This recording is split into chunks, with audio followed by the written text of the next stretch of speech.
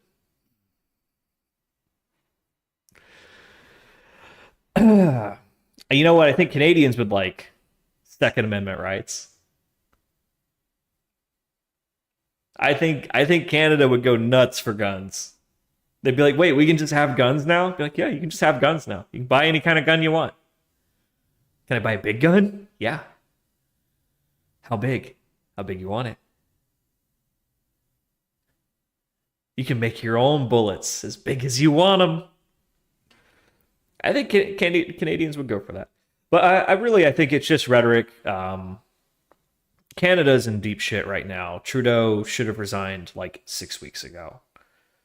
Um, he might have already. I haven't been keeping track of that. But yeah, it seems like Canada is about to have a big political turnover. And we honestly, Trudeau kind of fucked up relations between the US and Canada. Like the animosity between Trudeau and Trump, especially when COVID happened and the trucker protests started and it just turned into us and them, and like the border closed and now you needed a passport to go to Canada all of a sudden, and it was just not the friendly exchange that it used to be. Yeah, I think this rhetoric is all just kind of jokey, haha, like let's have closer, better relations with Canada like it used to be when it was like,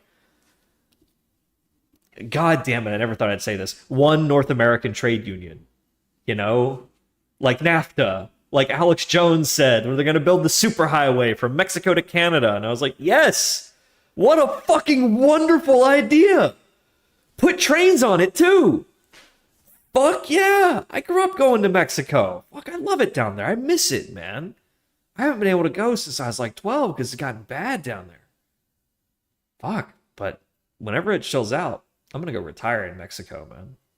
Get me a big fucking ranch, grow mad weed, and just be chilling, man. I won't even sell it. I'll just give it away. Just whatever. I'll be the crazy gringo down the block that just gives away like big old Grinch fingers every year. I love it. My grandfather tried to retire down there. It just didn't work. He ended up retiring right on the border. Ah, man. Beautiful, beautiful country, though, I tell you. A lot of fond memories of Mexico City as a kid. That's when I really saw poverty for the first time, like real poverty. You know what I mean? Like favelas, as far as the eye can see, poverty. Like wow, kind of poverty. And you know what? I'll never forget the favelas were very friendly. They were like, yes, please come in with your American dollars. Like, spend some money. We have lots of things we would like to sell you. Um, as opposed to like Skid Row or like a tent city in America was like very, very scary, you know, because like an open drug scene. I'll never forget that contrast where it's like there's a difference between like poverty and like degeneracy. You know what I mean? Where it's like those dudes in that park in those tents, they're not poor. They have just degenerated to the point where that's how they live. That's living to them, you know, whereas these other people over there, they're just poor. And god damn it, if you sprinkle a little opportunity on them, they're going to go far, you know? I think that's kind of what Elon's been on about this last week. As someone who has to compete against H-1Bs, yeah, I don't like it, but he's not wrong. There is a shortage of talent. What I don't like is how H-1Bs are treated like slaves. And I think that's what Elon likes about them, is that they don't talk back. They don't give you lip. They don't have opinions. They don't protest. They don't have feelings about things. They don't have thoughts. They just do what they're told, because if they get fired, they get deported, like within weeks. So they're basically slaves. When Elon took over Twitter, he basically fired everybody that wasn't an H-1B, because then he could work those people like slaves. If they lose their jobs, they get deported. They'll do anything. So yeah, that bothers me. I feel like if we need the talent enough to give you a visa to come here, then you are here now. You're one of us. Like, how badly do we need the talent? Do we need it that bad? Well, then it shouldn't be temporary, dog. It should be, we need the talent. You have the talent. Welcome to America. Here's some McDonald's. Here's a $100 combination gift card that's good for McDonald's, Starbucks, and Dave & Buster's. Welcome to America.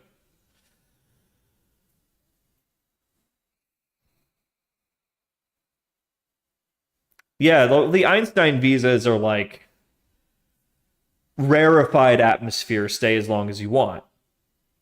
It's like, we're going to get you before China gets you.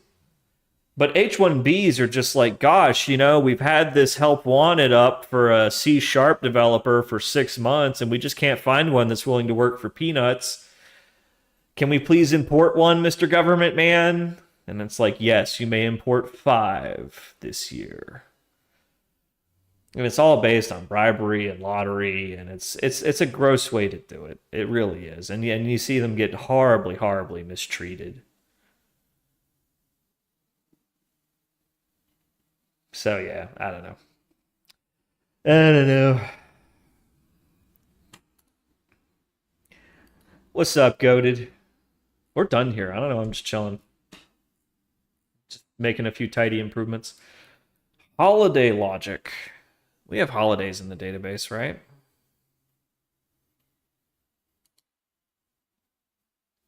Right?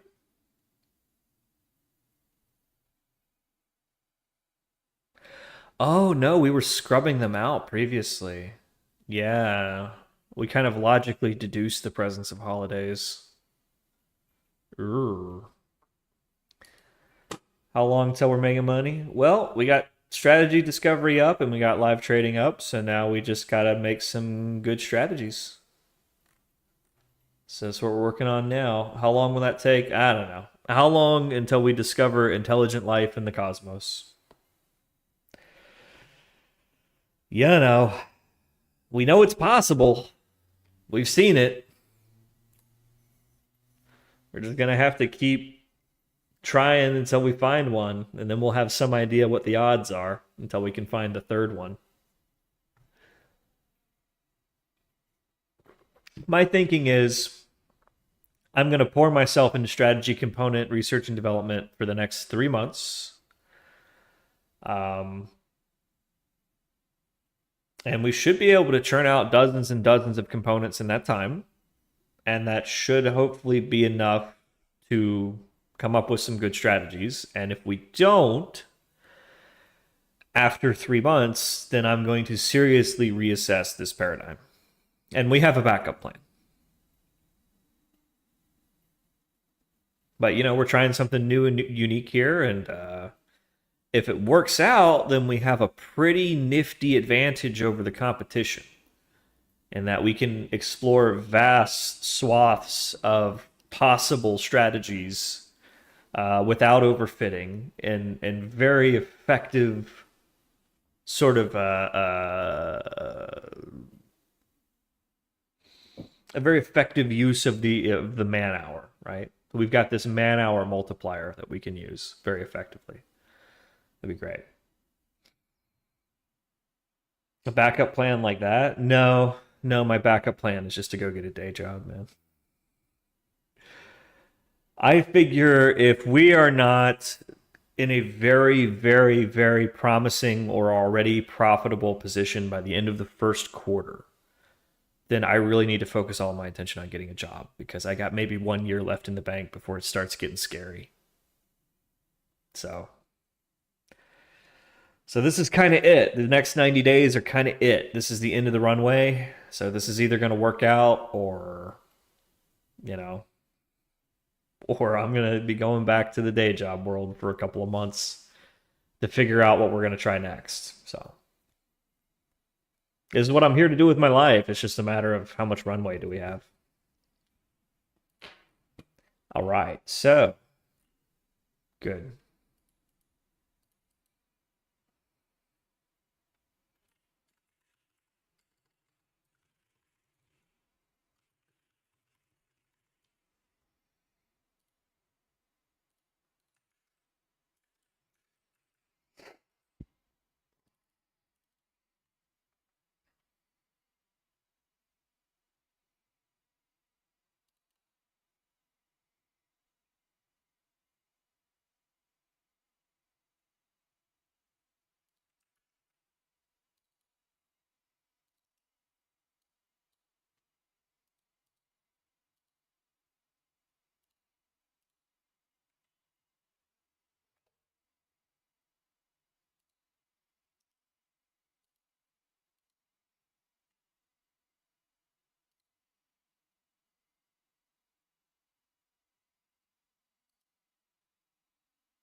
All right, let's shut down the data lake playground and let's boot up Discovery.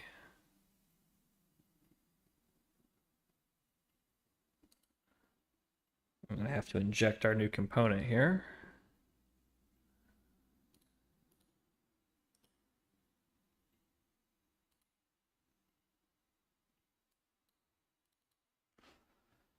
I think we're sourcing everything from trading now.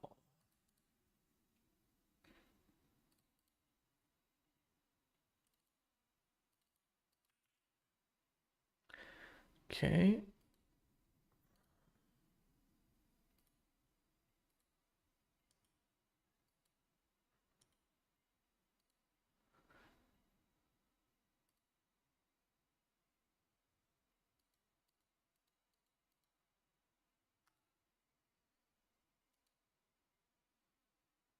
Sweet. All right.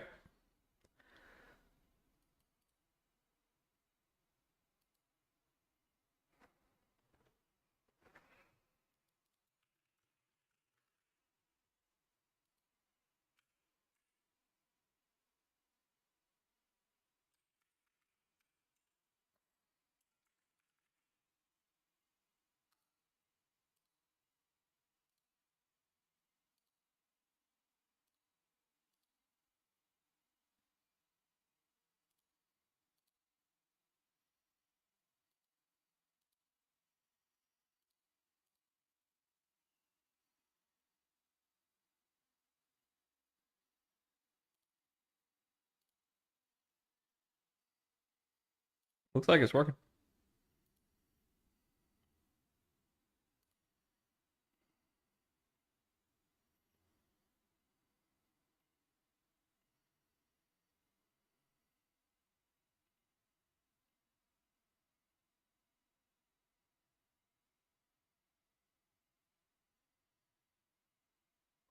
Oh, it's not even running in disco mode, so it could be going a lot faster.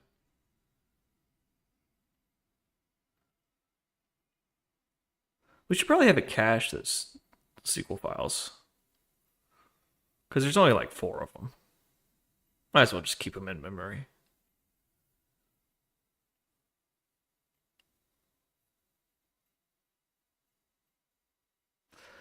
Okay, sweet. I don't think it worked though, because it says there's only one input for the whole month. Like, nah, man. There should be like 40 of them. Let me check the log here.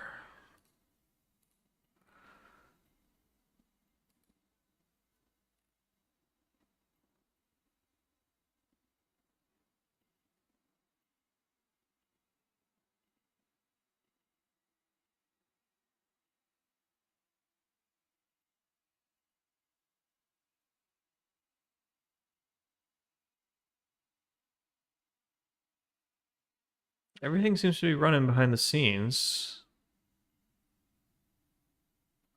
but it's not producing signals.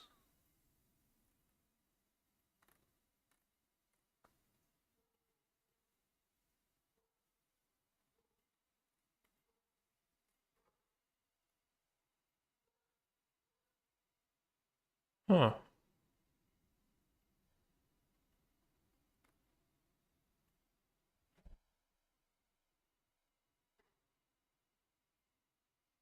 Well, it produced one, right? Why only one?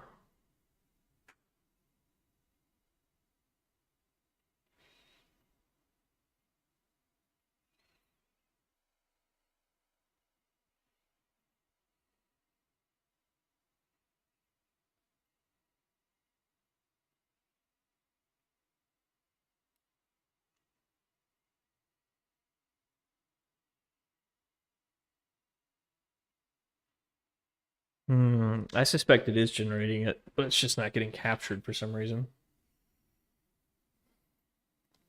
Let's refresh the page. Maybe it's just a glitch. Nope. Hmm.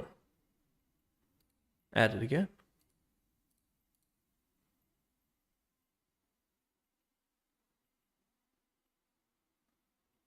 Oh. So the search is definitely running because we're even getting progress reports.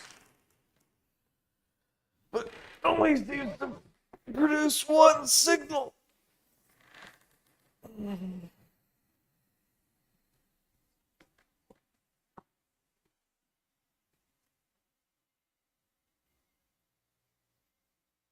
Hmm.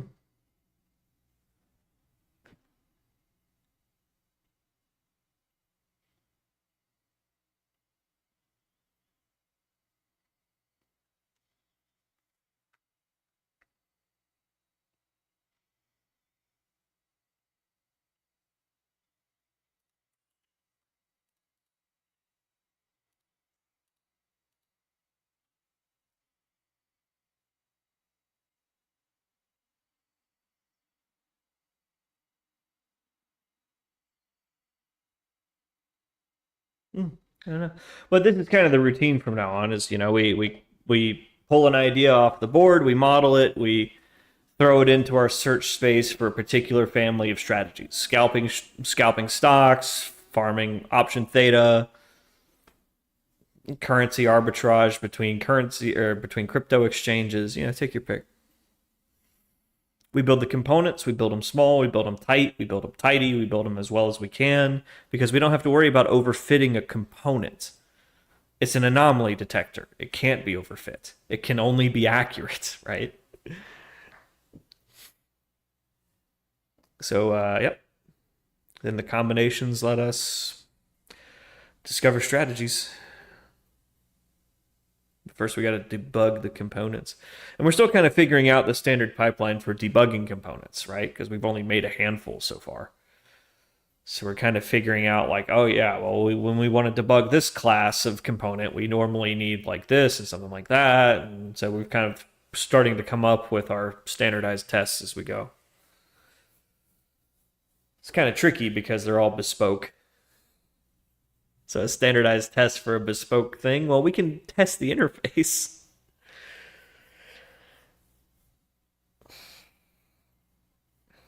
Okay, so in our little test bed, it's working just fine, but here in the strategy discovery platform, it's not. It looks like it's running, but it's not producing any signals. But it is the same annotation search logic that we use here. And it's actually the same universe that we use in the demo or in the little test that we were running. So it's very interesting that it doesn't produce any annotations. Okay. I have to debug that. But how?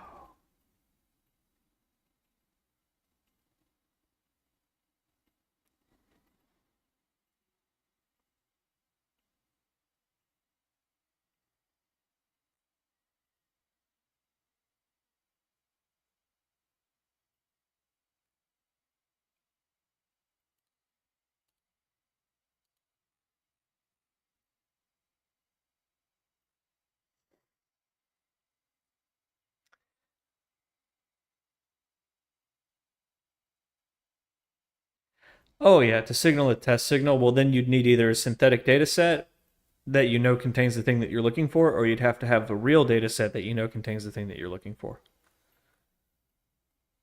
So we've generally been doing the second one, where like, oh yeah, we know that this thing happened, in Apple stock on this day, and if it can detect that, then it's probably working.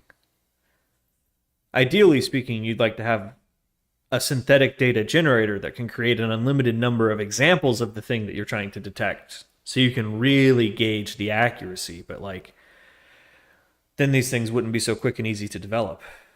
Then each one would be like a week or two of work, and that we can't do that. That takes too long. We are going to have to cut a few corners here.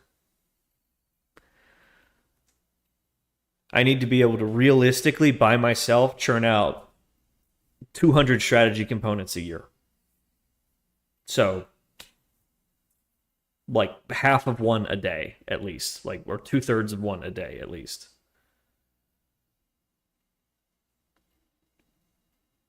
Ideally speaking, I should be able to make 2 of these a day when we've really got it down packed.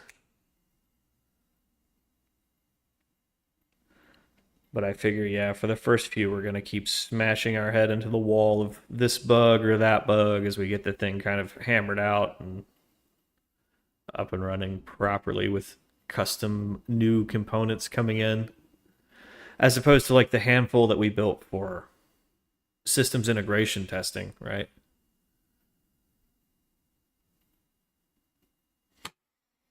Okay, so it's getting data, it's successfully cycling, it's managing its subscriptions. Presumably, it is generating signals, they're just not being recorded.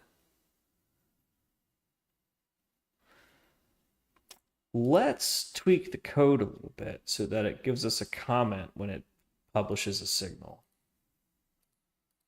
Because I'll bet you it's publishing signals.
Yeah, that's basically it, Goated.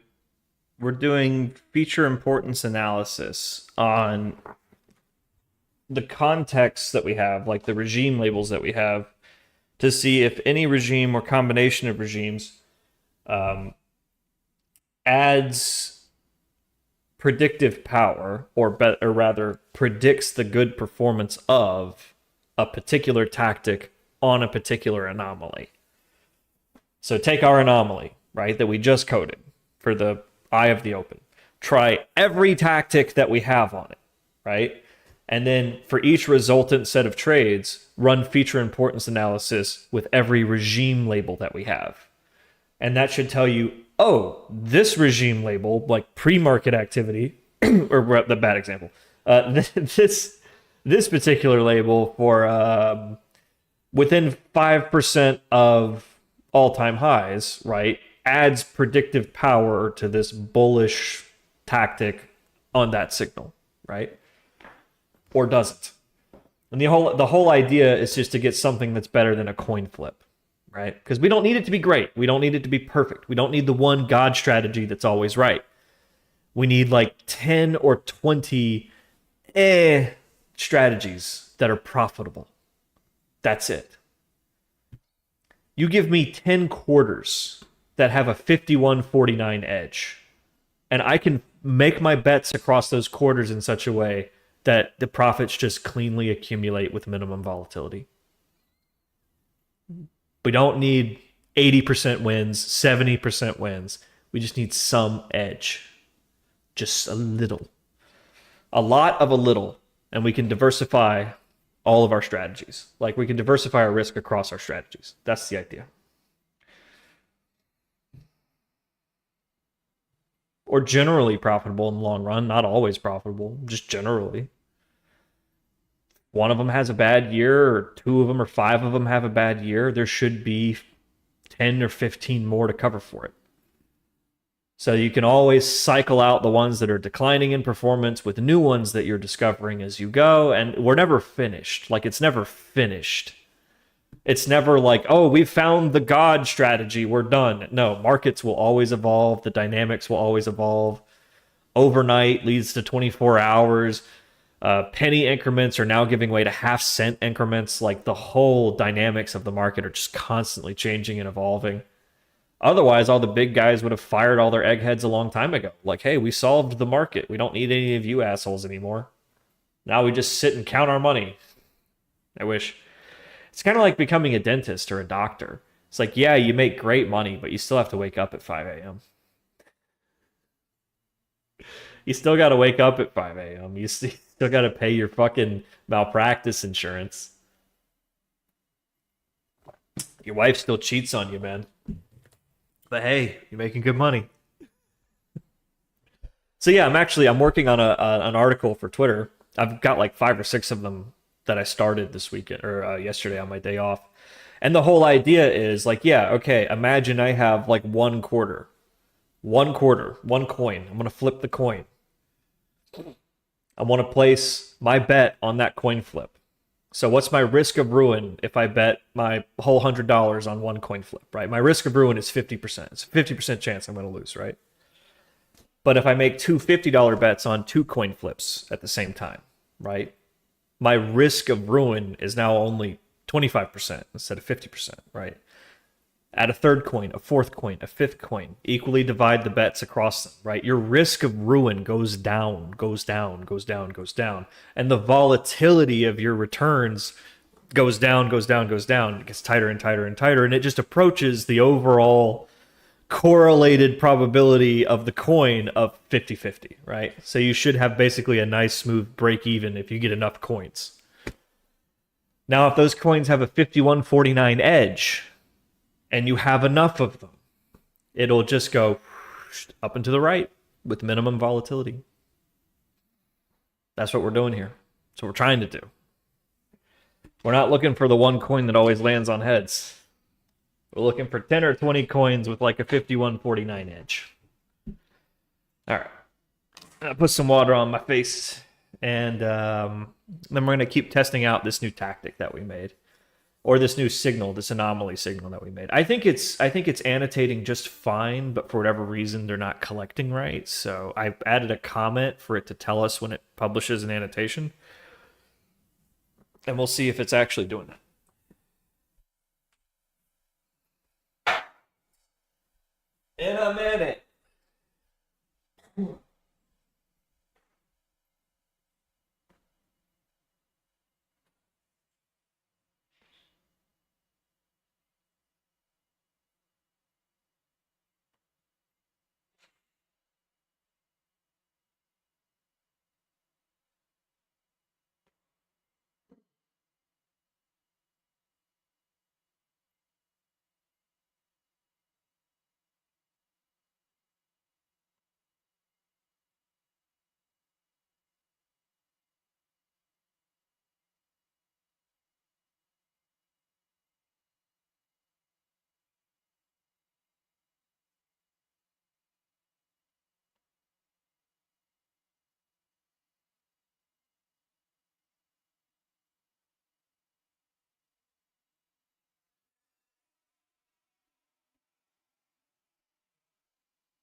Shout out to his family.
Play on earnings, opening, halt with stop loss. Yeah, something like that.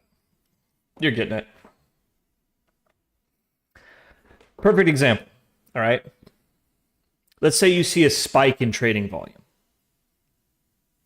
On its own, what does that mean? Nothing. Maybe it's pre-market. Maybe it's 6 a.m. and the CEO tweeted something. Maybe. Okay, right? So just a burst of trading volume on its own could be nothing. What if it was a burst of trading volume in the context of 10 minutes before an earnings report?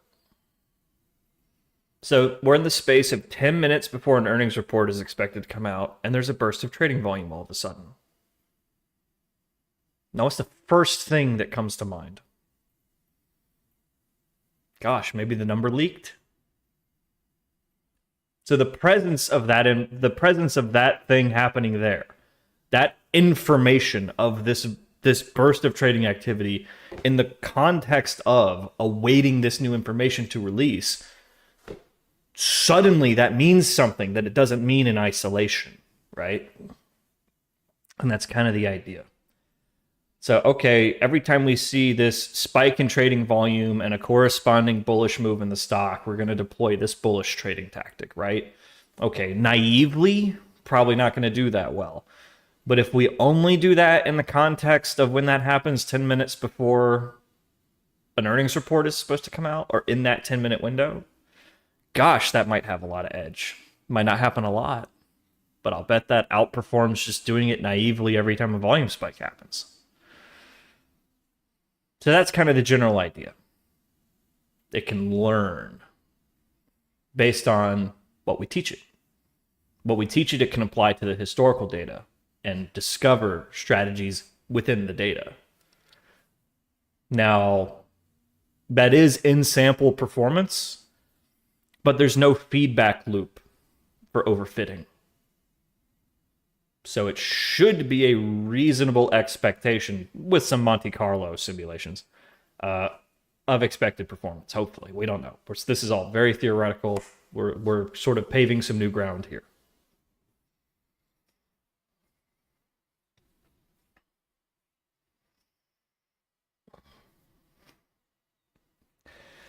Yeah, I feel you, buddy. Way ahead of you. Way ahead of you, brother. I still got like a fridge full of Stella from Christmas. I think I only had like 6 of them. But hey, it's pretty good. Not bad. Not bad at all. All right, let's see if this actually prints out like we expected it to.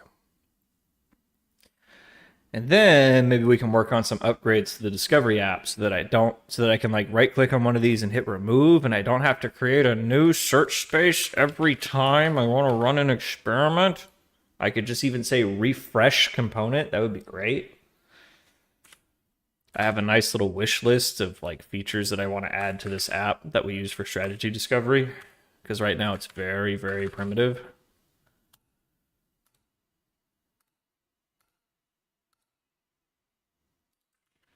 See, it doesn't even auto refresh. See, tool donk, US trading schedule, check. I have the open. Okay, so it doesn't seem to be producing. But if I go check the logs in the Docker,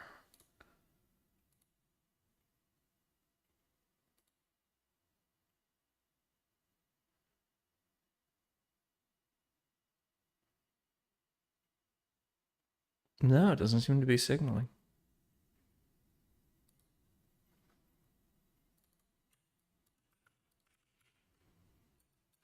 Yeah, no.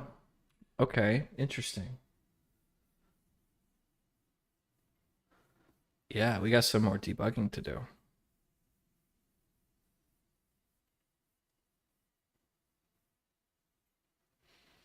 Stella is the dog water of UK log. Dude, it's 1 in the afternoon on a Friday. Like, I live in Vegas, but I don't party that hard, dude. I'm not trying to go straight for the fucking 14% alcohol I wanted a little piss water just to kind of, mellow out having too much coffee.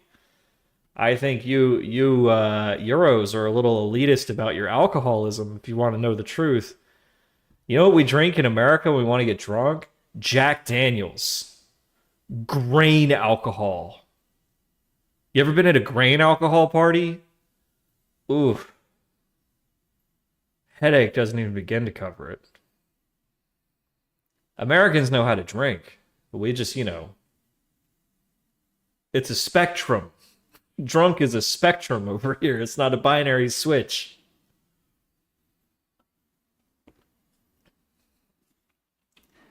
It's not, oi, to the pub, smash! You know what? I think I'll start with a shot of Jack and a Modelo, then we're gonna go get a cheeseburger. We're gonna ease into this,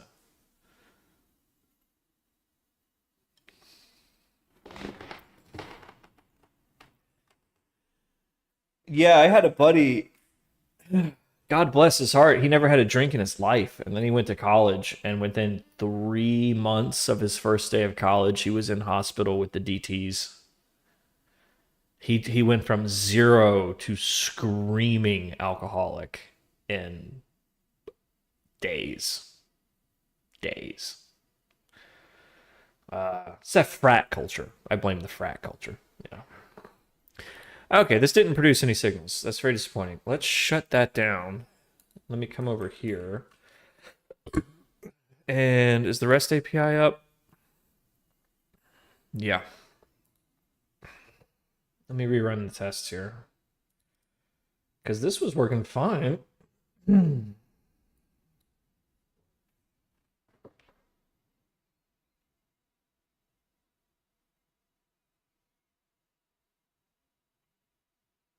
Publishing, yeah.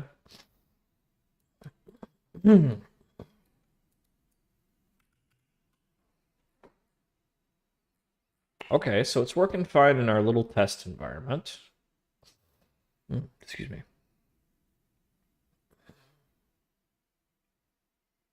Everything seems groovy. Hmm. Ooh, is the REST API running the latest version of the core? Because it might not be. That would probably be our bug. 251 snapshot. What are we actually up to? 251. Okay, so yeah, it's good. Huh. Yeah, I'm actually a little stumped there.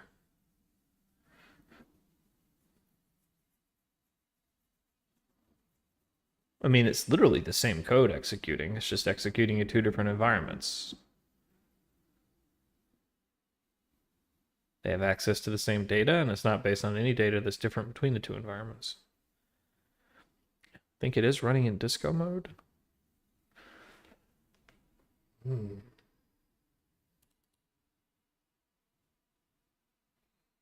Why would it publish in the test and not publish in production?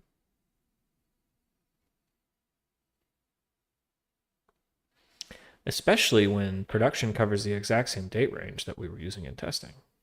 So we know that we should be getting at least 10 signals.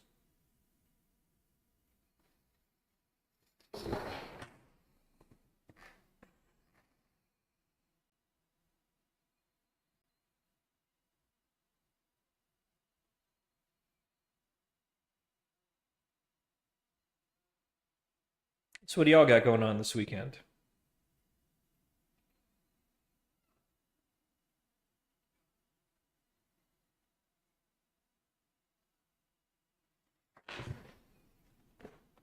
Maybe.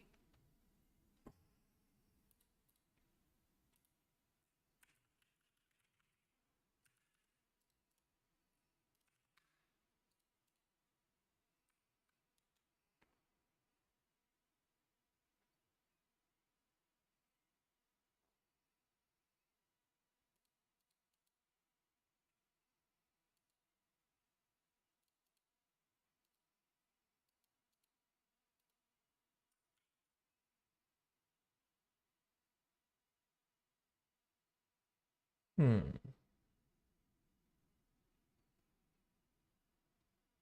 On call? What are you, site reliability engineers?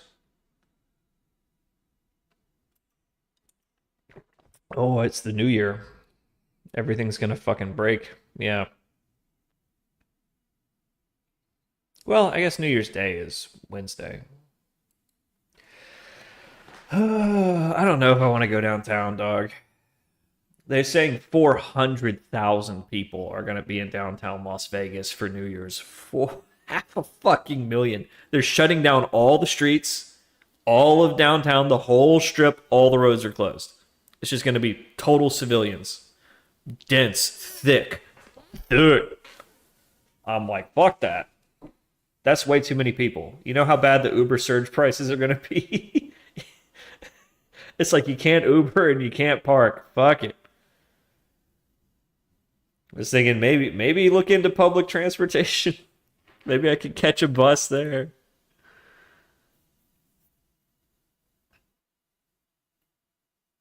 Oh, very nice, very nice.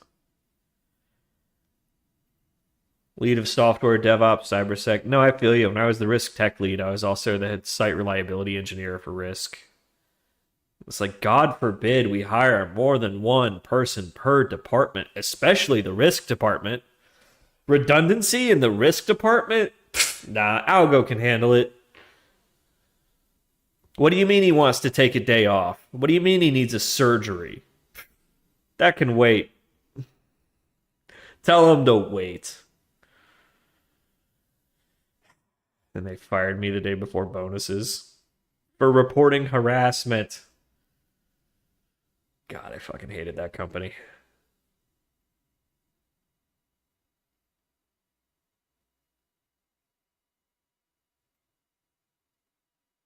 DevOps would be nice. I was thinking about DevRel. Like, that might be fun. Maybe, like, take a step back from development and do something that's a little more social. Yeah, the clearinghouse was brutal, yeah. I hated that job, man. It was good money, but oh my God, was it toxic? It was so toxic. So toxic. All right. Why is this not working? Is it our search observer? It might be.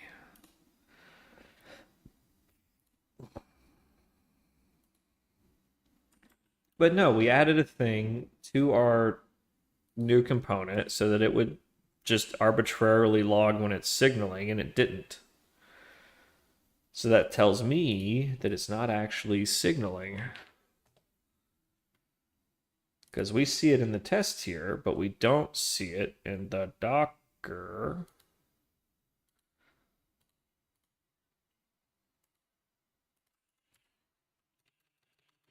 Yeah, it never says that once.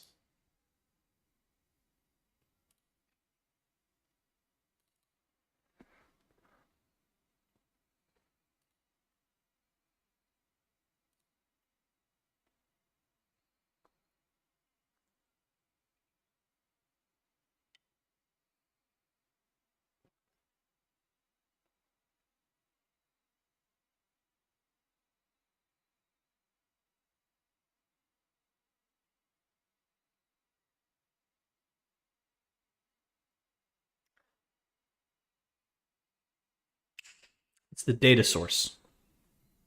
It's the data source. It's still using the improperly sorted data source. We didn't propagate that up. Yeah, that's probably what it is.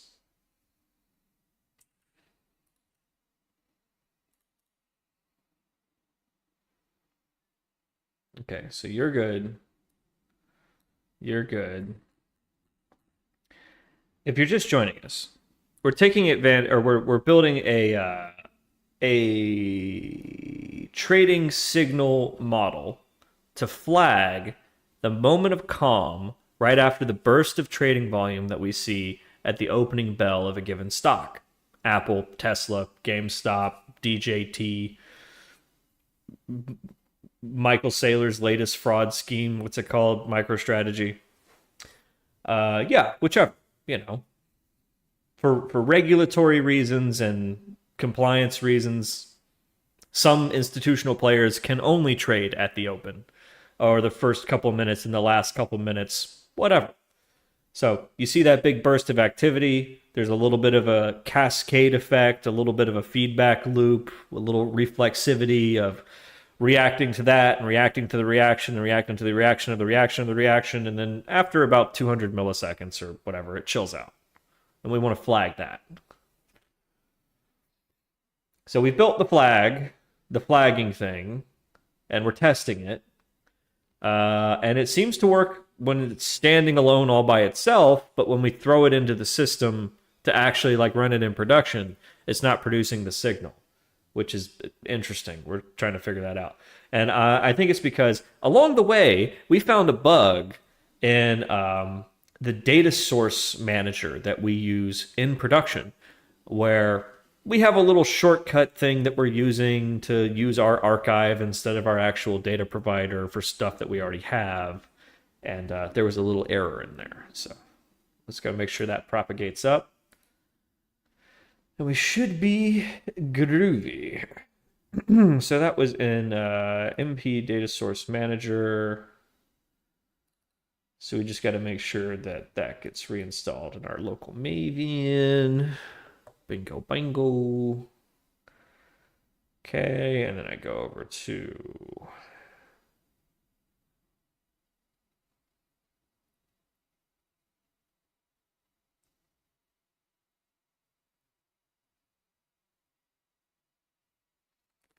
Yeah, how does that work? REST API. I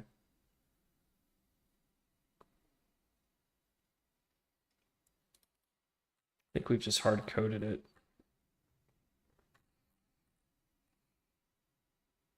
Yeah, there it is. Okay, so we just need to rebuild this basically. And then it should work just fine.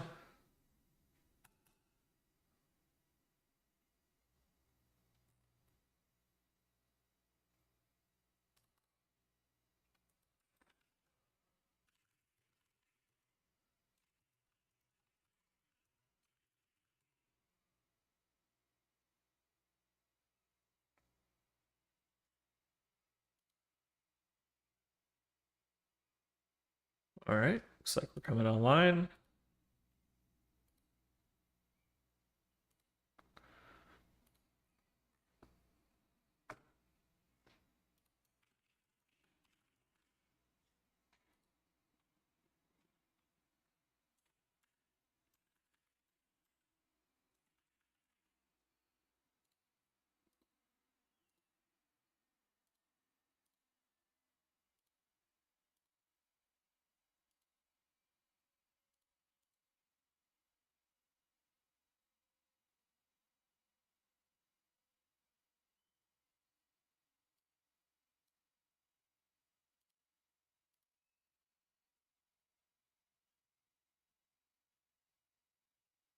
Yep, it's publishing. So that was definitely it. It was our deprecated data source manager wasn't properly sorting. So yeah, like I said, we have a huge data lake with like 500 gigs of data in it, and that's like nothing. When we push the button to scale it up, it's going to be 15 terabytes. So in cases where we're running like the learning algorithm and it needs to use a lot of data, instead of pulling it from Polygon through their REST API every time we need some data, which they fucking hate us for, we source it from our data lake.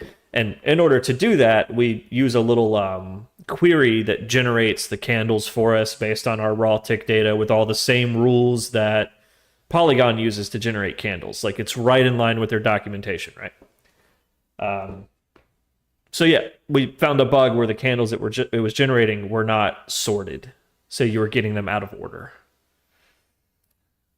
We fixed that. So yeah, now it's producing the expected number of signals for the eye of the open. Component complete. Huzzah. The eye of the open. We should change it to the eye of the opening bell because it sounds cooler. If it doesn't sound cool, then what are we doing all this for? It doesn't matter if you're rich if it doesn't, like, you know, if it's not cool.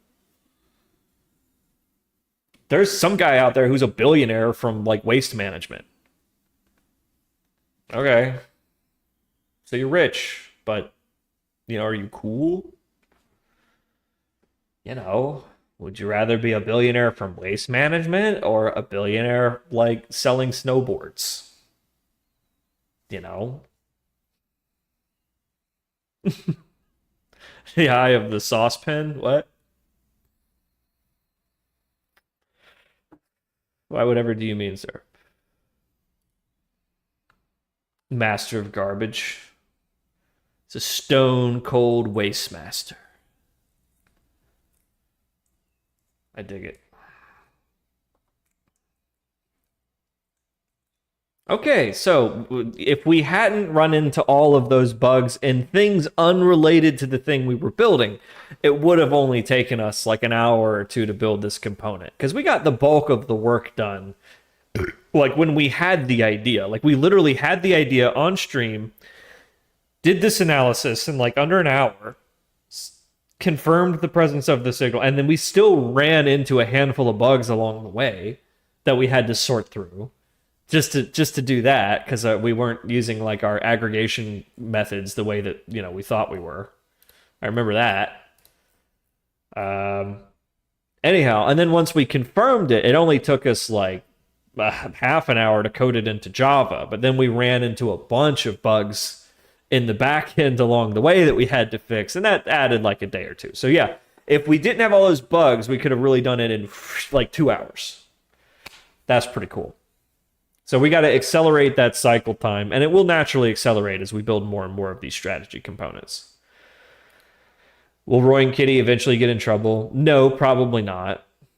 Because Roy and Kitty only gets in trouble if he's managing other people's money. As long as he's just managing his own money, he can say whatever the fuck he wants. He can say, I'm going to buy the stock tomorrow at $5 up until $6 a share. That he can do that as much as he wants. And then not do it. He can run stocks, he can pump and dump, he can do whatever he wants as long as it's just his money. And that sucks. But hey, the SEC dropped the ball when they were going after Zach Morris, so now anybody can fucking pump and dump stocks until the Justice Department wants to get off their ass and actually spank somebody for this and reestablish the case law, reestablish the precedent. Because, holy fuck, am I getting sick of this shit? Because guys like Roaring Kitty, who could be a role model, who could be an icon of liberating yourself financially from the matrix, who could really be somebody and teach these kids something important. This could be a real cultural turning point. Nope. LOL. Meme. I like to meme. And it's like, he's not even funny. He's not even a good memer. He's not even properly absorbing the attention that he is seeking. He doesn't even seem to be enjoying it. He's making a shitload of money, though. That's what upsets me, is that guys like that make my effort a joke, and they reinforce this public image of hedge fund managers and money men being evil, market manipulating sons of bitches that don't care about the fucking rules or other players or the health of the ecosystem, or that when you do this shit, you call down the wrath of the regulators and that fucks everybody else. And people worship these frauds. The more The more fraudulent they are, the more people worship them. There's one in particular who has served time in prison for securities fraud, who started two coins that have both rugged, and people worship him.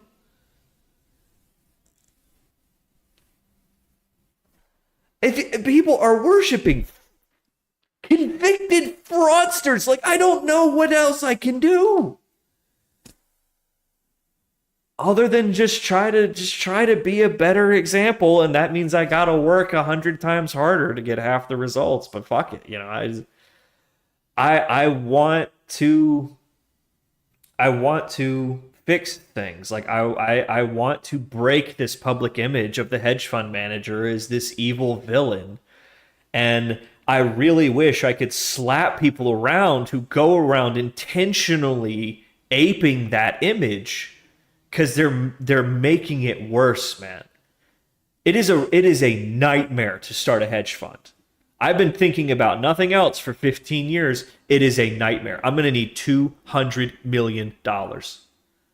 $200 million to actually make like $1 of revenue, like to actually be able to pay myself, let alone other people. Like, it is such a nightmare to try and start a hedge fund, because hedge fund managers are so goddamn villainized that every time some new round of regulations comes around that further entrenches the top 5 multi-strategy funds and locks out everybody else that might want to compete, there's no sympathy for the small hedge fund manager who's trying to do something original. It's just like, Kentucky Fried Chicken and McDonald's can take it from here, kid. Fuck your little restaurant, It's like, I guess I'll just go work at McDonald's then. Fuck. Why do you need that much? Okay. To be competitive, I can only charge a 1% management fee. So 1% of, let's say, $100 million is $1 million. The tax man gets half of that up front. That's gone. So now I have $500,000 to actually run my hedge fund with. Now, I was making $250,000 a year at my last job, so I'll just forego a salary.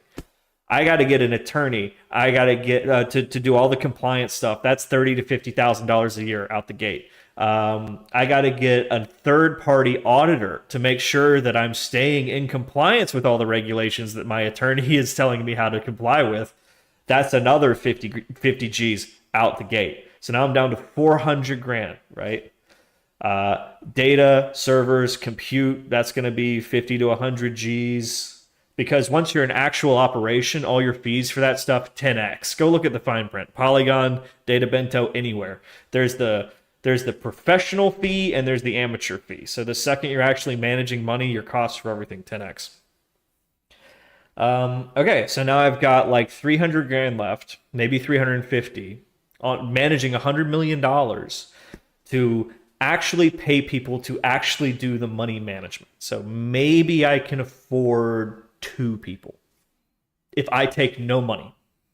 Maybe I can afford 2 people who are actually good at what they do and actually pay them a decent salary to help me manage this $100 million. And they'd still be making less than they could make in Silicon Valley, on the hopes that if we have a good year, our 5 to 10% of the profits would be a very generous bonus that would compensate them for taking a smaller base pay. And then maybe I can get paid if we have a good year out of that profit share. Then that's at $100 million. I can have 2 employees, take no salary myself, and if we have a good year, I can get paid. At $100 million under management. At $200 million under management, I can pay myself a salary. I can breathe easy. I can have maybe 3 or 4 employees. And if we have a good year, we can sock enough away, because we might get like $10 million, $15 million profit share that year if we have a really good year. Let's say more realistically, $1 to $5 million. We can sock that away after we pay our fucking 50, 60% taxes on it. and have a little extra in the bank to maybe hire one or two people and try to expand a little bit to try and get a little more assets under management. Maybe we can go from 200 to 400 million this year if our strategies scale up, if we have enough brain power to do that, if nothing catastrophic happens. So that's what I'm looking at trying to start a hedge fund. And I turn on YouTube and I see people whose names I can't mention saying, oh, I'm the villain. I'm the bad boy. I'm surrounded by all these gangsters. Don't fuck with me. I see people like Roaring Kitty who are out there blatantly fucking manipulating markets with hundreds of millions of dollars in play. Where if a hedge fund was doing that, I imagine people would get their heads torn off, people would go to prison. But when a private person does it, like, it's okay. That's fine. That's okay.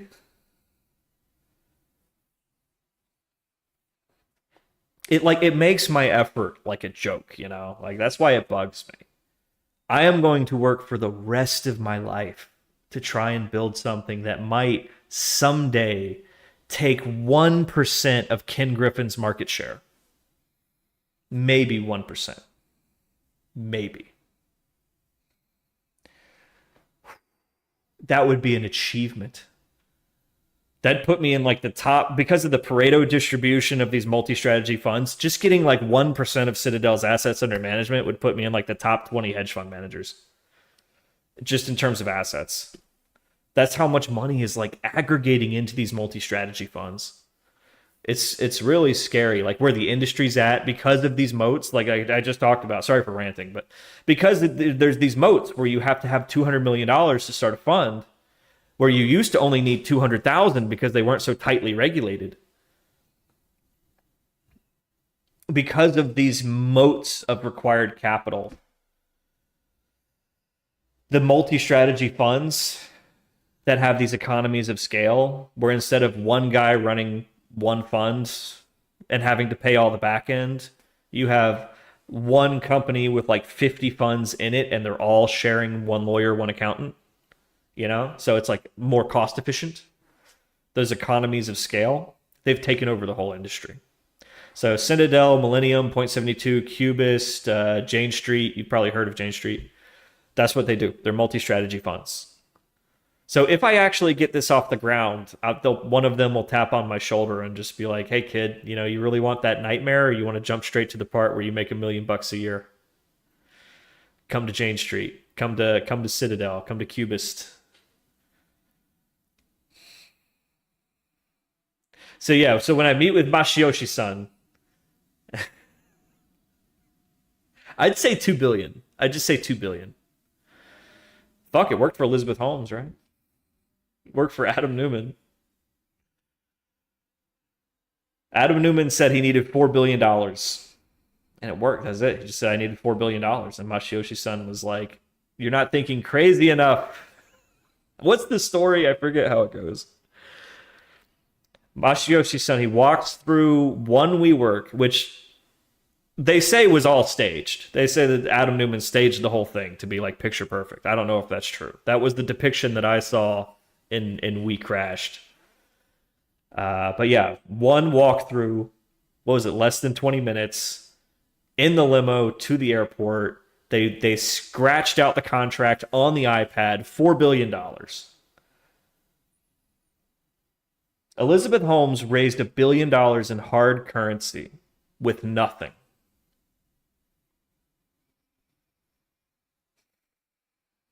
Now look, I'm sorry that I have blonde hair and blue eyes. I'm sorry that I look like the Nazi poster boy, okay? That doesn't mean that I'm not going to be a good hedge fund manager, man.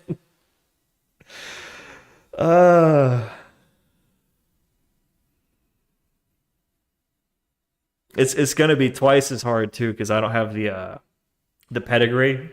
So I talked with Dan McMurtry, who runs Tyro Partners, during lockdown. It was like, you know, you could message anybody. Just be like, hey, Dan, how do I do what you did? And he's like, well, you got to have the pedigree. It's a nice way of saying rich parents.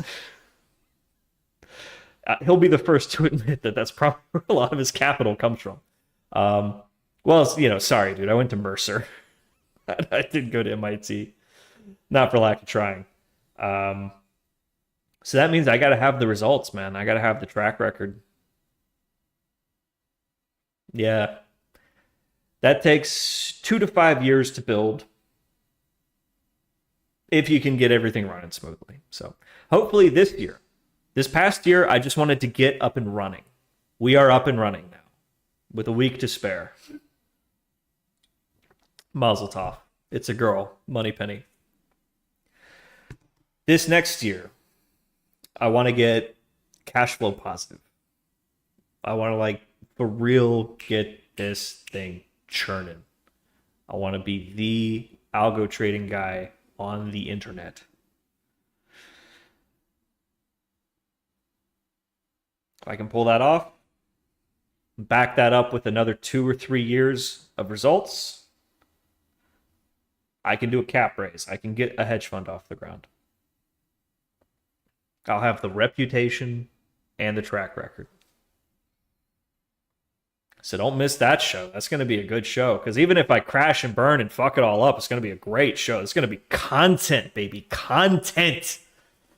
I am the content. Skylar, you think someone goes to YouTube and just clicks on a video? I am the content. You know what's weird is when I go to the bathroom with my phone and I pull up YouTube, I see my own stream. I was like, oh hey, there's me. Scroll. That's weird. That's fucking weird. I don't know how like Primogen and Theo do it with their fucking face everywhere.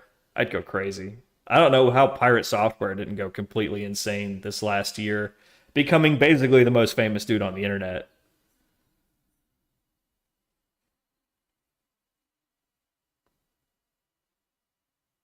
Well, I want to stream it when I make billions, but we'll see.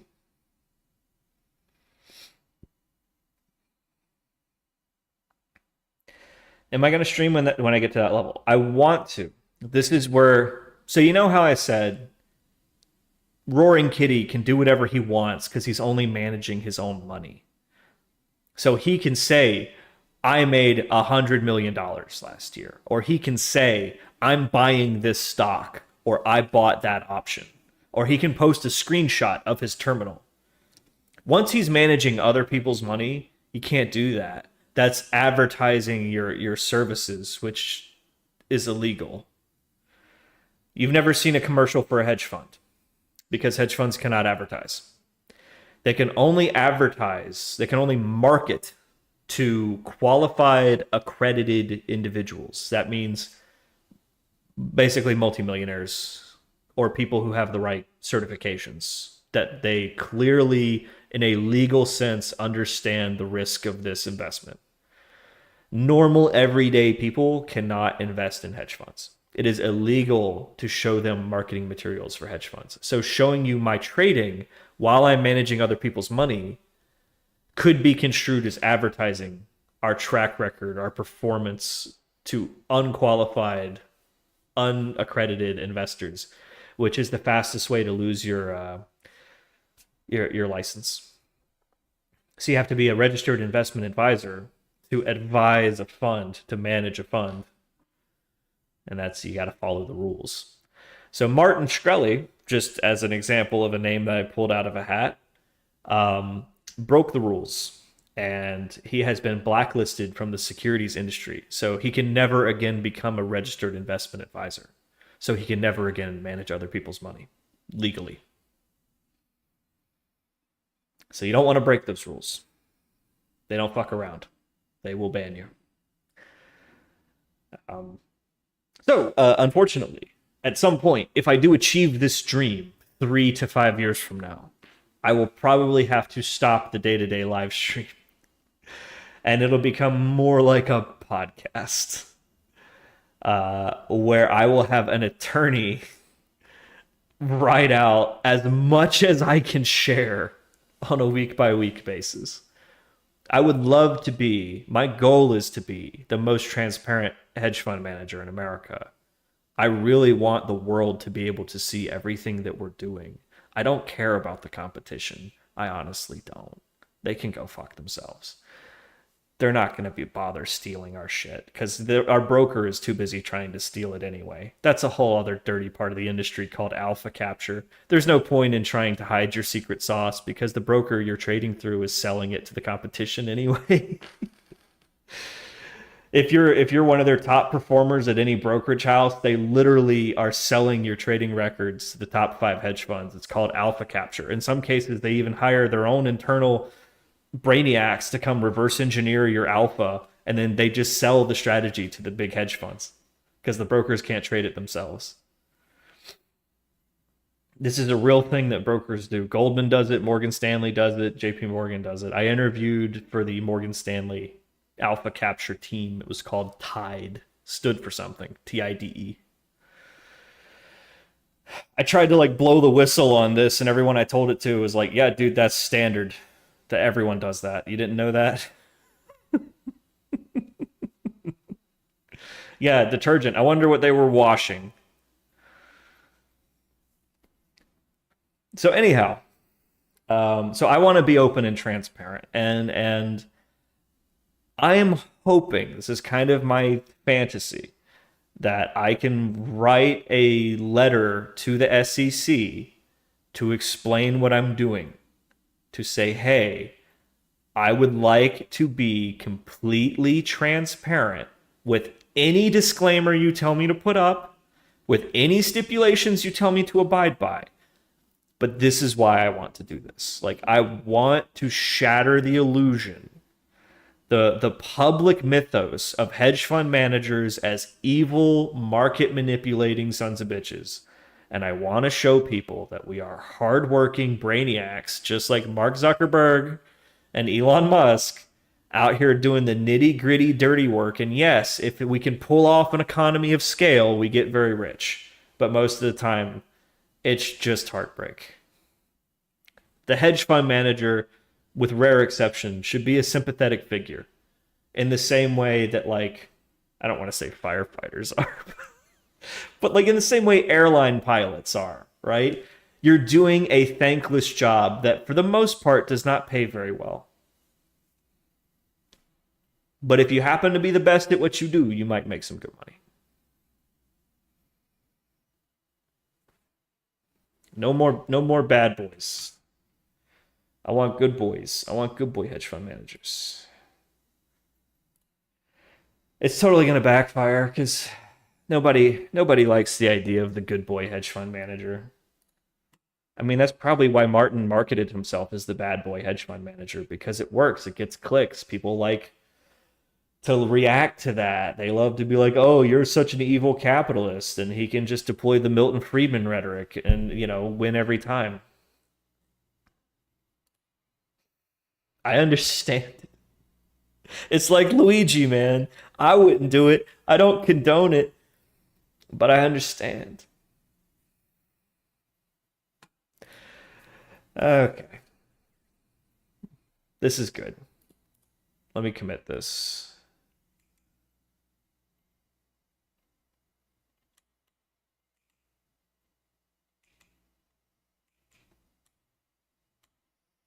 What is that? What is this?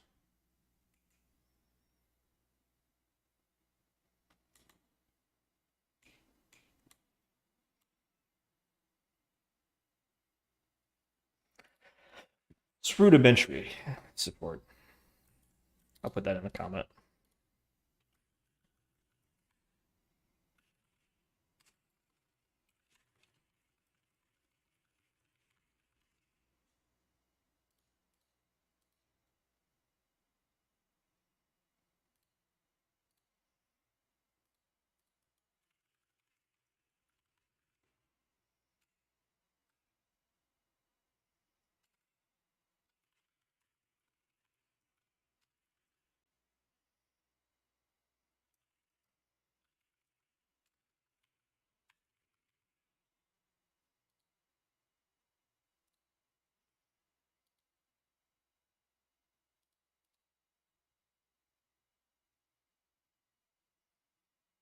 Wow, I've got like 30 commits that need to get pushed up. Is this good to build? Yeah, it should be. Though, I mean, we want to lock the Palm versions down. You don't want to build with snapshots.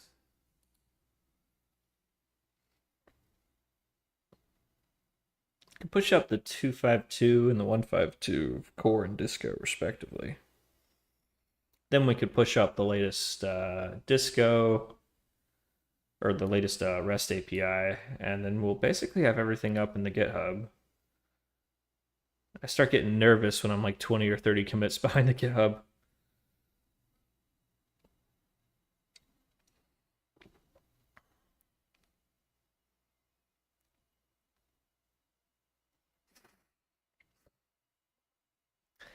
Yeah. Well, and the thing of Brian Thompson, and like I'm a little bit of a hypocrite here, and I've been thinking a lot about that, kind of looking in the mirror, Mister. I want to fix the image of the evil hedge fund manager, right?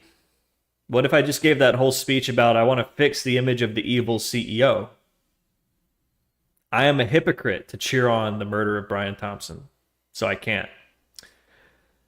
When it happened, I was like, oh man, how cool, how righteous. But then I sat there and I thought about it for a minute and I was like, the way people villainize hedge fund managers, if someone gunned you down in the street, no one would care about you, man. If you achieved all your goals and you're managing 10 to $100 billion, that's all anyone's going to hear when you get gunned down in the street. And they're going to think, I don't care how much he gave to charity, it wasn't enough. I don't care how many young men he mentored or how many young women he championed or whatever. It was never enough because he has more than I have, so fuck him, kill him. He commands power that he doesn't use in a way that I approve of. Like, really start thinking about this for a second. Maybe Brian Thompson is not the best example because he was an insider trader and, allegedly he wasn't that good of a husband either, and maybe he wasn't the best human being, but did he deserve to get gunned down in the street for doing a good job as the CEO of a company? For rising from, yeah, he had a DUI, whatever. Fucking, like, you've never fucked up. Like, you've never had a stressful night. Like, you've never yelled at your girlfriend. Like, you've never had an off day and said, hey, man, you know what? Just go fuck yourself right now, Like, oh, he's an asshole. That kind of stuff. You really got to think about it. I mean, this guy, he came up from nothing. He put himself through college. He got a respectable job. He climbed the fucking ladder to CEO. And yes, maybe he did that by being the coldest or most ruthless or the most willing to do what was necessary, or maybe he was just really fucking good at moving the needle, moving the KPIs. Maybe people said, you know what, we should vote for Brian. We should put Brian in charge. Brian's doing a pretty good job at this. I mean, he's good. He's good at the company. Everybody likes him. That insider trading thing, maybe not great. Think about that.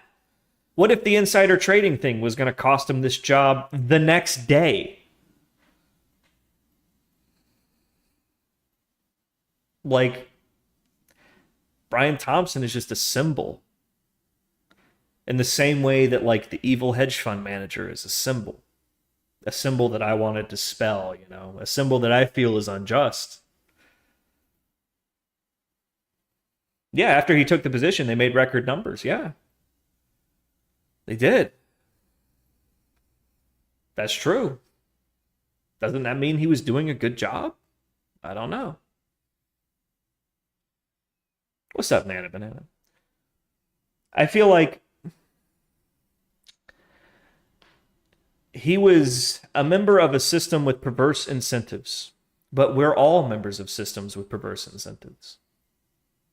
I feel like just as I had to look in the mirror, I feel like we all kind of have to look in the mirror a little bit, and we all have to kind of cool down a little bit.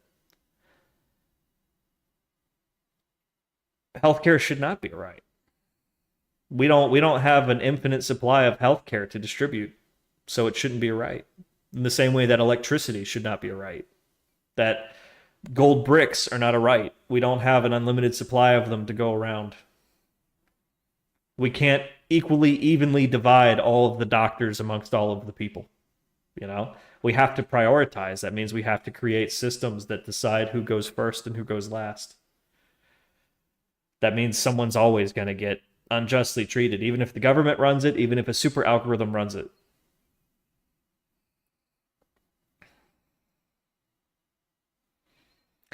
Now, when we come up with the doctor bots and we can mass produce them, and there is an unlimited supply of high quality healthcare, then yes, much in the way that we have basically unlimited food,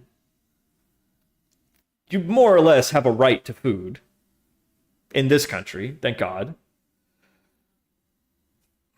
I feel like we'll get there too. Like if I can fix your heart disease for $1, there's no reason for that not to be something you have a right to. It's just too cheap. It's like, okay, how much do you pay in taxes every year? Like 80,000, 50,000, 20,000, 10,000? Okay, yeah, this $1 thing, we'll take care of that for you. We almost have a right to clean water. It's so cheap here. I pay $10 a month for water, clean water, piped to my house. That's what like post-scarcity looks like. That's what like late-stage capitalism looks like, is that there is no profit in the water game. Like, it's just too cheap. It's too efficient. It's, you know, there's no, like, you have to come up with all these scams to profit from water. Like, you have to bottle it and sell it in a desert. But if you're plugged into the grid, you can get basically unlimited, all practically free water. It's practically free. $10 a month, that's practically free. So as the ability to provide healthcare reaches that level of abundance, yeah, you know, they'll get cheap to the point that we don't need all this shit anymore. I'm hoping that's what advanced robotics will lead to. You know how we have those Da Vinci surgery machines? Wouldn't it be great if you didn't even need a human to pilot one? It's like, this machine can do this surgery with 99.99999% precision, and we have an emergency surgeon on standby.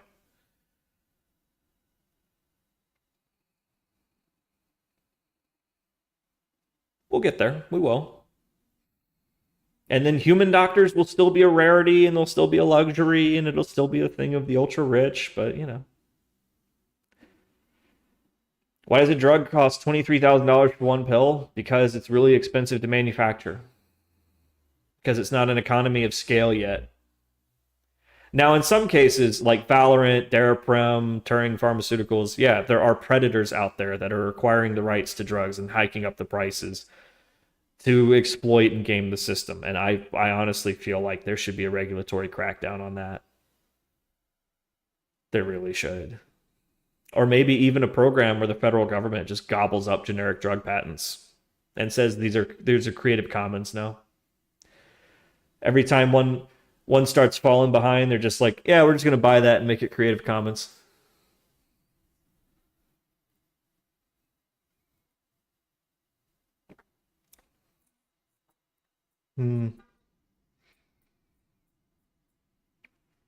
Hey, I mean, you know, I said earlier, we're living in a golden age of fraud.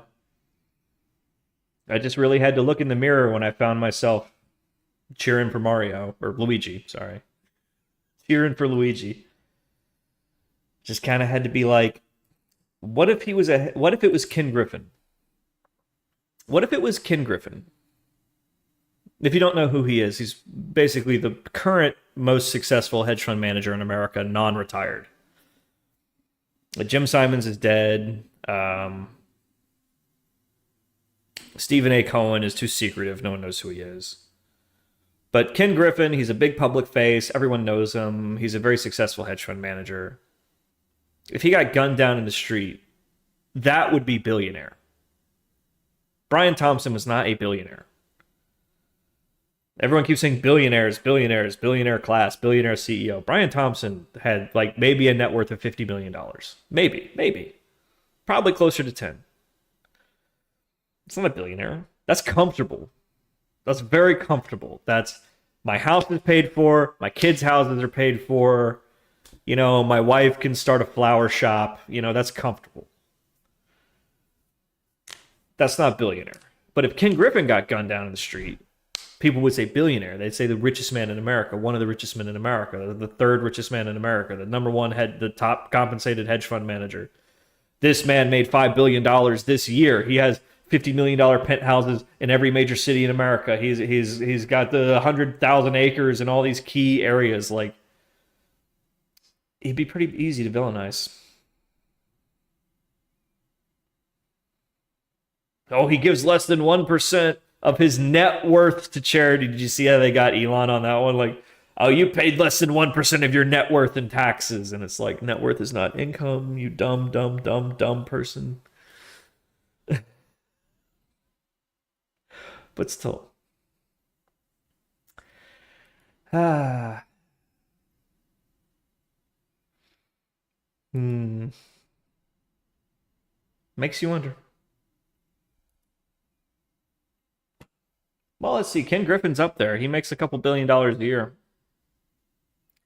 What are hedge fund managers being blamed for? You see, hedge fund managers are often confused with private equity fund managers, with the types of companies that like gobble up other companies and hostile takeovers and corporate raiding, the kind of BlackRock kind of stuff. And there's also a common misperception that like, oh, the Wall Street owns the world and BlackRock controls the politicians, and none of that shit's true. And it's all really just a veil for anti-Semitism, if you really want to get down to it. Saying that like, oh, Wall Street runs the government, you know what they're really saying. You know what they're really trying to say. That's coded language. I mean, the truth is that these are just investment banks, man. They're Giga Chad investment banks. They manage money. They're not trying to move politicians around. Like, they don't care. Because honestly, it doesn't matter what laws are passed. We got a lot of real... I'm going to quote fucking the CEO of Enron, Kenneth Lay, who said, you know, I don't care what law you pass. We got a lot of really smart people that'll figure out how to make money. And that's how they feel at Blackstone. That's how they feel at BlackRock. It's probably how they feel at United Health.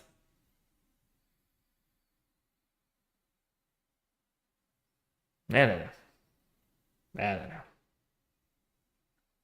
I've been learning a lot about the terror and the French Revolution, you know? When the guillotines really were getting rolled out on a daily basis. And how, like, it started kind of like this, and then it very, very quickly accelerated to like 40,000 heads rolling very quickly. Right? Just a thought. Just a thought. I think this will change things, though. I think that we're probably going to see another version of the Affordable Care Act come up that will hopefully, under the Trump administration, be very focused on deregulating. So it'll be like we were talking about earlier, like there needs to be a free market for healthcare. There needs to be a free market for health insurance that can cross state lines, because I can get on an airplane and fly to California or fly to Washington or fly to New York for a surgery. So like, let's have an open marketplace here. And I think that will fix a lot of it. Just cutting red tape, creating an actual open marketplace of healthcare and health insurance. I think it'll help a lot. And then those unfortunate people with severe pre-existing conditions who cannot get into one of these private free market insurance umbrellas, groups, whatever we're going to call them, they will fall into the federal program where it's like, we got you, dog. Like, if you can't get into one of these private programs, like, there will be a fallback for you. I think something like that. Like, you can have some kind of a hybrid thing. I don't know. This is way outside of my expertise. But I do think that this whole Luigi Brian Thompson thing is going to spark legislative change under the next administration. I really do.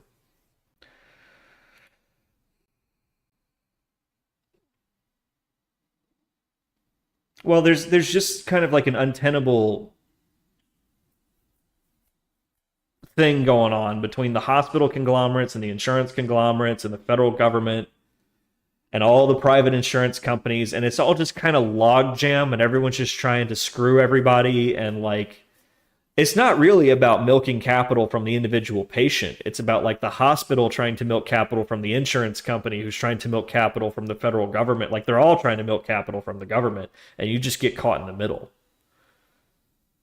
So if you can like unfuck that a little bit, hopefully get the business flowing. I don't know. We'll see. I leave it up to Elon and Vivek. They're smart. They'll figure it out. Me, I got to figure this out. Okay, so we got our new thing. And let's commit that. We got our eye of the open. It's working great. It's even reasonably optimized.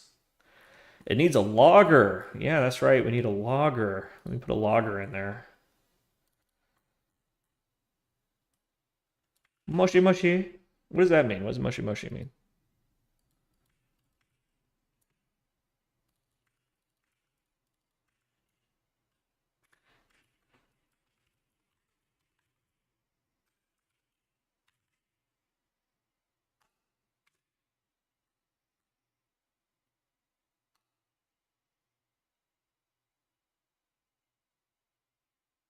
Why did I choose Java? I love pain. I love pain. I love it. Pain, suffering, misery. I always joke that, this is Moneypenny. It's written in blood, sweat, and tears, also known as Java.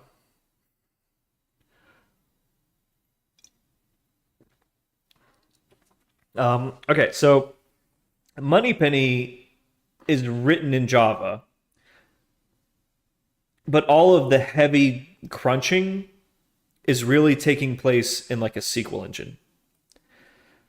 So if we have some heavy duty, like, we need to process a terabyte of data into a volume profile for a particular component, we do that in the SQL engine. Like, we have a data lake that we run through like an in-memory thing.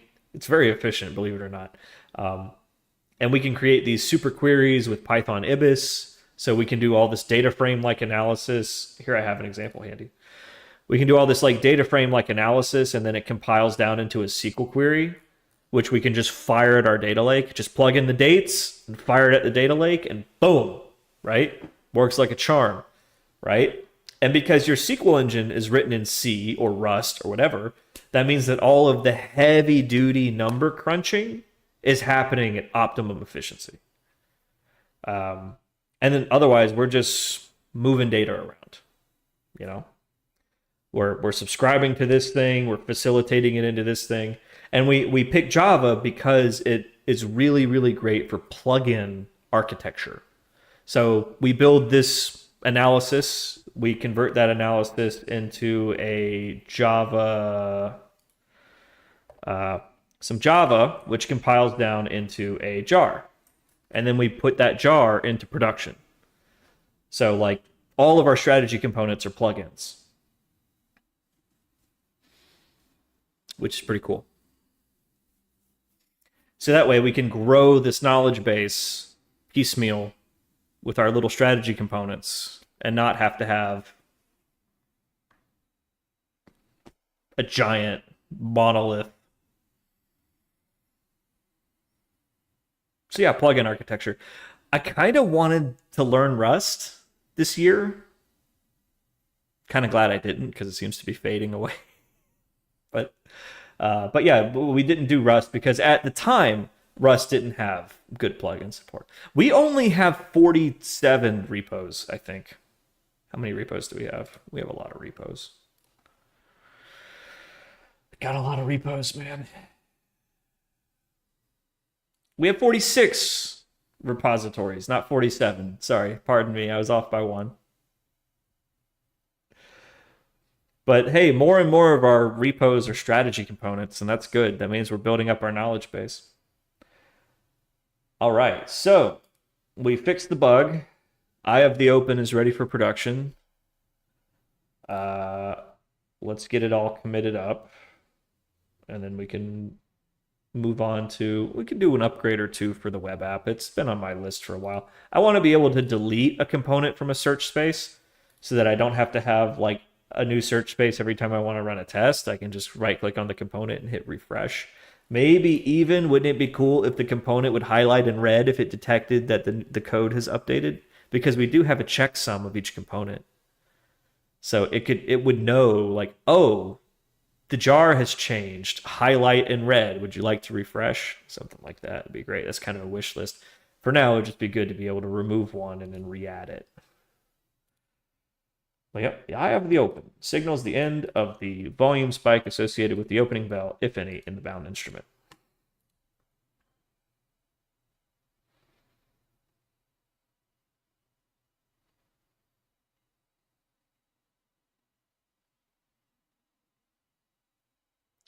Ghost can only say Moshi once. What? You learn something every day, huh? Fascinating people, the Japanese, you know? It's just kind of cool to think about how like that culture evolved in isolation. Like the Sinhalese people, the Sinhalese people, they're still an uncontacted tribe. Everyone that's tried to go to the island has basically just been straight up murdered. They do not like outsiders. Apparently, they used to welcome outsiders, and then the Europeans did their European thing, and they said, "Okay, no more, no more, no, no, death on sight." But the Sinhalese, they're fascinating. Well, the Japanese were like that when our trade ships first arrived from the Western world. They were like, "Fuck you guys." We sent an emissary ashore. They cut his head off. So we fired a few cannons. They didn't have cannons like we had cannons. So they were like, "Cool trick. Y'all want to come show us how you did that? Well, we can all be friends. That's a cool trick you got there with the cannon. Neat. We'll trade you 100 swords for two of those." And the first trade was made. It's like, hey, these are nice swords. Like, hey, these are nice cannons. Make a deal. I love it. I love like the history of trade routes in Singapore, for example. So there was some, I don't know if he was a priest or a mission or whatever they call it, but he found this little halfway point between two major ports, and he sort of wrote to England for permission to establish a trade port, and he just kind of went ahead and started doing it. And when they wrote back to say, "Fuck off, we're not going to invest in that," he had already kind of started Singapore. And I think to this day, that guy's family owns like half the fucking country or whatever. It's like privately owned.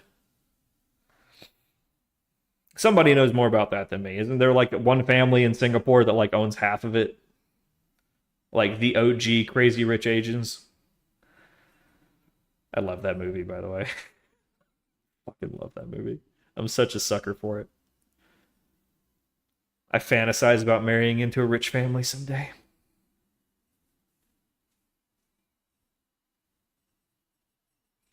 Okay, let's get all this stuff committed up. So, burp, burp, burp, burp, burp, burp. So this is our new indicator.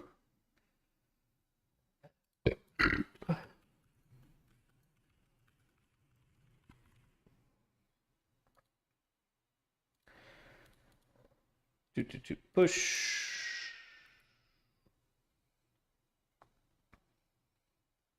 Nice. And I'll have to get that on the CI/CD pipeline since now we have our own build actions, which is pretty cool.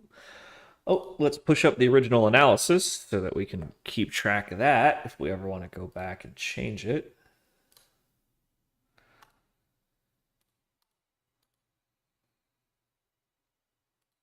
I think we'll just call that Eye of the Open prototype, Eye of the Open Python. Just call it Eye of the Open. Because then there'll be Eye of the Open signal and etc.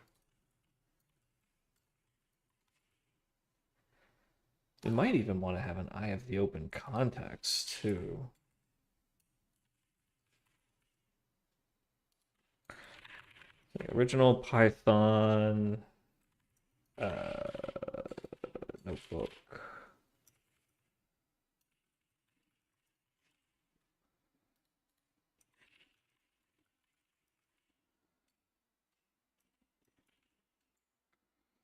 to yeah, use to discover the eye of the open.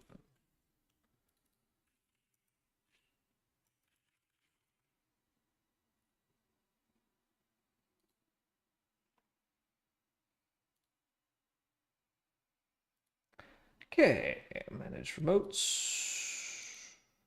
Siege tech.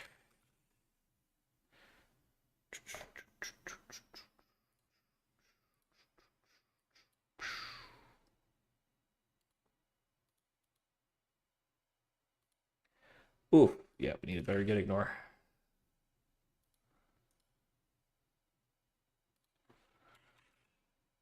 Is it just dot get? You know, I'm just gonna copy one from the other project.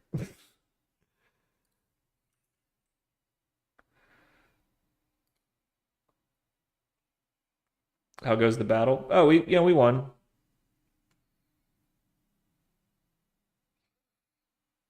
You know me. I always get everything I want. It's really just a matter of staying out of my way.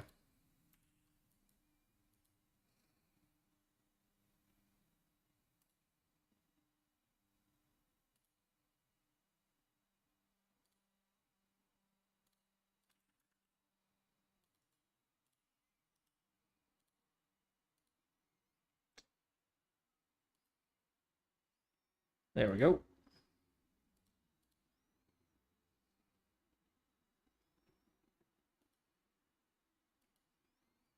Yeah, this is a yeah. Add. I'm gonna add those explicitly.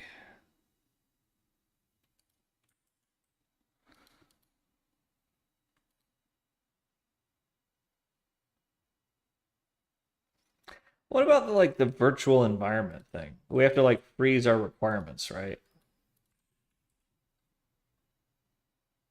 Fuck. I just forget how to do that. Pip freeze requirements.txt.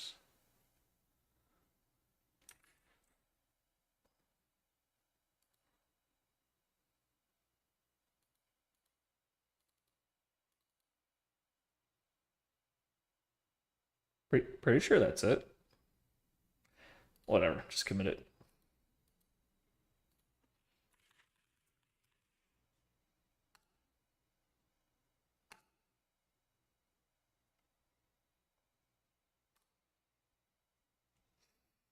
Yeah, you're done.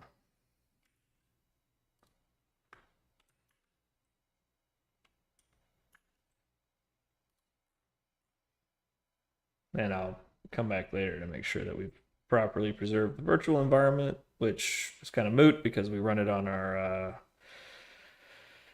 data lake anyway. Like we have a Python server that has direct access to our data lake that we use for running that kind of stuff.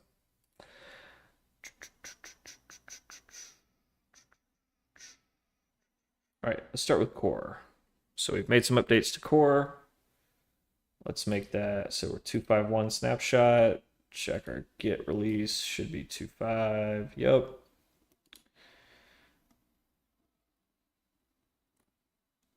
All right.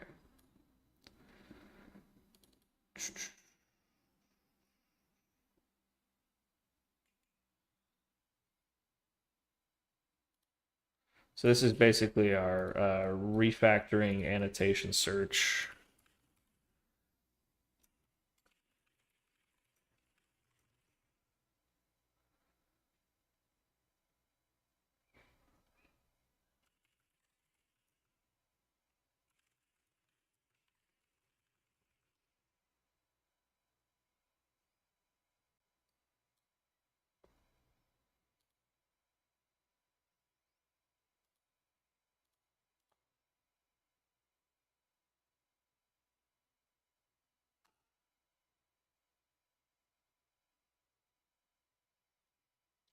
All right, so that should push and build the 251 library, which we can then pull through into the other stuff and start locking down versions for our next wave of updates.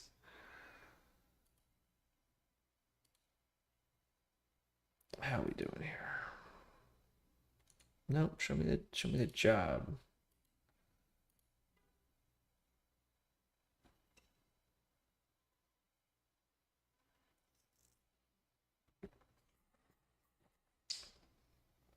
Uh-oh.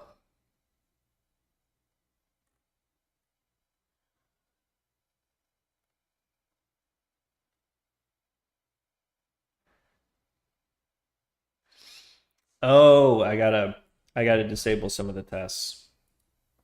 Some of the tests can't run in GitHub.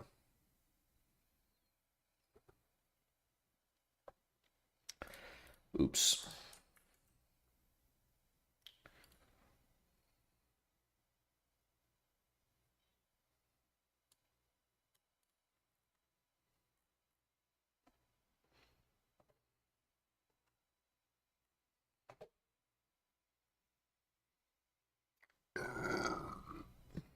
So Moody.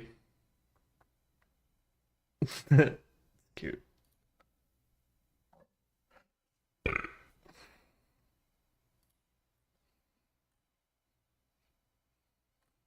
Okay, so yeah, I need to disable some tests.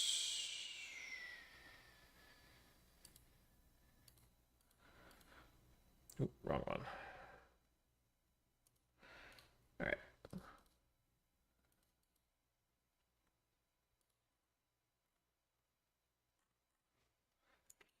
Can I disable the whole stack? I think I can.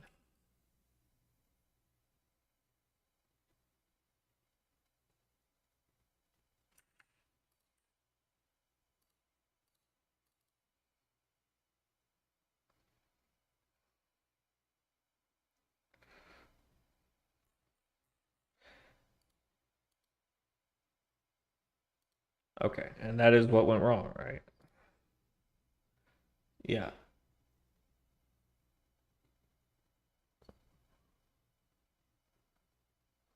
Yeah, the broker sim test. That's what failed. Okay.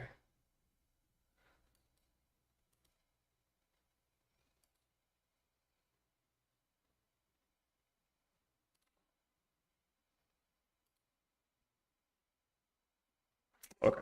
That should do it.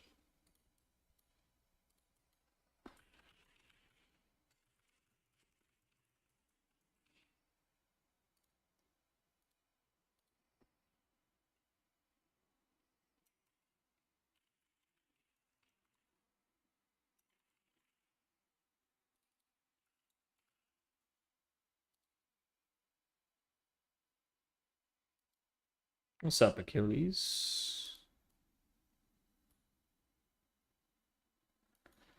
Let's make sure it's not trying to feed us back something now.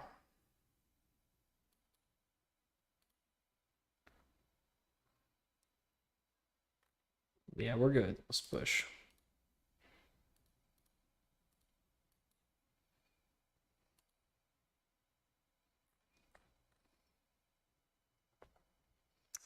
Hopefully it doesn't freak out about a duplicate 251.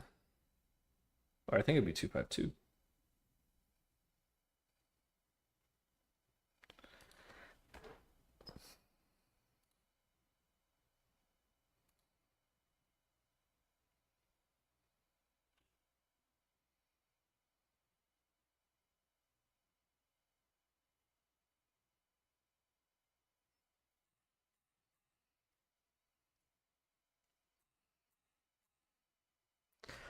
I love how when you want to build a Java project, it has to download half the fucking internet. It's like, oh, you have 900 megabytes of dependencies for this like 5 lines of code. That's Java. Looks like we're publishing just fine. Everything's uploading to GitHub and published. Yep. All right, sweet. That's 2.5.2.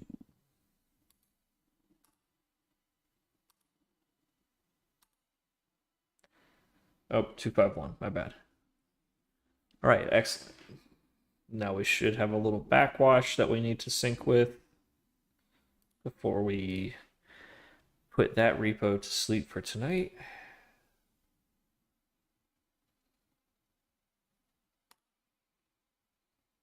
Just rolling up to the next version here. All right. All done. So that's core. Let's go roll up the next iteration of disco for the new iteration of core. Now we're just pulling up all of our libs, you know.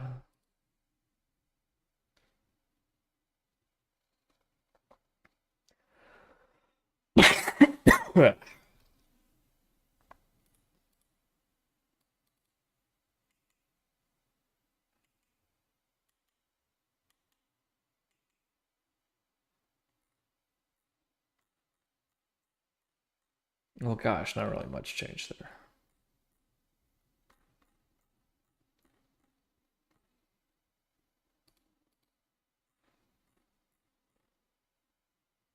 Yeah, nothing of substance changed. Except for that. I think that was actually like a Hail Mary. I don't think that actually did anything. Okay, so no reason to pull that up. At least for now.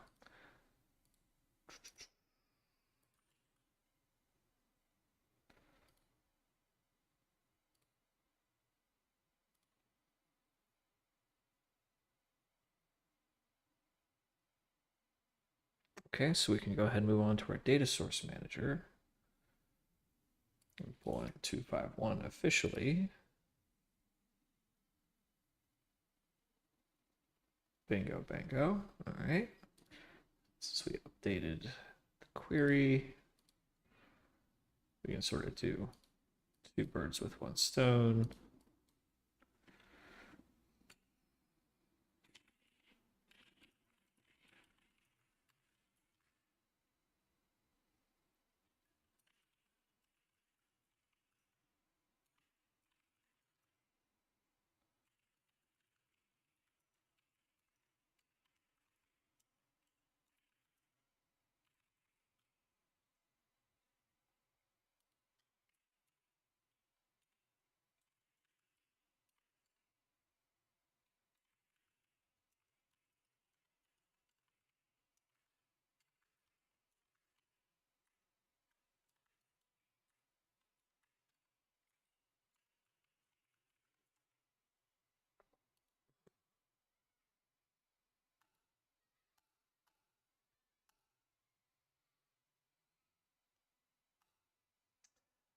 Pushed.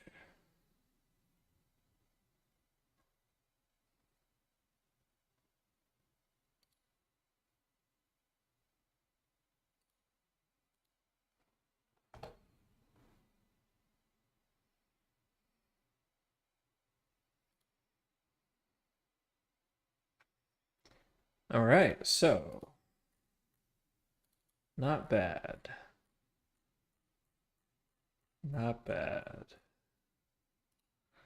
Not bad at all. Okay, we're basically done with the eye of the open. Shaka bra. Good work. Well done, everyone.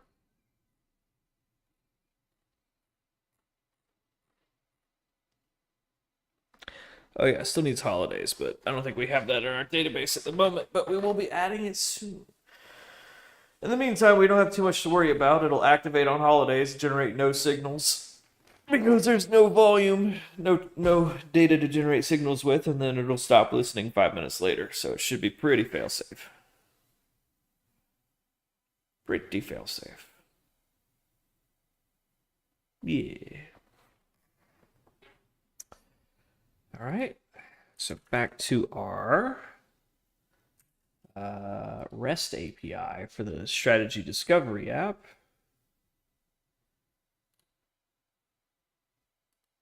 Let me actually look at our project board here.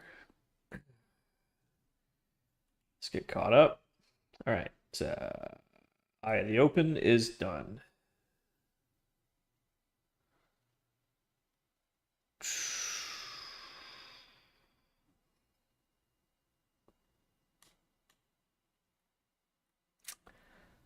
Plenty to work on there.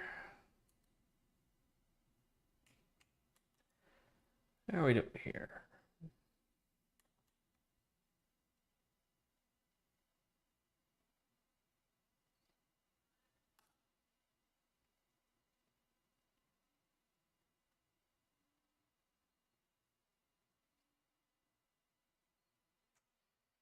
Okay, I think we'll start by just adding like a remove component button.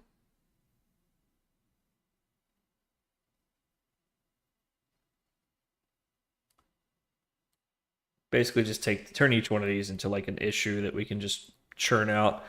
Because it's been a minute since I've done any of the WebStorm stuff. It's been a minute since I used WebStorm. This might be a little rusty. Little rusty.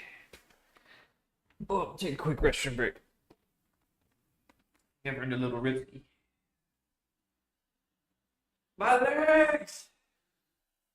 The doctor says I shouldn't sit at a desk for 10 years at a time. And I keep saying, what kind of a fucking quack are you, doc? You ask too much of me.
What up, nerds?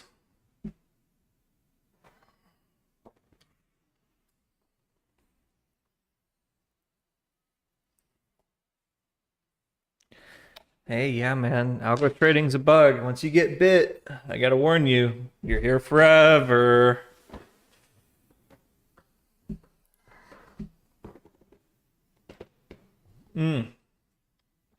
One piece of advice.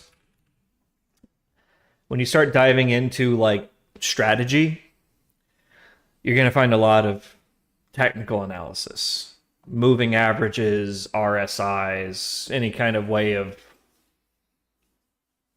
digesting and regurgitating price data. there's not really much to any of that. Like, you should really keep a pretty strict mind about, like, does something have predictive power or not? These are a good place to start.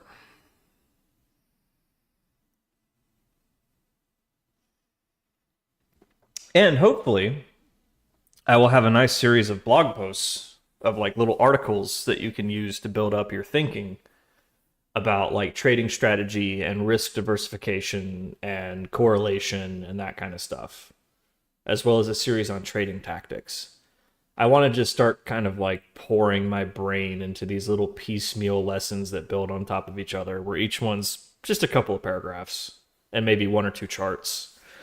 Like really, really simple concepts, right? I've already got like six of them coming together here. I think what I'm going to do is on Saturdays and Sundays, we're going to work on those. They use price only? No.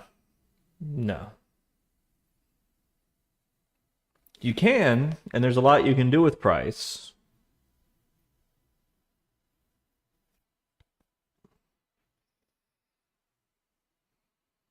But, you want to keep an open mind.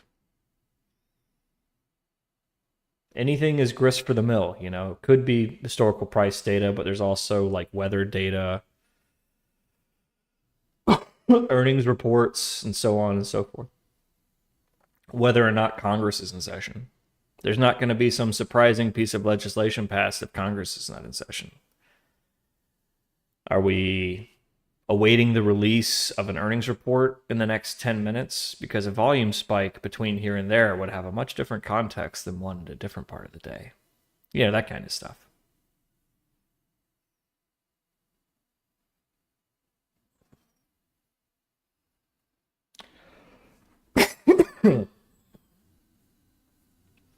Buffett's retired. He retired in 2020. He's got a tight knit crew of like 3 or 4 eggheads running the firm now. That's why they're investing in tech stocks and Japanese mining companies and like all this weird stuff that Buffett would never invest in. They're under new management. Buffett is retired. He's done. He's just done. He's not really a trader. He's an investor. I think he can walk away. Traders can't walk away because you're addicted to the game and the game never ends. Is that alcohol? I have no idea what you're talking about. Oh yeah, did I turn off all my little warning stickers? Yeah, we're good.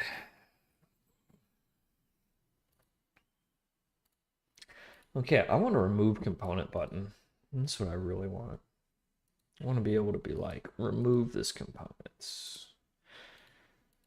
Yeah, it's Friday, man. It's Friday. I've been up since 5 in the morning, so it's basically like 5 in the afternoon for me. I'm not going out tonight. I'm going to bed early tonight. I got to wake up tomorrow and catch up to Acorn and Path of Exile. I want to write up some of those articles. Like, at least try one or two of them out. I figure I'm probably going to write it and then rewrite it and then rewrite it and then be like, okay, this is kind of the format that I'm going for, and I'll just publish the iterations. Because I would like feedback. I would like people to be like, this part wasn't very clear, or I'm not sure what you meant over there. Could you like be less wordy? That kind of stuff. But let's see, what do I got on the agenda here? Yeah, I want to do a series on risk, a series on strategy, and a series on tactics. So like for the series on tactics, I want to teach people how to think in terms of payout structures. Like as the price moves, as time goes by, like this is how the payout structure will change so that you can think about like payout structures tactically and how to create one that's like suitable for a certain investing or trading objective. Then I want to have a whole series on strategy, like the philosophy of trading strategy, like offensive versus defensive strategies. and then a whole series on risk where we're just thinking about like flipping coins and how to diversify our risk, like with these known probabilities, and then what happens if uh, now we have to worry about correlation. Now we have to worry about correlations that change. And what if the performance of the underlying coin is also a variable, and sort of building up in complexity from flipping a coin to a portfolio of strategies, like with different risk profiles, and how to think about it each step of the way, mostly so that I can figure it out. I figure I can kind of iterate from there. Okay, well, let's start with flipping a coin. I understand that risk pretty well. And what if we flip 5 coins? Okay, what if we flip 10 coins at the same time? All right, how many coins would we have to flip at the same time before we have literally no chance of losing money? And then how long, like, can we keep that going indefinitely? All right, now let's weigh one of the coins. So it's 51.49, right? Let's see how that affects things, and so on and so forth. Second year at a trading firm, broke 1 million total comp this year. Hey, congrats.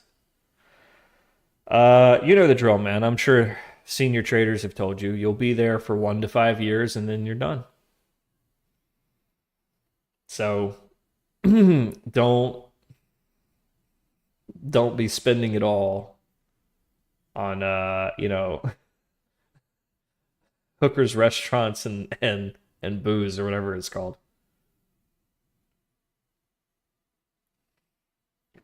Roulette strategy one? Nah, man. Sock it away. Sock it away, because in another year or two, you're just gonna wake up one day and just be like, what is my life? What is my life? What is my life? You'd be like, I can't remember the last time like I felt human. That's why I don't work at those places, man. I don't.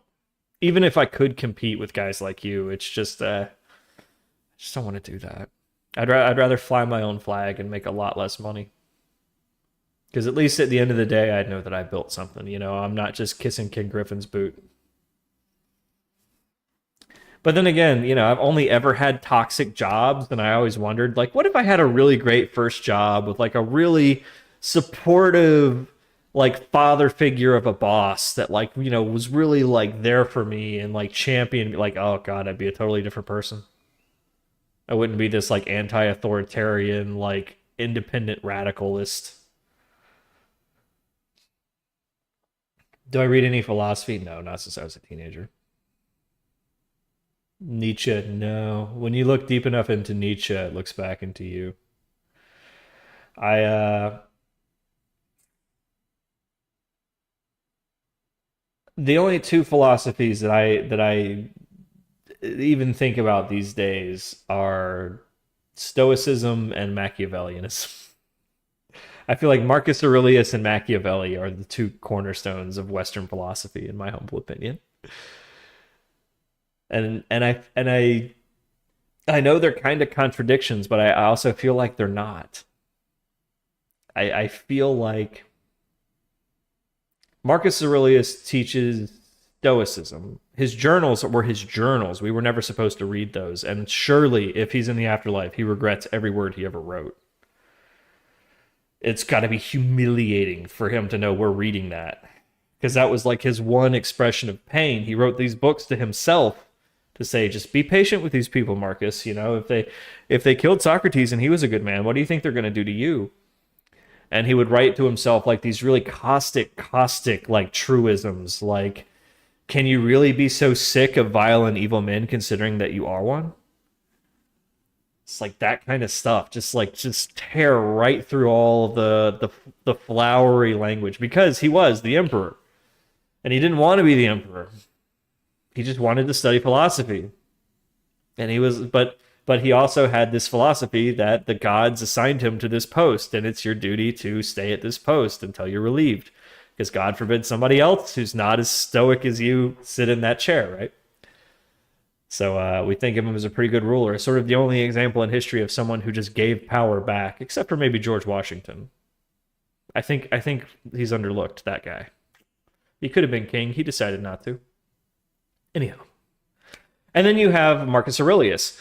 or not Marcus Aurelius. Then you have Machiavelli, who teaches that the man is still animal, red in fang and claw, and that power and the pursuit of power for its own ends is a worthwhile pursuit, and perhaps the only way to survive amongst other hungry, dangerous man animals. That manipulation and cunning are good things, that it is good to be feared, that it is nice to be loved, but it's better to be feared because, at least if they're afraid of you, they won't try anything. That kind of no bullshit, no flowery philosophy. Here are the rules by which you may eat your fellow man. Machiavelli would say, do not be tempted by the angels of your nature, or something like that. Like, don't be tempted by the angels, as someone else might say, don't be tempted by the devils, right? That you are an animal, it is what you are, you cannot rise above that. And to think that you have is to make you vulnerable to those who don't lie to themselves about it. And somewhere between these two philosophies of be the best man that you can possibly be and be aware that we are animals, man animals, and you must be realistic to that to survive. I think somewhere between these two is what it takes for Western society on the individual scale and the large scale. We have the nukes, but we don't enslave the world. There was a moment where we had them and no one else did, and we could have turned it all. We could have ruled them as slaves, the entire world. America on top forever. But we didn't. Because we want to be better than that.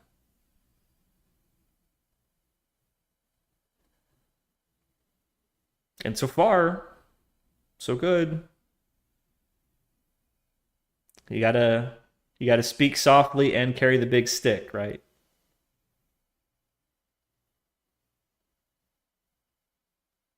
Fun things to think about.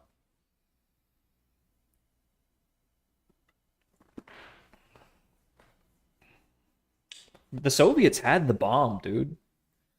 And on more than one occasion, it came down to it. It came down to it. Where if everybody did as they were told, if everybody followed orders, the world ended. Someone in the chain, at the top, at the bottom, at the release point, at the moment of truth, said, I will not push the button that kills 40 million people. Because I like to think that we're better than that, right? There's something in us. There's that Marcus Aurelius in us somewhere. Yeah, the Russian guy on the submarine. How many times has that happened? We probably don't even know about the American guys on the American submarines that thought that it was going right now for real and somebody had to do a thing and we just never heard about it. Maybe old Admiral so-and-so didn't really have a heart attack. You know what I mean? Yeah, the Cuban Missile Crisis. I mean, we've come to that point where if everyone was just following orders, it would have ended terribly. And our morality, our altruism rises above. And I think that's good. I think that's progress. I think that's hope. I believe in a unified mankind. Unified humanity. It's just going to take us some time to get there, but we're getting there. We're trending in the right direction. There is less hunger in the world today than in human history and human memory. That's a good thing. That's a very good thing. Less darkness in the world than ever before. Less violence in the world, with a few exceptions, than ever before. We're going in the right direction.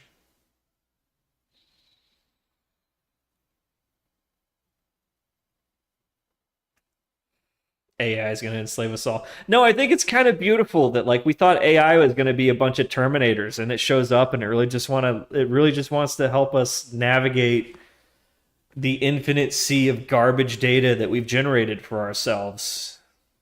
Think about it. That's what the AI is doing for you and me on a daily basis. The search engine stopped working because it got flooded with garbage. So now the AI helps us cut through the big data to get the answers that we need. That's going to be the only way to navigate the seas of data that we're generating is with AI limbs, organs, extensions of ourselves, like Elon says. It becomes an extension of you in the same way Google is or your phone is. It'll just be in here. It's kind of cool. And apparently we're all going to be thin and hot because Ozempic seems to work. I hate to say it. So in the future, we're all going to be hot and thin, and super smart, with great tits and giant horse wangs. Basically just running around slapping each other. It's going to be great. And we're all going to live forever. Sword fight! Yeah, exactly. Pair trading strategies. Yeah. Yes, thank you. Let's get back on track. Yeah, pair trading strategies. Yeah. So the system as built totally supports pair trading. It supports multi-leg instruments, compound instruments, because of course you might want to do like, a bear call or a bull put or a jade lizard or an iron condor or something. So it's built with that in mind. So you could do a pairs trade too. You could build an anomaly detector that is looking for pair trading opportunities in a universe of stocks, right? Or you can build an independent anomaly detector that's looking for a pairs trade opportunity in a very specific hard-coded pair, right? So yeah, that's all baked right in. And when the signal goes to the tactic recognizes that this signal is attached to a compound instrument. And so when it submits an order to buy 100 shares of the thing or whatever, the execution layer automatically translates that into buy 100 of this, sell 100 of that, whatever. It's in there. That's what I spent like the first year on, was just thinking of all that.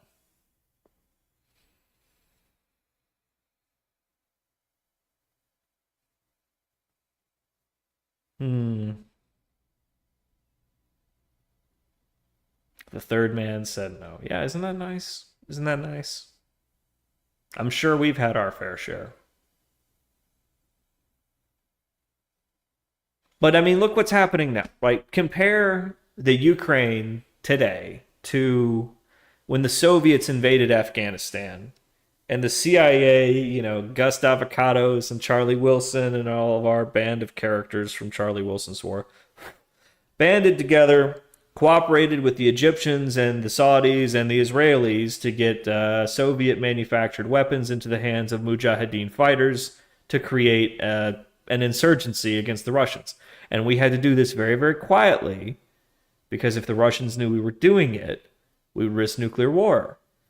But now we're in the Ukraine, and we are very, very openly funding a Mujahideen-like resistance in the Ukraine. And the Russians know this, and this is not threatening nuclear war. We're all big boys. We're all grown-ups here. Nobody wants the end of the world.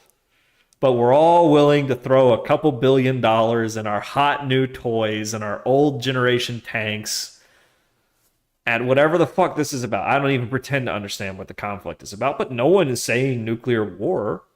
No one's even thinking it. I feel like that's progress, right? Isn't that really good progress? Remember when there was a rumor that the Russians were paying like Afghan insurgents for the heads of Americans? It turned out to not be true, but nobody said nuclear war, right? I don't know. This feels like we're in a good spot. I'm trying to be hopeful, man. Yeah, I feel like we're all everyone understands the stakes and nobody wants that, right? So now we're all just kind of understanding that this isn't going to escalate beyond a certain point. Maybe I don't know enough about the conflict, but it just feels like that's just not on the table. I hope I'm right about that. I might be totally wrong. Uh,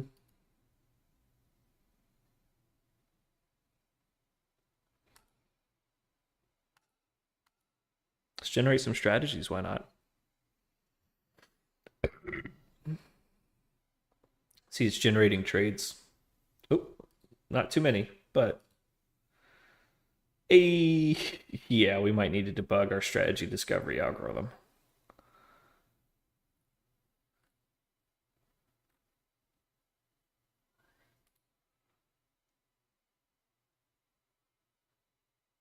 Uh-oh. Not a valid double value. Oh, I think, yeah, the way some of these are encoded, we can't open them. Yeah, not great. 40 minutes? What the fuck?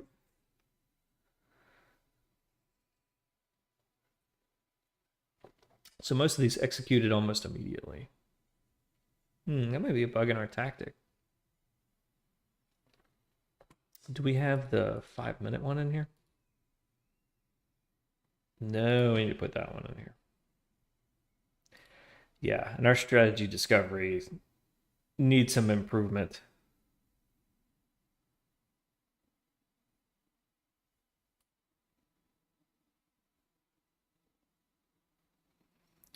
It doesn't understand when contexts or regimes are like mutually exclusive, and so it keeps trying permutations and combinations and gets a bunch of like useless redundant overlapping things. So it needs a rule in there where like if two strategies with different rule sets have identical trade outputs, then always prefer the simpler of the two and pretend like the more complicated one just doesn't exist, because it's probably a case of mutual exclusivity.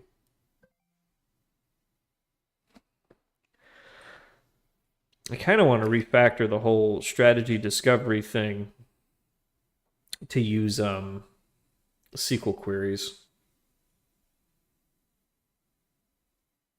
Anyhow, so these are all the trading strategies that it discovered, but as you can see, most of them are like kind of identical because yeah, the regimes and the context rules that it's chaining together are like mutually exclusive or just like completely irrelevant to each other.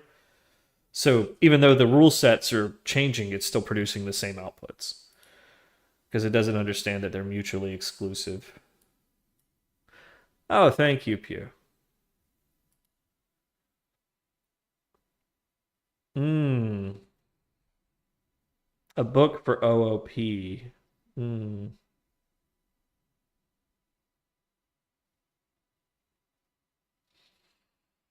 I don't know, man.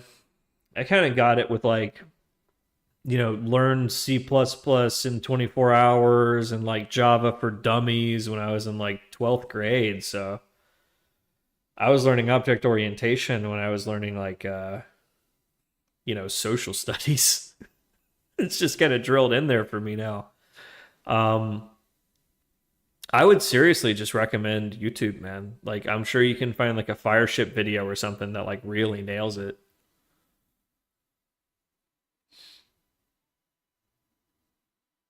Well, how the fuck do I pronounce your name? Well, WB, we don't have any hot, cool strategies right now, but we're focusing our strategy component research and development on stuff that might contribute to scalping. Ben, well, you should change your fucking name to Ben. Should call it Ben X10. I don't know. I'm sure it's not taken.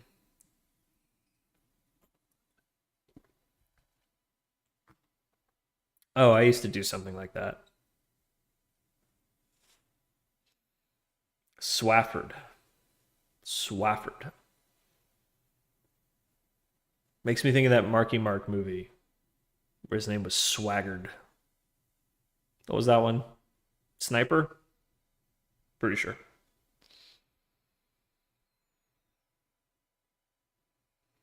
Oh no. Shooter, Shooter, thank you. That was a great movie. I like that movie. That's a good rainy day movie.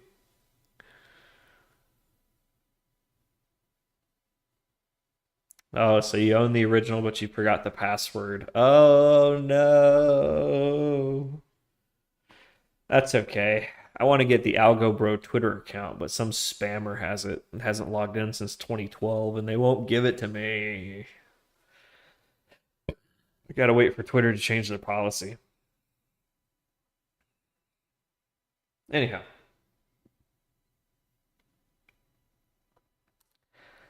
so add a remove component button, and a refresh button. These are like wish list items. That would be really nice to have.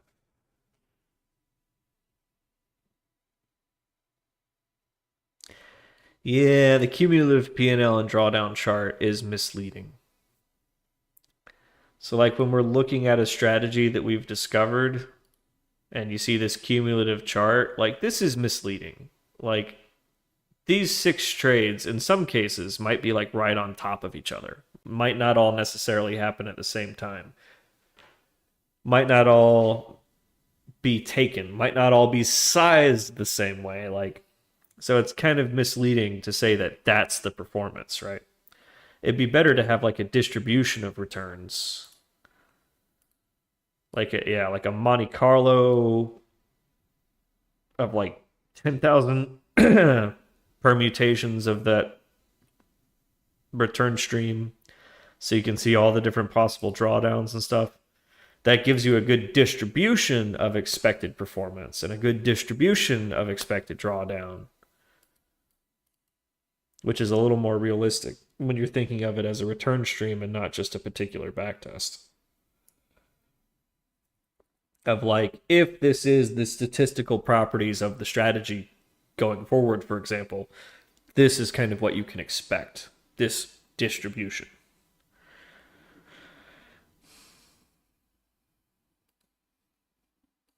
Okay, so if we wanted to do a remove component button, it has been forever since I've fired up WebStorm.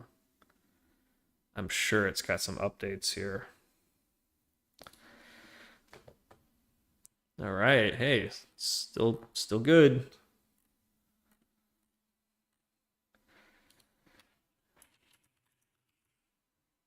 Right? And it's gonna freak out because port 3000 is taken. So yeah, it's gonna hop on 3001. Sweet, yeah, works. All right, cool. All that still works. Great.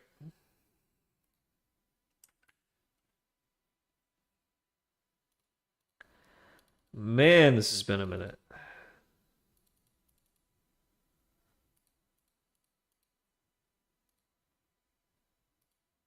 Okay, all right. It's coming back to me. It's coming back to me.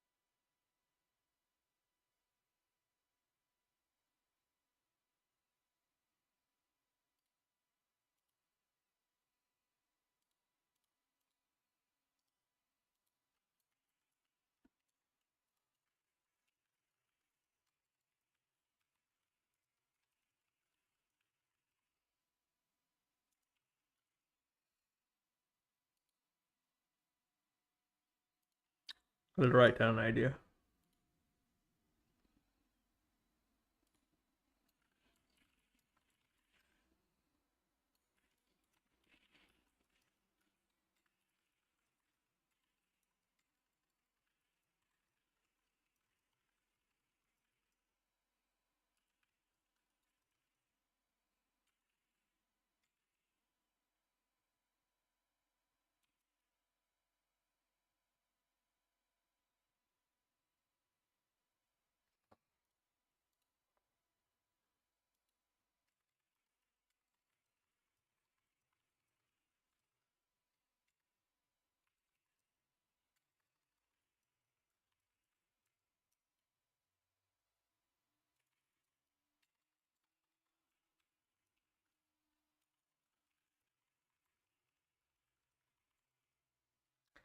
Just thinking, the trick to growing as like a streamer or content creator, whatever, or as anything, is to create positive feedback loops, right?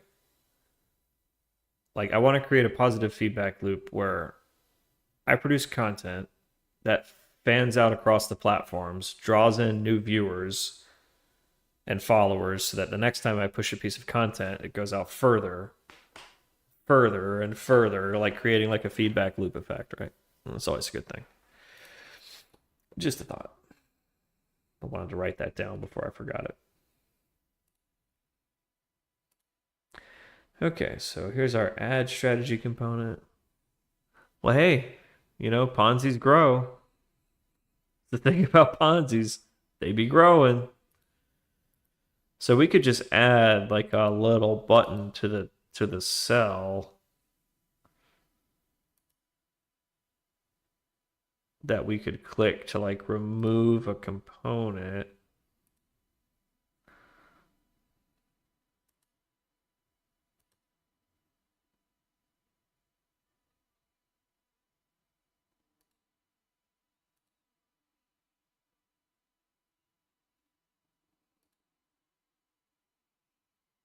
Hmm.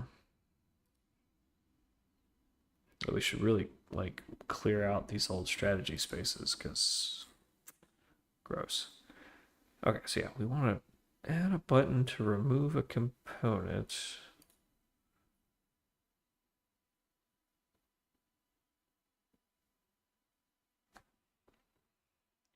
So we could add it like,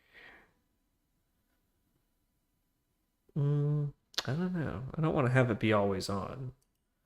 We don't have any kind of click support.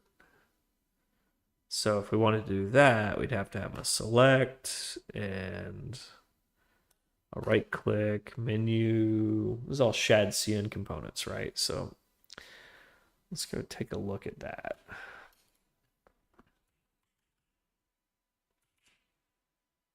I haven't checked out shad CN in a moment. I'm sure they've just added a bunch of new stuff.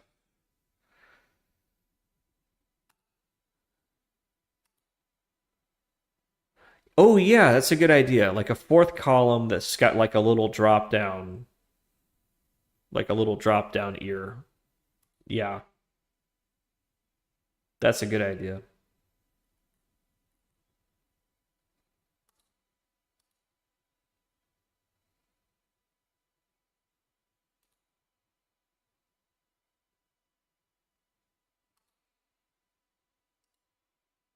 Hmm. I mean, that's not bad. I mean, they have a context menu.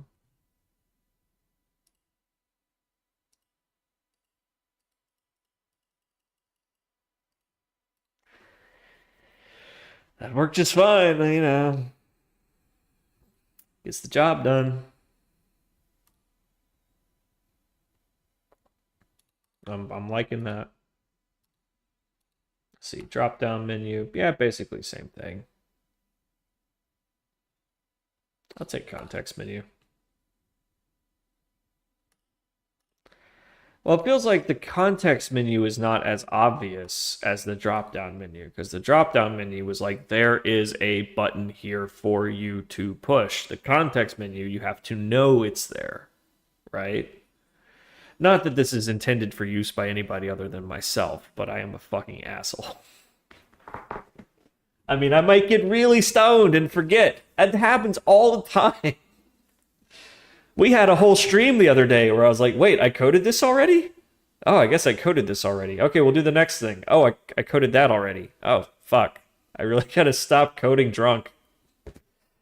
Some people, when they get blackout drunk, it's not, oh, I coded all of these modules and forgot about it. It's waking up in a basement somewhere like, oh, fuck. Why does my asshole hurt so much? You know, Vegas, baby. Vegas. Ah, I don't know. I like the context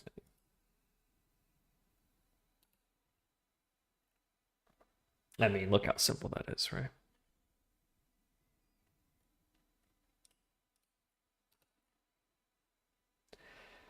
Okay.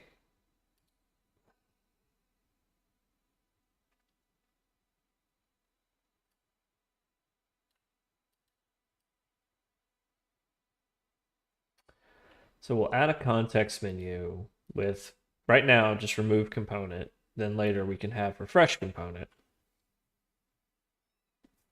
Maybe one or two other things as we go. Eventually, I'd like to be able to navigate deeper. Like, let's click on it. Let's see all the signals. Let's click on a signal. Let's jump to that on the chart. Like, we used to have all that when we had like a little desktop app, but we spent like 2 months developing that, and it got really, really buggy really fast, and it just wasn't worth the headache to maintain. So we started switching to a like a one-page app, which has now become a two-page app, and I think it's almost time to make it a three-page app, maybe a five-page app. Gonna get wild with it. I certainly want a better chart thing. This thing kind of sucks. It was just the first one that we found, but yeah, it kind of sucks.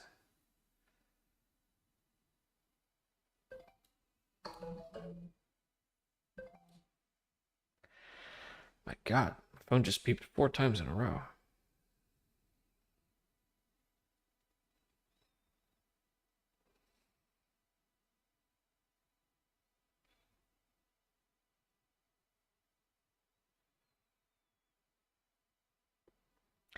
Yay! Oh, Hertz is selling off Tesla fleet at significantly reduced prices. Let me guess, that's the hardware that doesn't support full self-drive.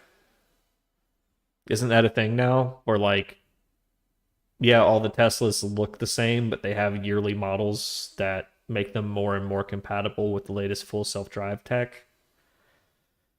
Does anybody know? I'm not a car person. I am not a car person.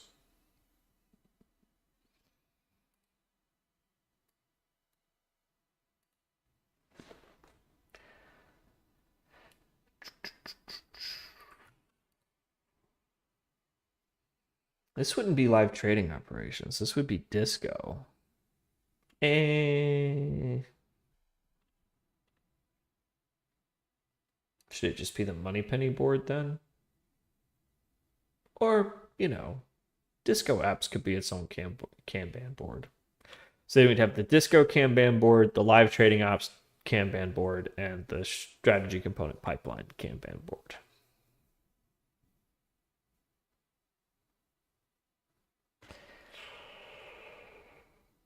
Eh. I don't think we're gonna have that many things for Disco or for the Disco app. Let's just leave it on here.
What if they remove a universe?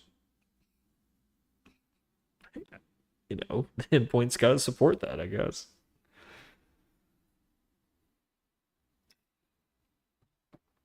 All right.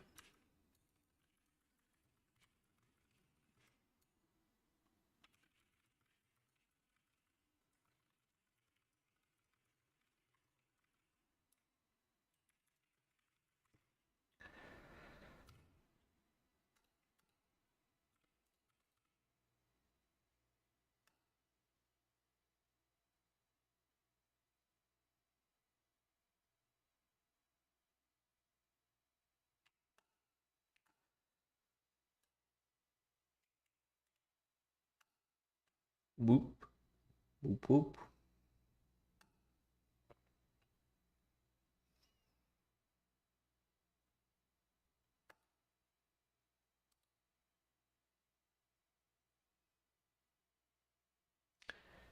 So, what's up, nerds? What y'all doing?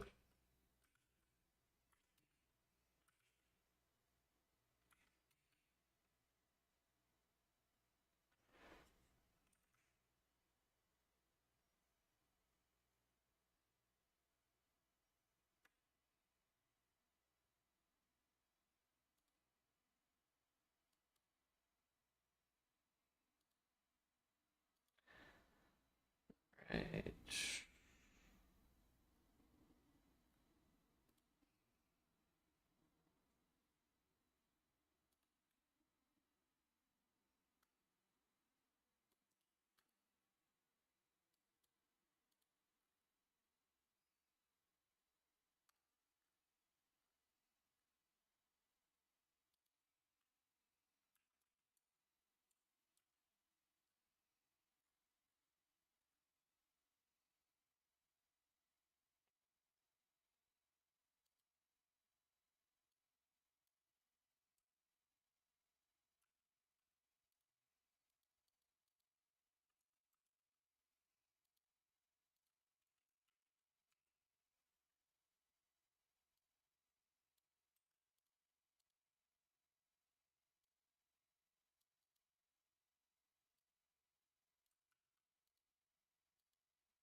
Really fucking slow.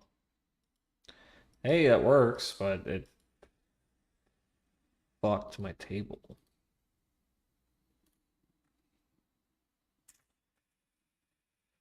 Yeah. Show we gotta we'll just put it in we'll just put the trigger in the component name. Yeah.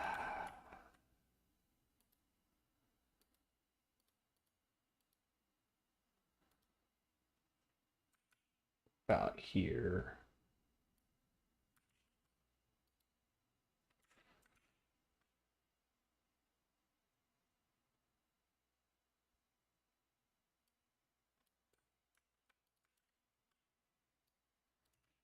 Yeah, that'd be good.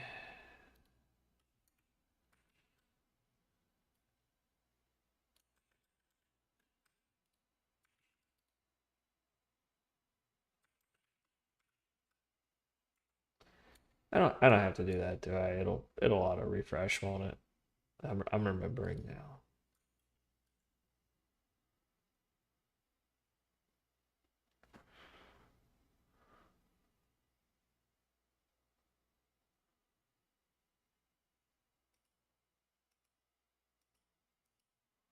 All right.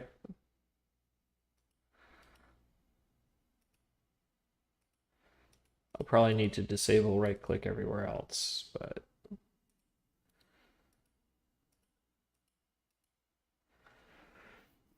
I'm not crazy about that. Yeah, yeah, I think considering that, we're gonna have to add a fourth column.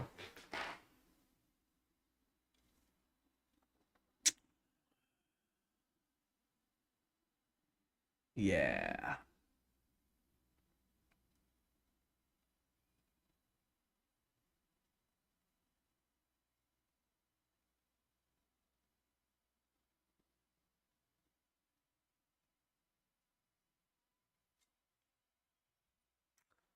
We need like the little, what's that called?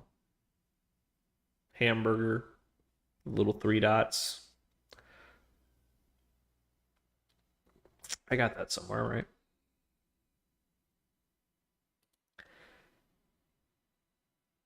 Yeah, it'd be more intuitive. Yeah.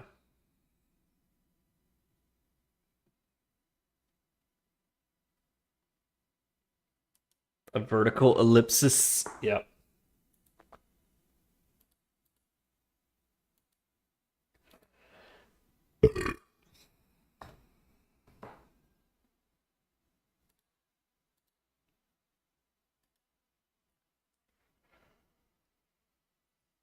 All right, so that's going to be drop down menu. Well, we still need like a button for it. Okay, tell you what. We'll switch that in a second. We'll take a quick restroom break here. And then, yeah, we'll switch to something a little more intuitive. We'll add that fourth column.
Guys, why are the Teslas so cheap? What am I not seeing here? What's the scam, man?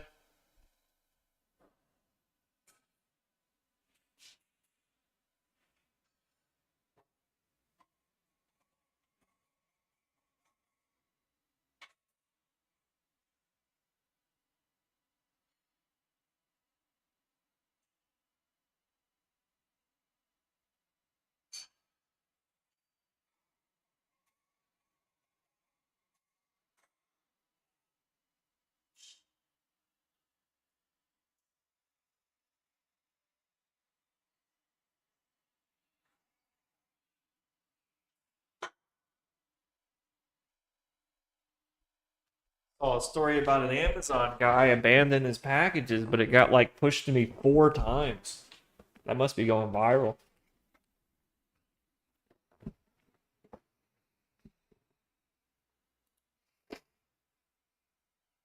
Don't stare at me. That's not nice. Oh my god, posture check. Okay.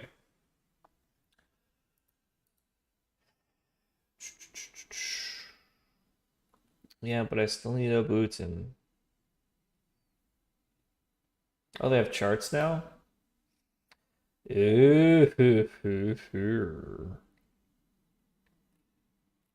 Nice.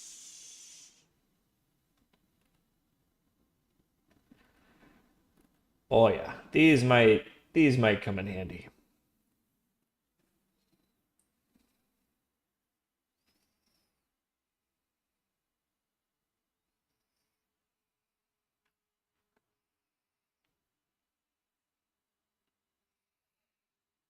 Wow, they got a lot of charts. Cool.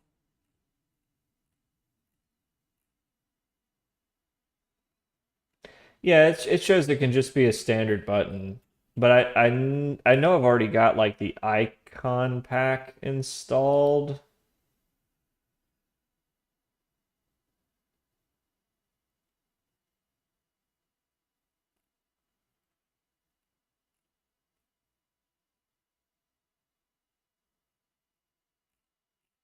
Where's the icon pack? That's another thing, right?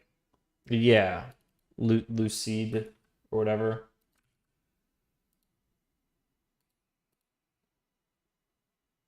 That's a separate thing. Okay.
That's not right, is it?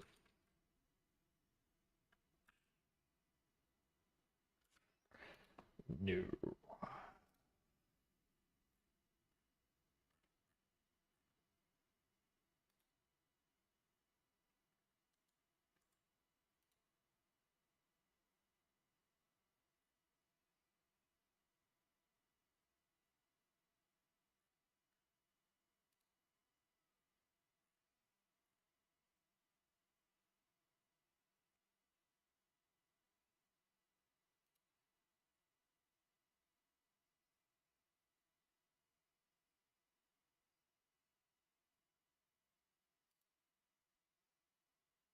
Here we go.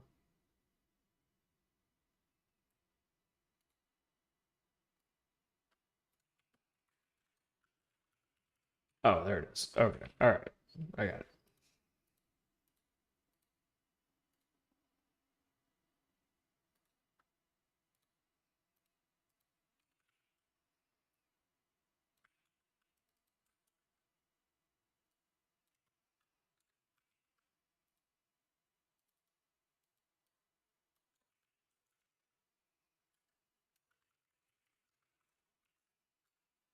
Fill that in later.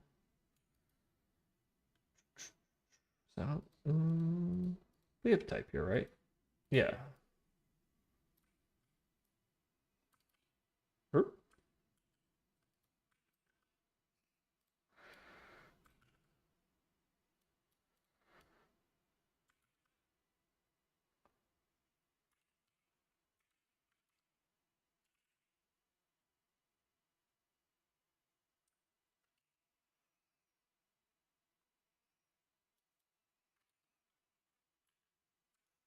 Oh, that's a label. Okay.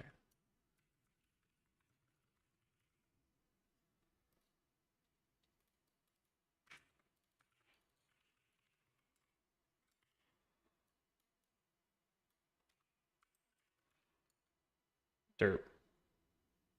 Derp. I derped. I derped. My bad.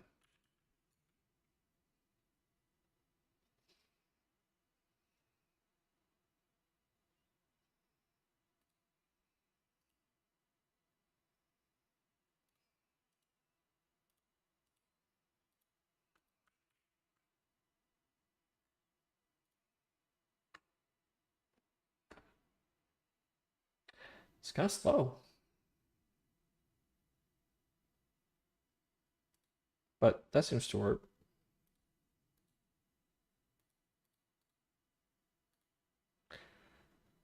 All right, let's right align it.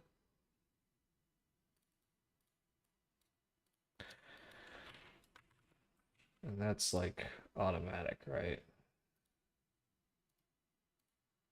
Yep. Oh, that's so cool. All right, cool. Uh,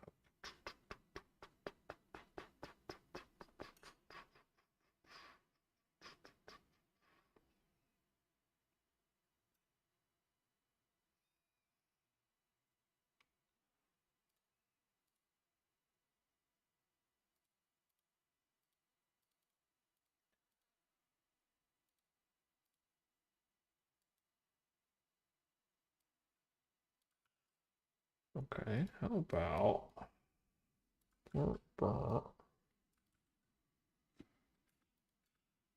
dir dir dir dir dir dir dir yeah yeah yeah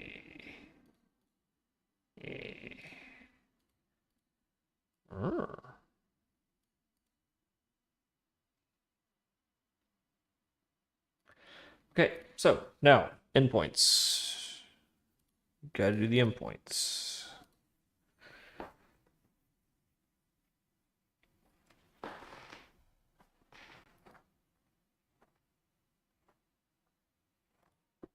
What do you mean styled properly?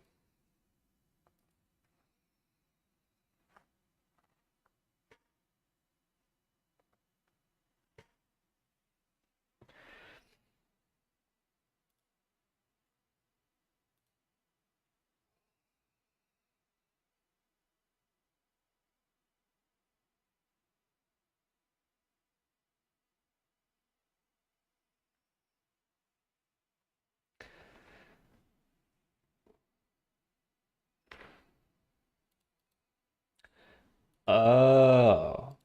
Oh. I see what you mean.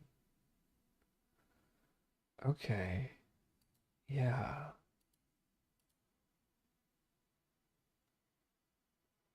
As child of.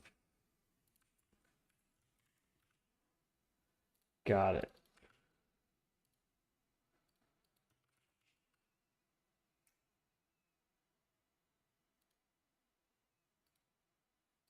Well, I don't I don't think that did what I wanted it to do.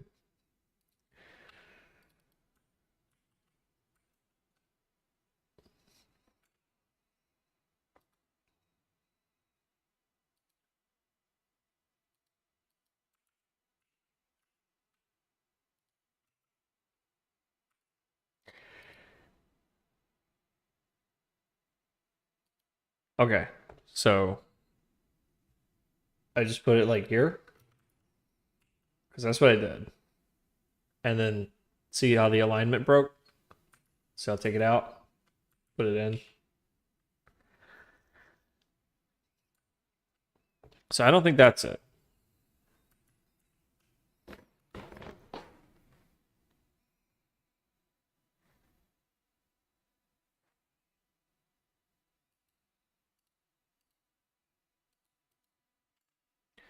So we're inside the table cell. So trigger as child button icon. Oh, okay. Okay.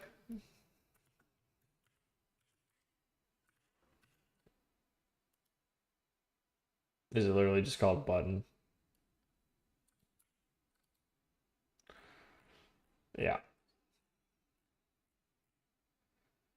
Ooh.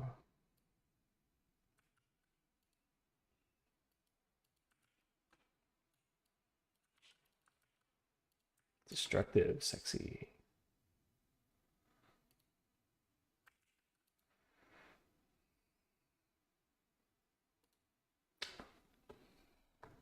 Maybe a little too sexy. Yeah, let's take the destructive out because that's just too goddamn sexy. Okay. Is that. I mean, is that better? Am I doing this right?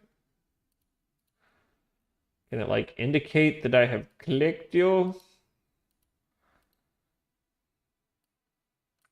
Is that the droid I'm looking for?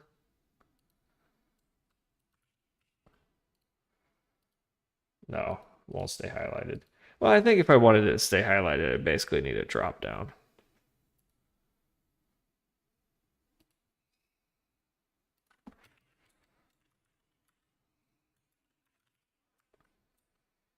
Aha.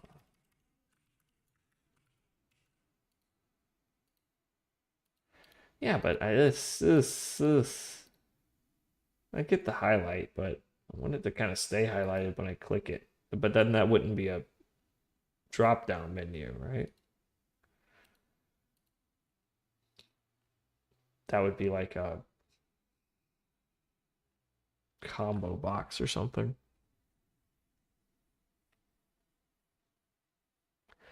Well, how do I uninstall the context menu?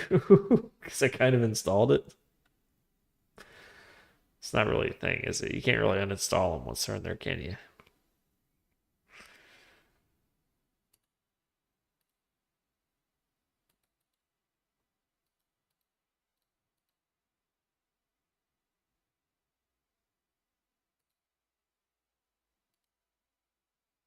You just remove it from the components folder. There's not like an actual remove command.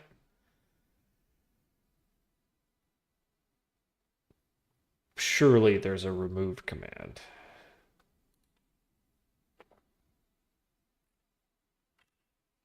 Whatever.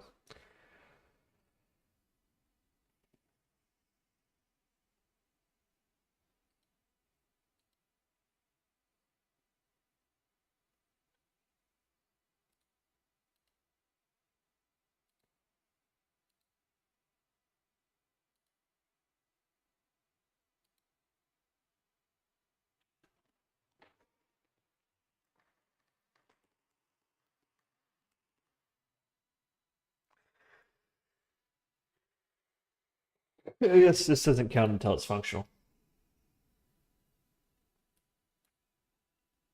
All right. So we need an API endpoint.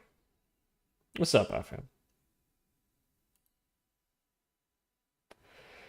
Oh, so I can just delete all the import things from components. Oh, it's like right there. Well, that's fucking handy.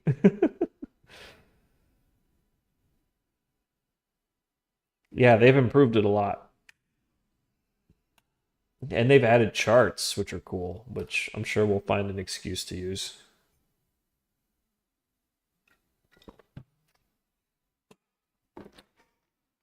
Oh my God, posture check. Oof.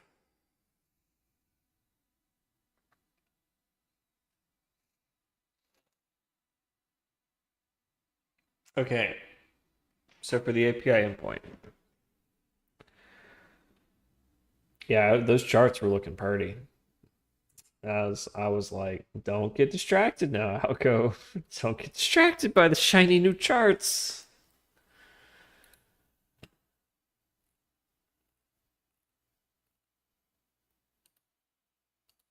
I love this library from doing API endpoints. It's just like add one, boop, done.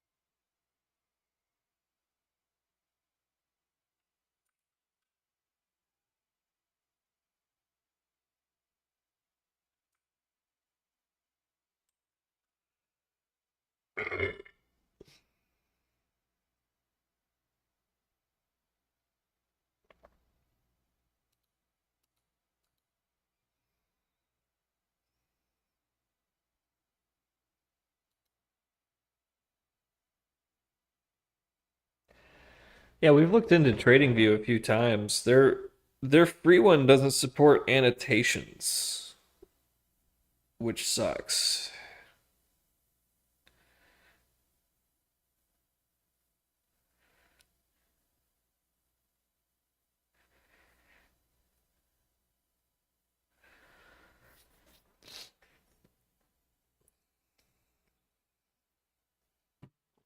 Oh, it's extensible? Oh, okay. I might have to look into that.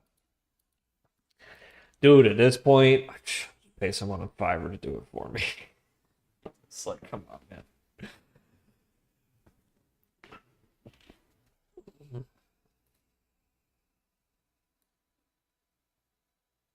man. Okay. Well, if it's documented enough, then I can just throw it into Claude and Claude can do it for me. Okay, what was I doing? Oh yeah, I was adding an API endpoint.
Oh, okay. And this is for the free one?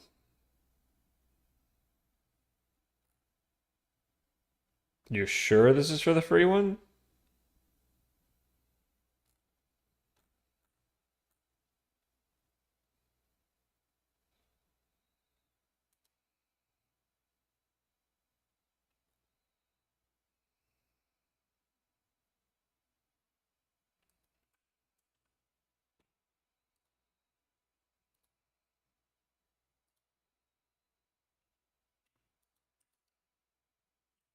I mean, they seem like the kind of assholes that would keep their documentation for the pro one behind a paywall. I mean, it's there. Just put it there. Oh.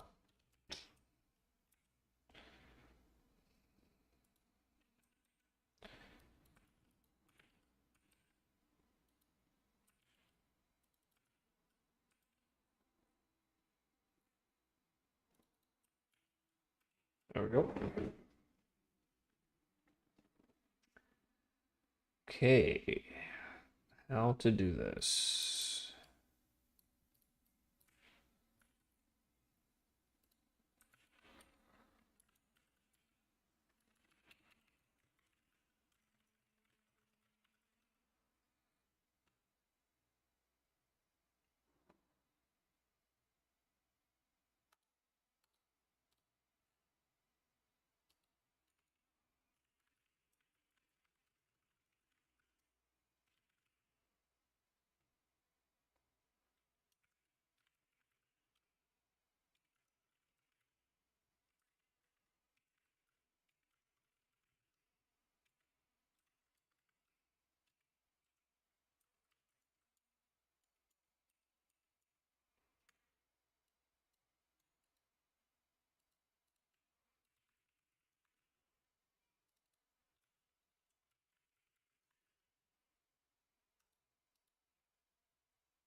All right, this is where we got to do some database magic.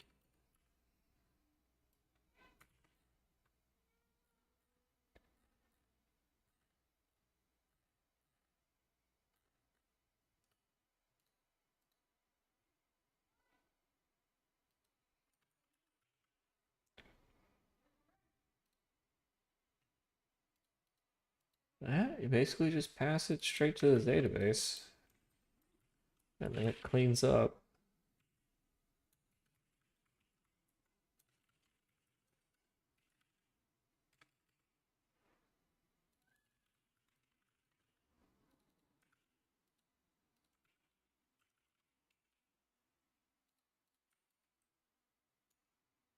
Yeah, that might be a superfluous function right there.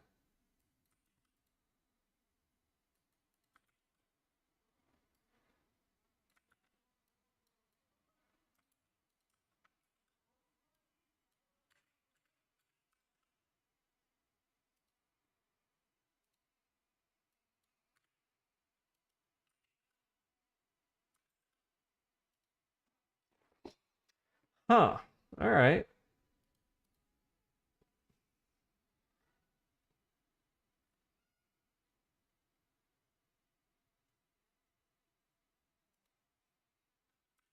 All right, that's pretty cool. That might come in handy.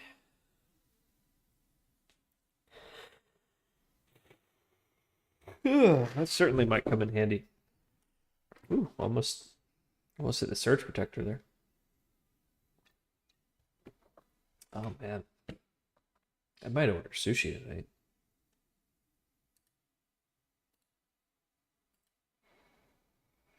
Dude, come on though. It looks ugly though. Come on, it just looks like an asshole. Like, come on. It just hurts. It just hurts. It's like when you see a guy get whacked in the nuts really hard, you're just like, oh, it just hurts a little bit.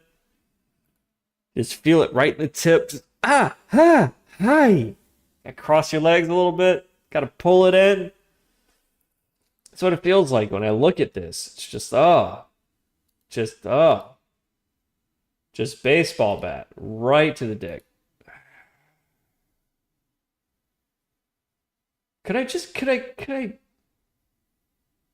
I mean, fuck the button. Fuck the button. The button's ugly. I don't like the button. Can I get rid of the button? I'm okay with it just being a JPEG.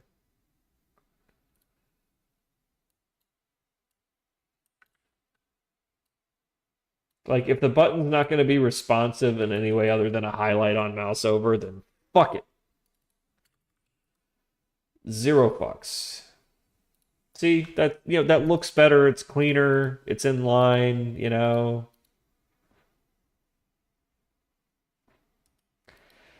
don't know. It'll work for now.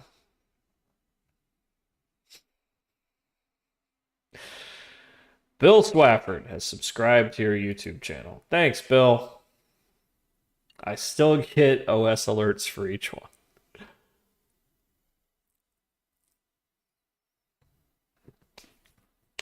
Yeah, I like that there's pre-made components now and you don't have to reinvent the wheel anymore. But as a consequence, all websites now look alike. It's Ben. Well, what's up, Ben? How you doing, man? It said William, but I thought you and me, were tight. William is usually abbreviated to Bill, like Will Shatner, Bill Shatner. Nah, nah, okay. Yeah, we're tight. We're friends and family, so you fall into the SEC exclusion on incubating hedge funds for friends and family. You know.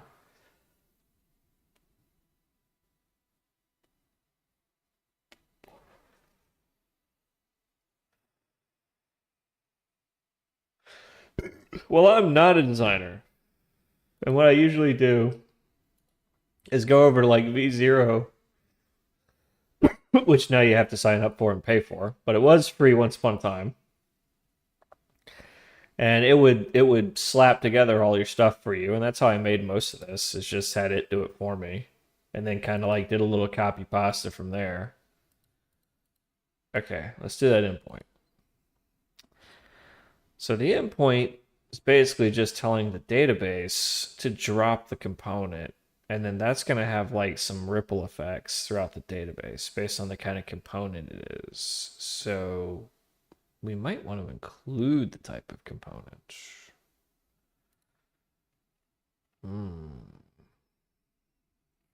Oh, where was I? Oh, yeah, here.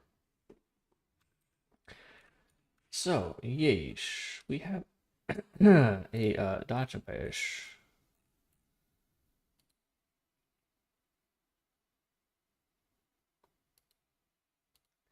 So, strategies, for example.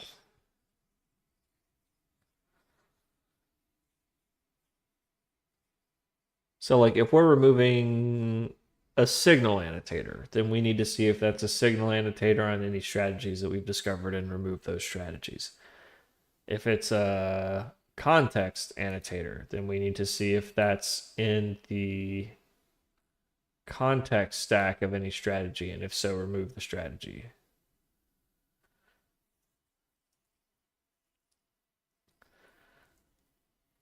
If it's a tactic, then we need to remove any strategies it's associated with, any trades. Oh, this is going to be a little bit of a pain in the ass. I would honestly rather just hand this to Claude. Claude, get in here. You got to earn your 2 cents a day. So Acorn's using 4.0 Pro, and she says it kicks ass. So I might have to get on that tip. I did already pay for it. Paying for it every day.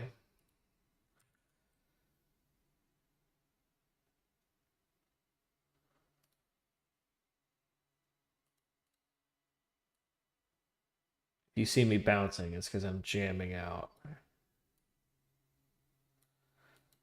All right, Claude.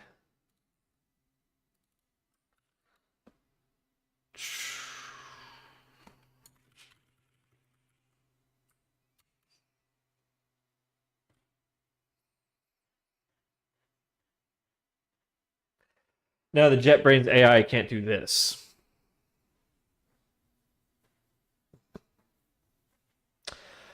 It's pretty fucking smart.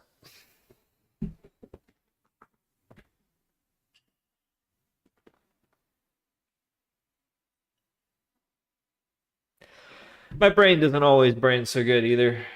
What's up, 5 Shot? How you doing? Looks like we got it in a 0 shot. You know what I'm saying? Ew. Ew.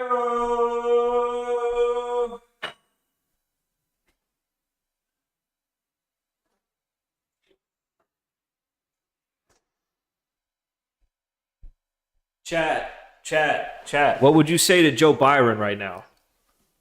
Chat, who's the president? Chat, what would you say to Joe Byron right now? Reinforced learning agents. It's Jover. Oh, that's actually that's a hot take. That's a hot take. The stream sponsored by Wild Cherry Pepsi. It's zero sugar. This was my like wicked addiction in my teenage years. I think this is the first soda I've had in months. Oh, fuck, that's good. Bing bong, fuck your life. Should be my sub alert. What have I been up to? Well, we got strategy discovery up and running. We got live trading up and running, and now we're trying to discover good strategies to trade. All right, let's take a look at this. This is a big boy. This is a big boy.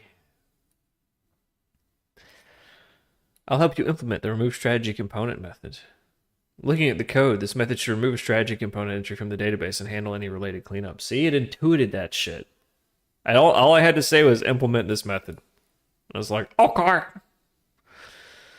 So, how is that not reasoning?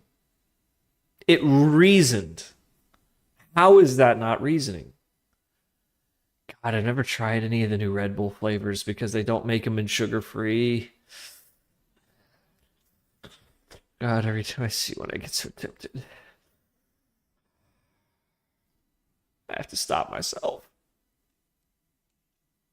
It's not fair. It's not fair. I want to know what peach Red Bull tastes like. I know. I'll just do it one of these days. A quart of vodka. Because I gave up sugar soda, and when you give up sugar soda and you go back to it, it literally makes you feel sick. Like, this is zero sugar.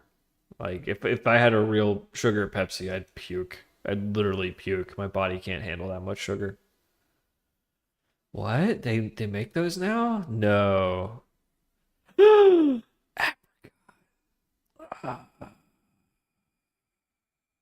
Yo, okay. Next time I'm in the store, I'm going to pay particular attention to that. Yes, it is worse for your health, but it's better for your waistline.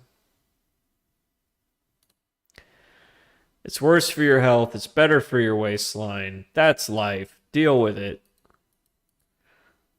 I'm doing some endpoints here. Hold on. Me and Claude were having a conversation. You guys distracted me. But yeah, how is this not reasoning? I mean,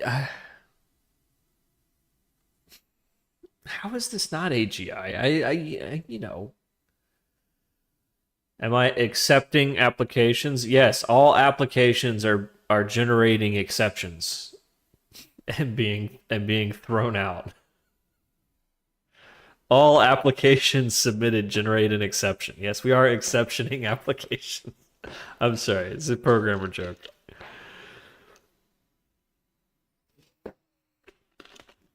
All applications are being exceptioned. Sorry. I mean, come on, it's a good one. But shh. It still exists, right? It still exists. It must still exist. It must still exist. Okay, it still exists. All right. Yes, all applications. Hold on. Hold on. I got it. Shut up. Shut up. Shut up. Shut up. Yes, all applications are currently being accepted. Thank you. Thank you. Thank you. Where were we? Y'all heard that, right? Kind of ruins the joke if you didn't hear it.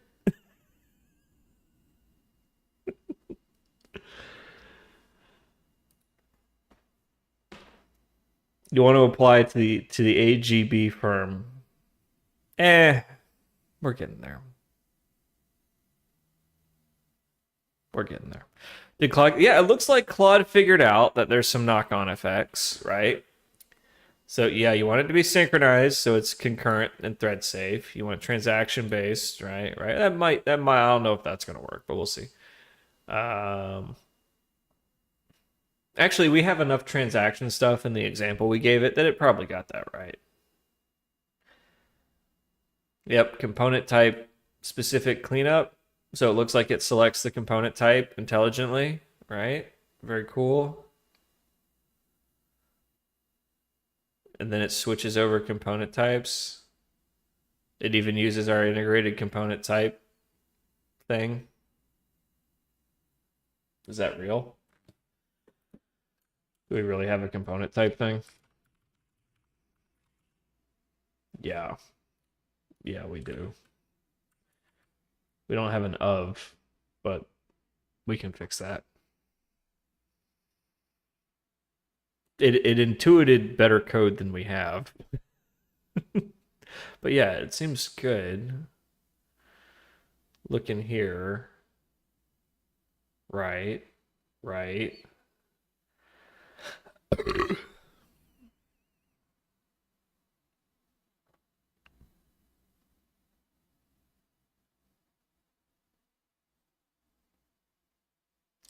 Does it remove strategies using the signal?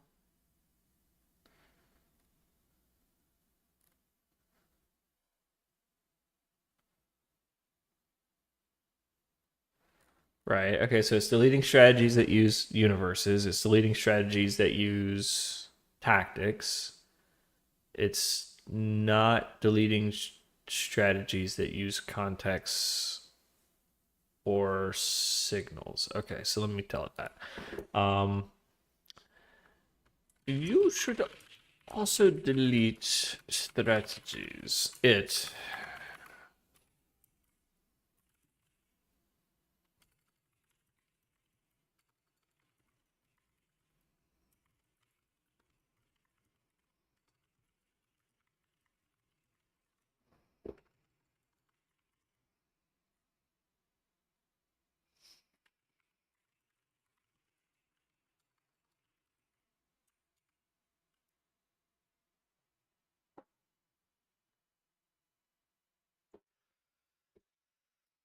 Claude is pretty good. I don't know, but Acorn says that 4.0 is pretty damn good too. So I honestly don't know. I use Grok, but Grok is free now.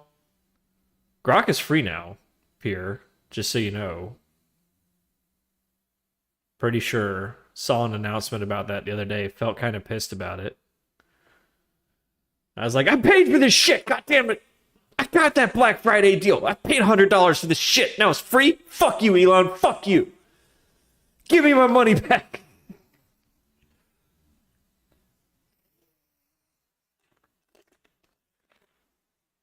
Acorn's using O1. Yeah, she's using O1 Pro or whatever. Yeah, she says it kicks ass. That's $200 a month. I certainly get my $20 a month out of Claude. All right.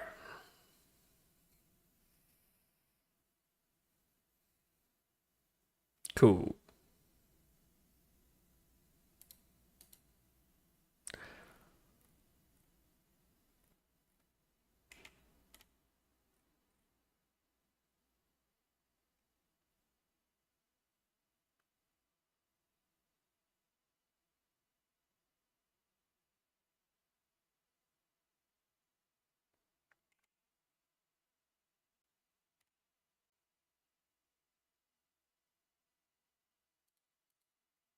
Huh.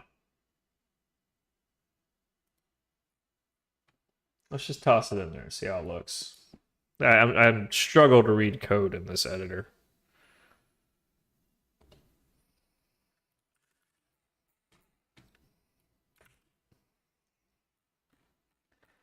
Woo! Look at all that.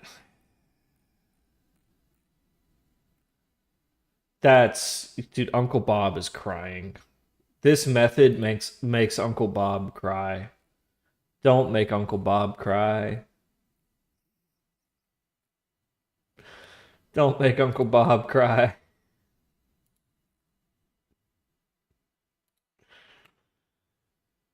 Oof. Is there a free trial for Claude? I don't know. Something costs 500. Which one costs 500? Is it Devin? All right. One of you knows this. So, okay, Devin's 500.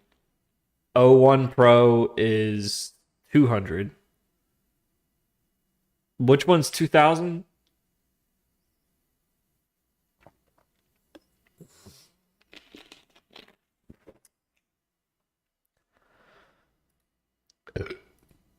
The fuck is this? Yo.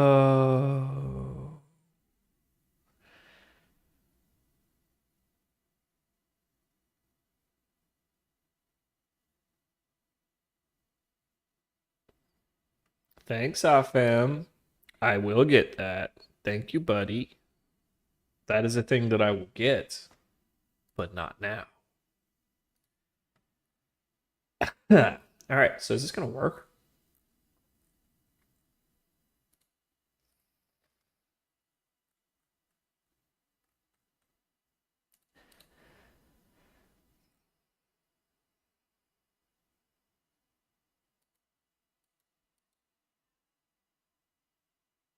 I'm kind of curious. Find out.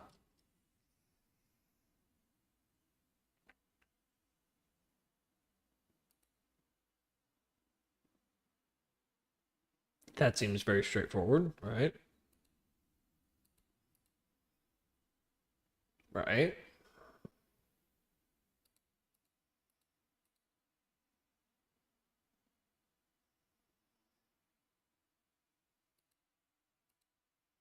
I mean, it's got all the table creation statements, so I can only assume all this is accurate.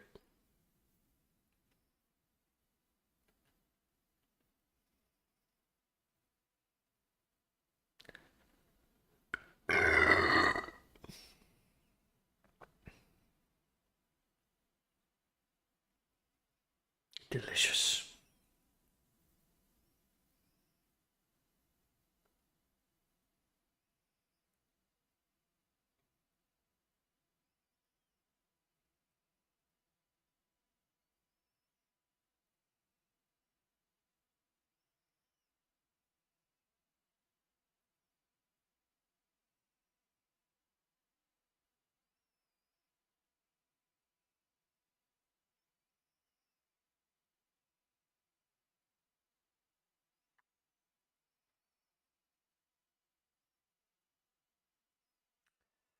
Seems good to me. Pull request approved. Straight into production. It did a pretty good job, yeah. And I think that's because like we gave it the file that includes all of the creation statements. Like we gave it the and we gave it another example that has the rollbacks and all the transactional stuff. So it basically has like every example of how we interact with the database, every table creation, every field type. It's like a perfect example of when to hand it off to the AI when it has pretty much complete information. All it has to do is fill in the blank. All right. So yeah, that's basically it.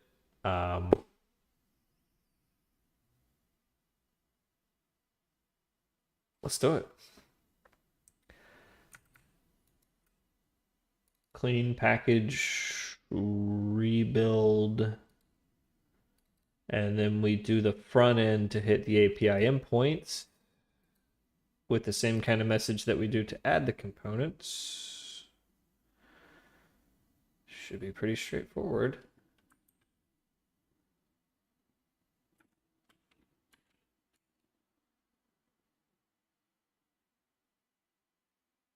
Okay, so the endpoint is in place. Now we have to make use of it.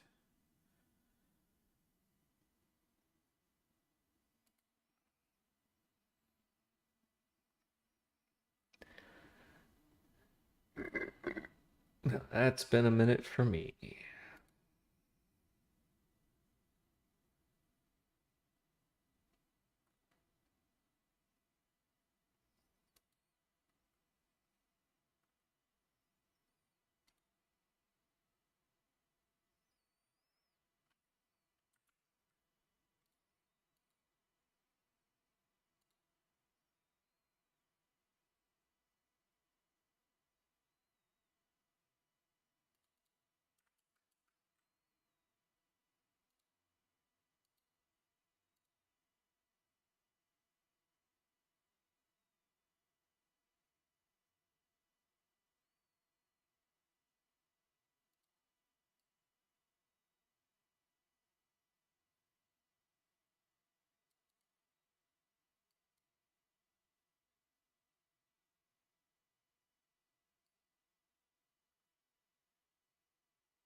My use effects. Why, whatever for.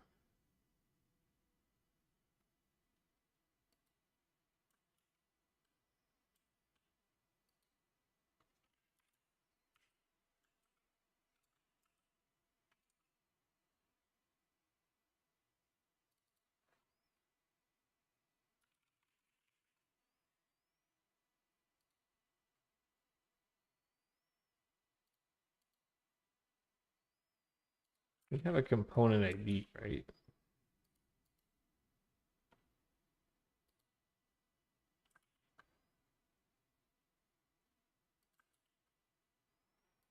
Well, we're gonna find out.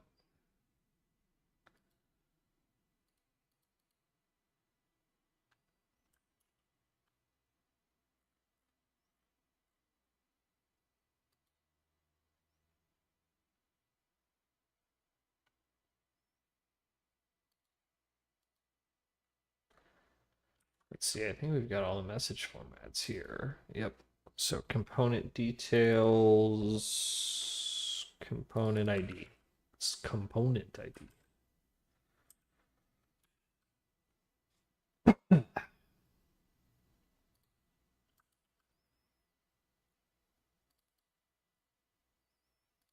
Okay.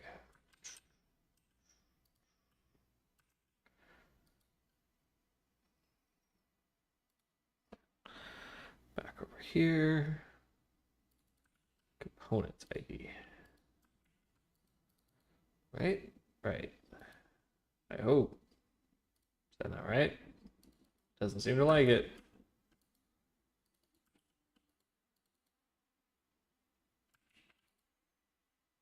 Well, we'll find out.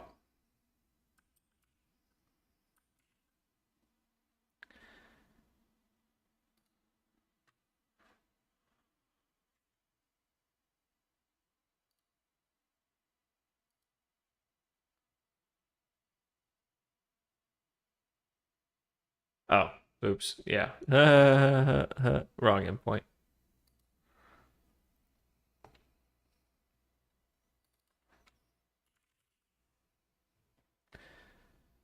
Oh yeah, no, that's for Git. This is a REST thing. I forgot. Or yeah, we got to post to it. My bad. My bad. I forgot all about that. Boop, boop, boop, boop, boop, boop, boop, boop.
TypeScript.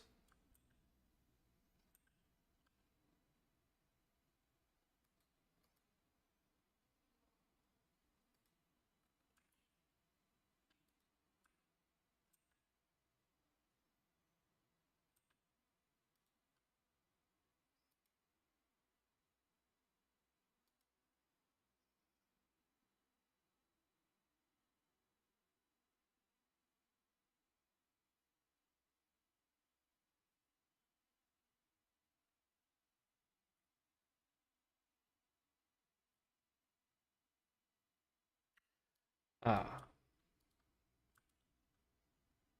I see.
Hmm.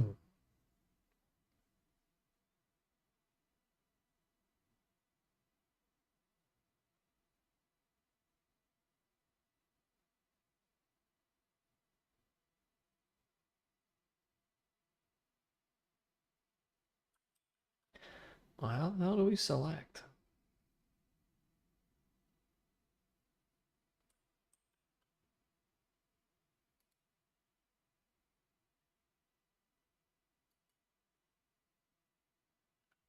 Can you forever unlock? I don't know. Is that a thing that I can do?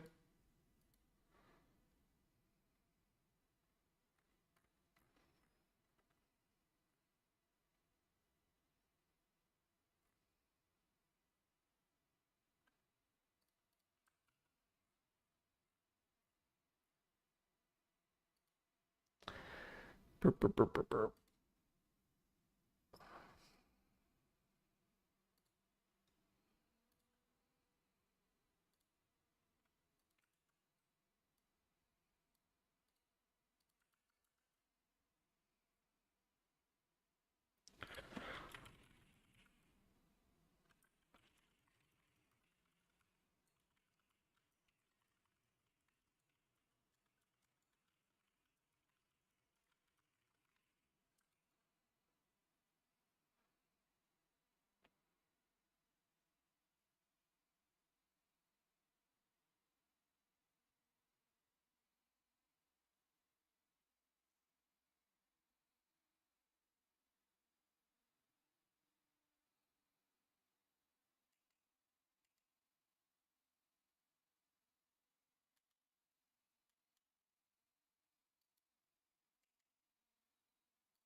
Did that work?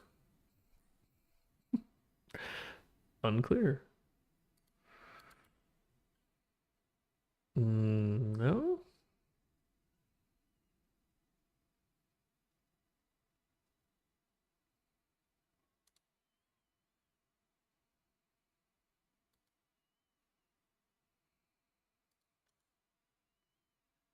Let's see here. Go check some console logs. Strategy discovery back. Clear. Let's try that again. 2-pip ripper remove. Doesn't look like anything happened.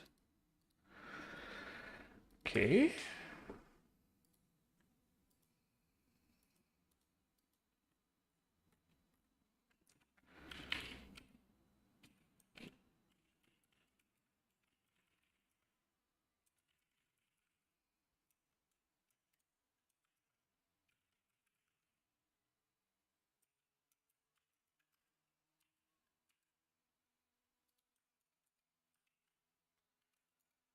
Okay. Make some louder code here. Let's make some noise, huh?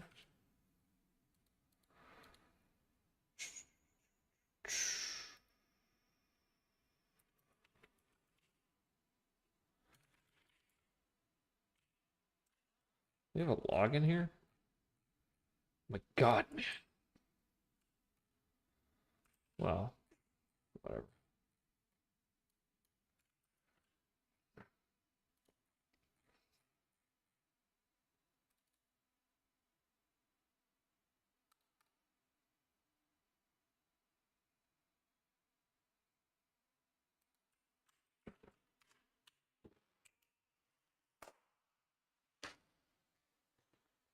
Wake up, chat. You've been in a coma for 16 years. We're desperately trying to get through to you.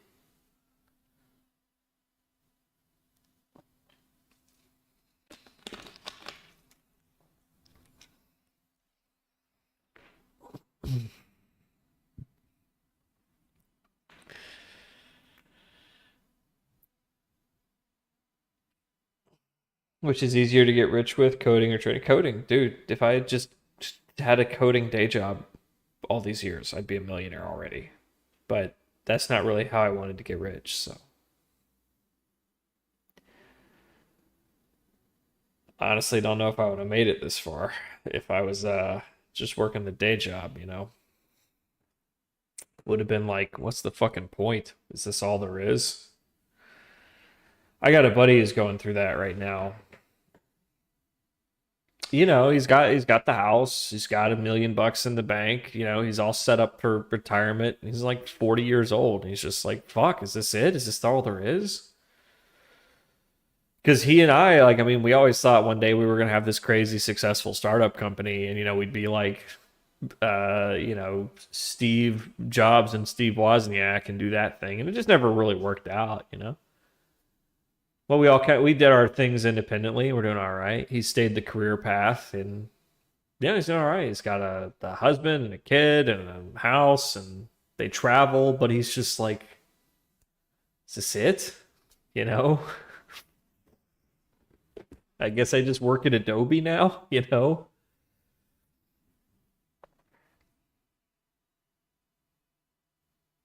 think that's what causes a midlife crisis. For me, I have this hope, I have this dream, and if it works out, that'd be great. And if not, then I'm happy to fall back on being a software engineer and getting decent paychecks and doing that.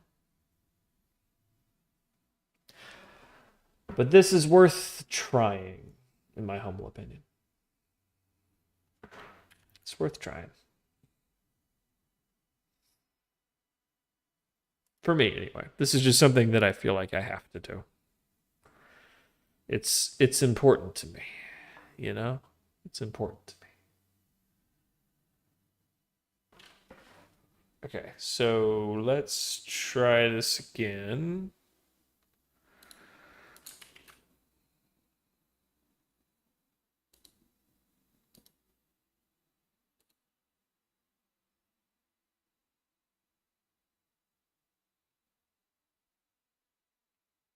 I don't think it did anything.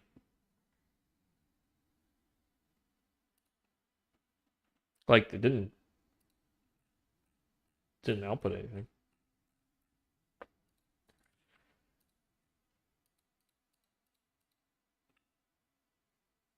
Did I not do the button right?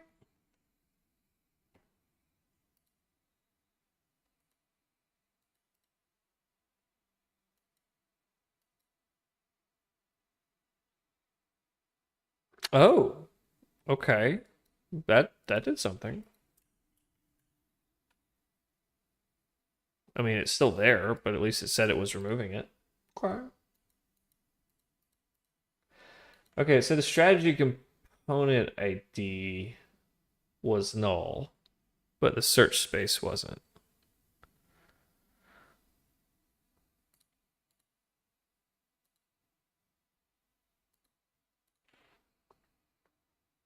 Is that not doing it? Okay.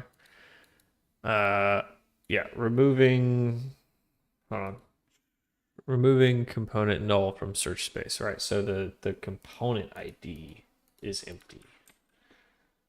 Okay. Take a look.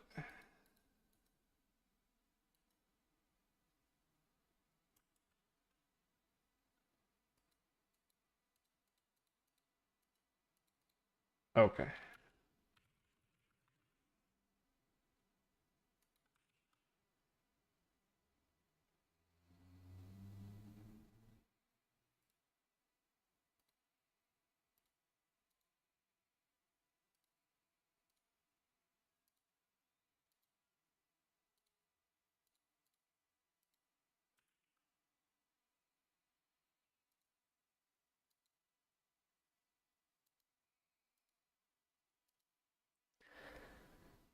Removing component eyes of the open from search space. Da, da, da, da, da.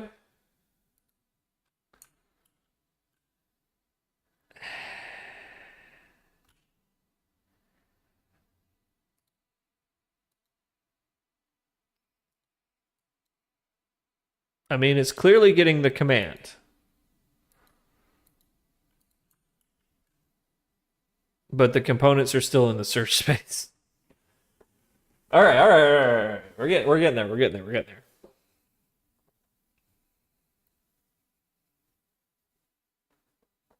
I mean, it seems to be working, or at least it's getting the command.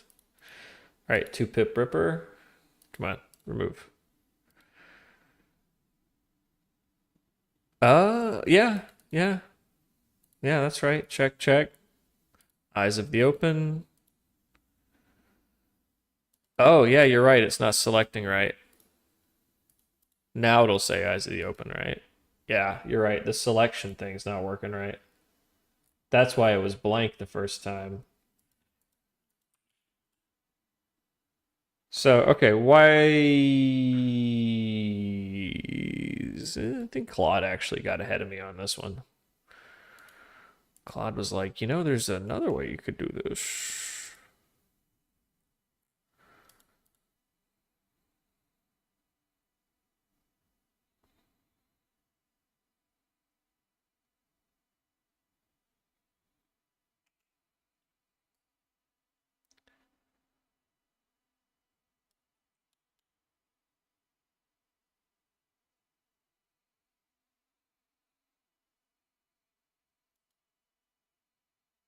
Hmm.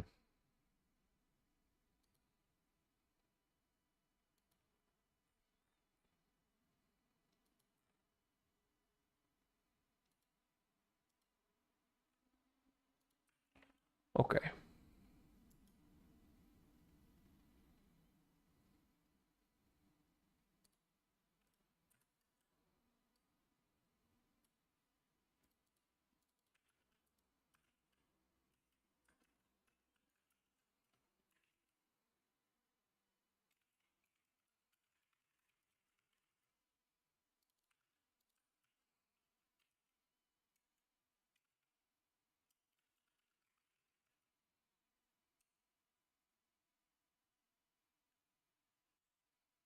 I think there's like an and then chain you're supposed to do.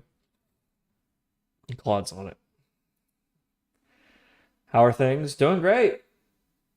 Sun's going down. I was thinking I'd switch to the Truman Show thing here in a second because I got better lighting now. We'll see how it looks.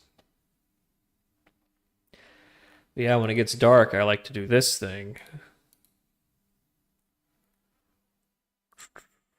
And that's pretty cool. But it looks really good when it's dark in here. In the meantime, we chilling, man. We chilling. What is algo trading? Well, I'm Algo.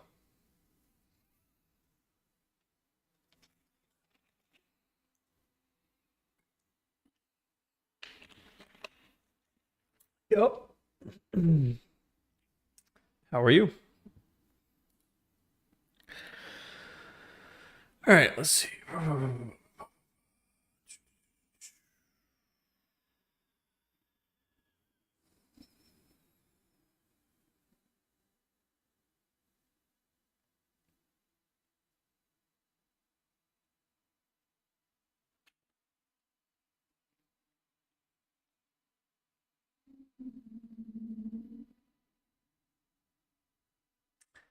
Oh, I see. Yeah, that's a much smarter way to do it, Claude.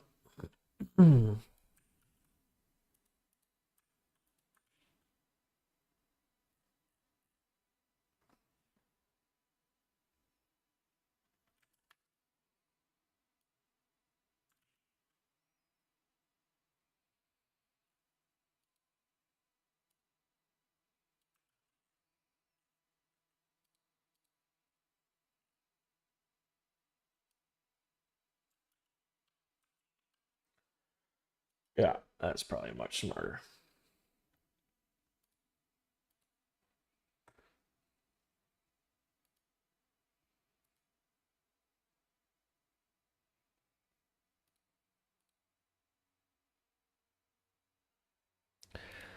Okay, so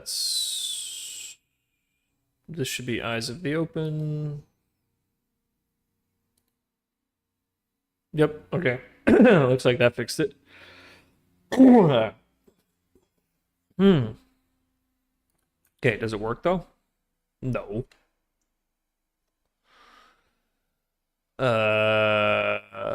Looks like it's not actually removing them from the data set.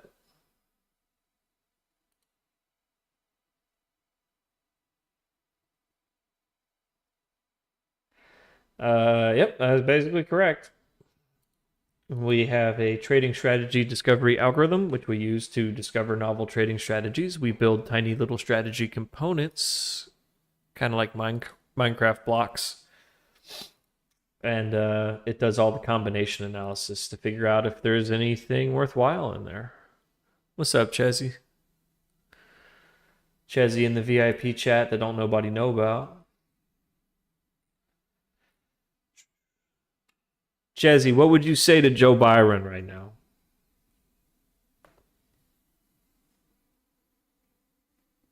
All right, so that looks like it's working, but our endpoint doesn't seem to be delivering the goods.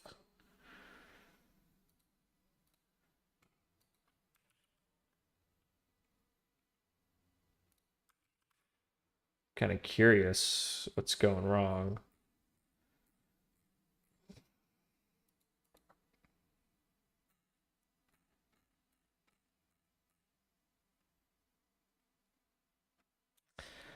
All right. I'm going to have Claude add a bunch of logging to this so that we can narrow down the problem.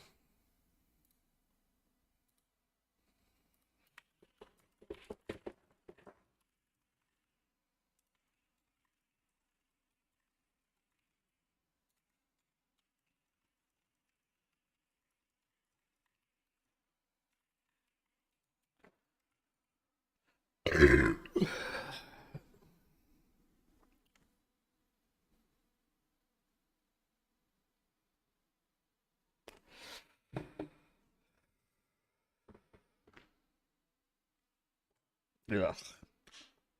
It's like death. And yet it's full.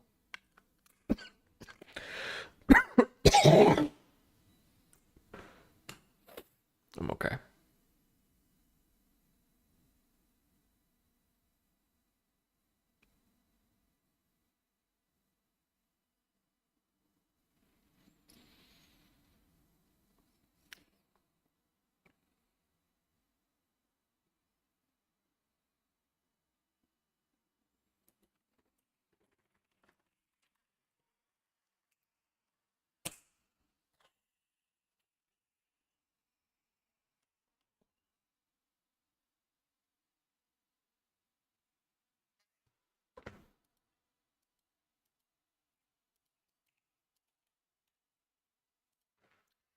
That's not everything.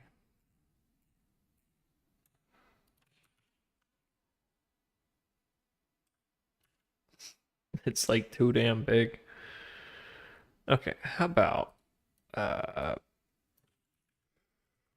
break this into some child methods and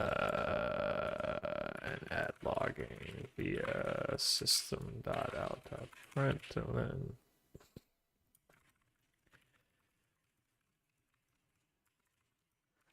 Yeah. Yeah, this is a method that would make Uncle Bob cry.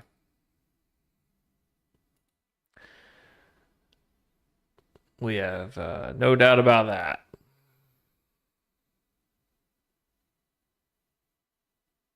I got Claude working on a refactor right now. Do it, Claude.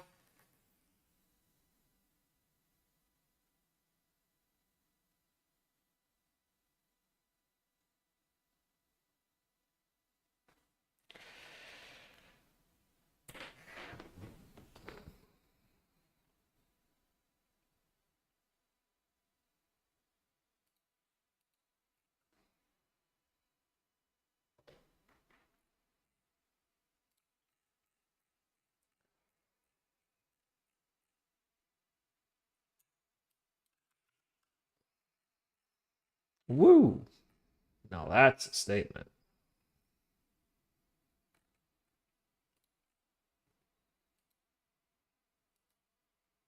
She wrote me a whole strategy component manager.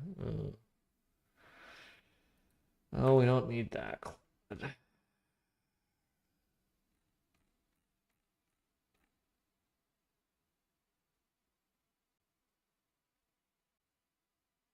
It's not the worst idea in the world, actually.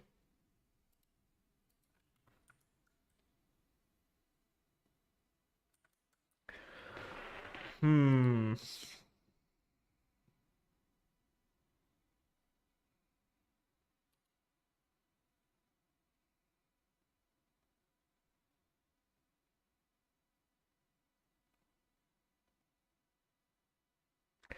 Guys, the AI is a tool, like a calculator or a hammer or a dildo. What matters is your ability to use the tool effectively.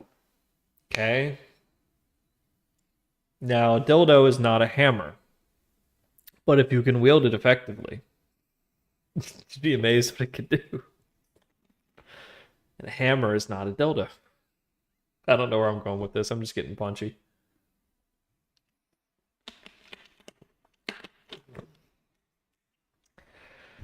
It's Friday night and I want a cheeseburger. I need to shower first.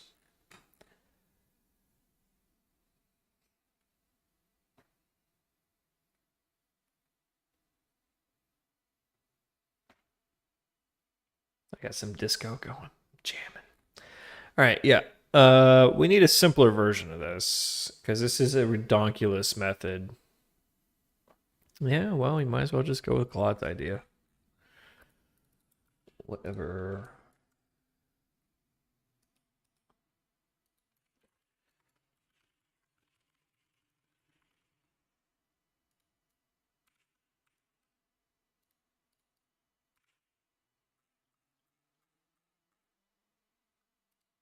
Yeah, I thought I'd try no music and see if that helps the numbers.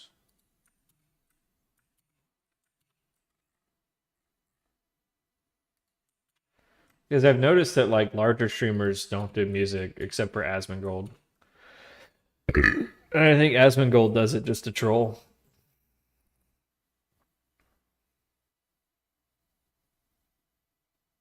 I think if Asmongold like slipped from the top of Twitch, like he probably wouldn't know how to get back to it. You know, like it was so organic for him. I think that if like he lost it, he wouldn't be able to get it back. Like if he really had to start back from zero. I think about how many content creators are like grandfathered in and how many of them could sincerely start over. Like Mr. Beast. You could take everything away from Mr. Beast. He will be number one on YouTube again in 24 months. He is a machine. He knows how to get on top and stay on top and like be on top. He's optimized his whole life for it. You know he's only like 28. Like, oh, good lord. Wait until he decides to run for president. Then we're in big trouble. But like XQC, if he had to start over, I don't know, man. Like Shroud, if he had to start over today from scratch, I don't know, man. Sincerely, I don't know if he could stand out against like all the Fortnite kids that are pretty hardcore pro gamers, you know?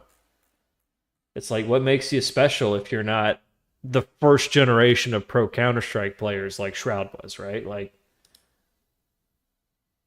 I think about that for hedge fund managers too. I'm like, if they had to start over today, could they do it?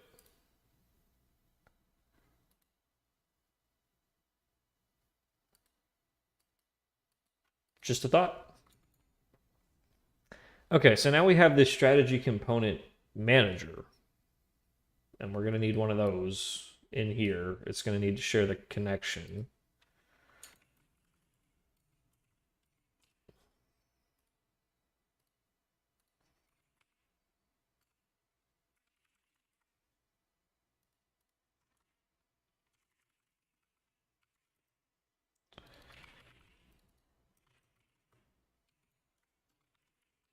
Okay. So now that's in there. And then we've got our remove strategy component. Okay. Interesting. We're going to have like a pass-through method for that.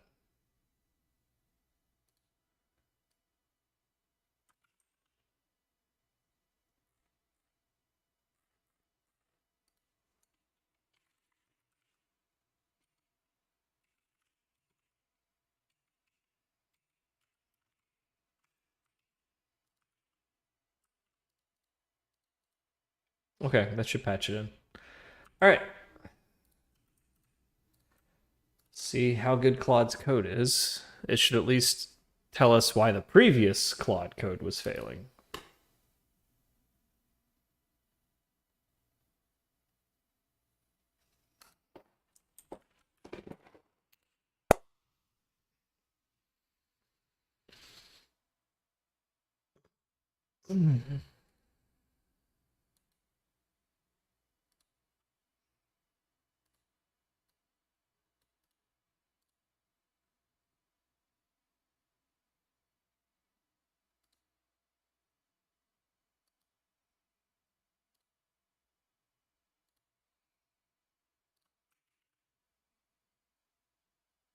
Okay, space loaded. Beep boop. Let's try delete. See what happens on the back end. Okay. Starting removal of component, fetching component information, component not found, nothing to do. See, it's nice when it adds a little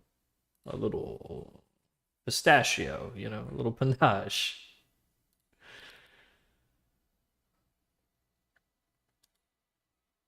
I like a man who has how the French say a certain pistachio.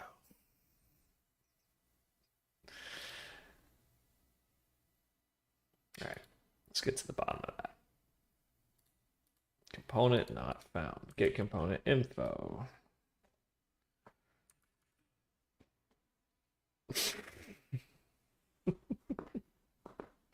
Yeah, 84 is not bad for Friday.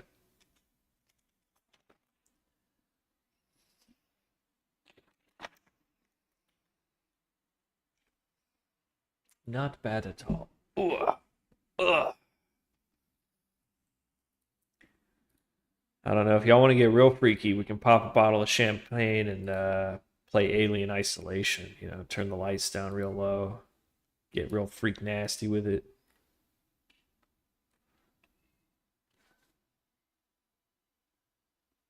Is it not ID? Is it component ID?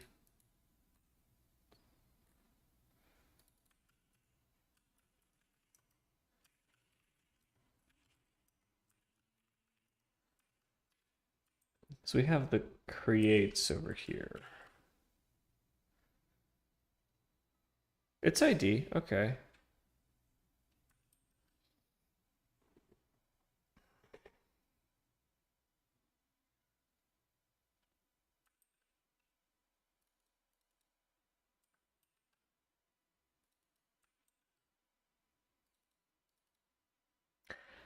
Maybe it's already deleted.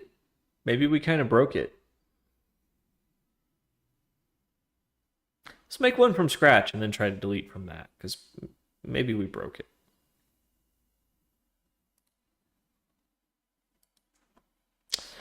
Maybe, just maybe, we broke it.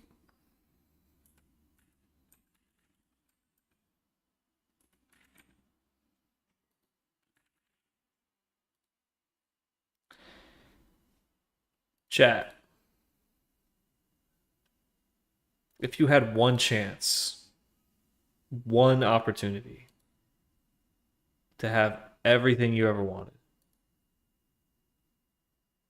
could you capture it?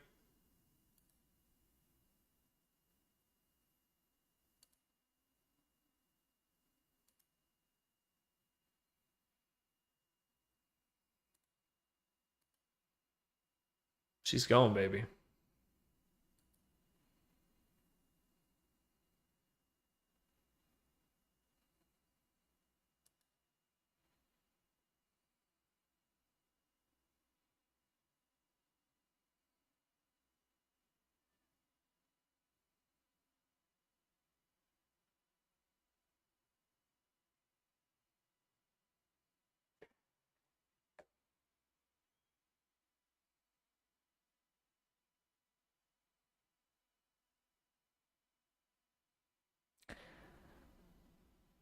Mom's spaghetti. Uh-oh, there goes Shkreli. No, it doesn't even rhyme. You need to shut up, Algo, before he sues you. I don't want the smoke, as the kids say, you know? Oh, look at her go. All right, sweet. Do the thing. Do the thing. Do I have to push the button? I have to push the button. He's shorting quantum? Yeah, I don't know. Hey, he's an analyst, you know, he does his thing. We're quants, we do our thing.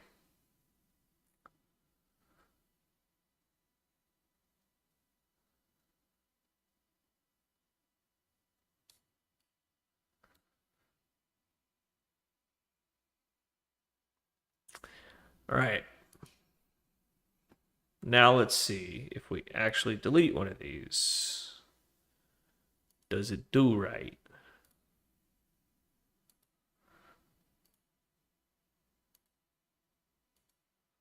No. Okay, component not found.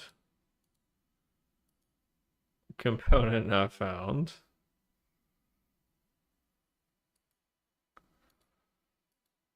Component not found. And component not found. Okay. All right. I think we're getting to the bottom of this. Yep.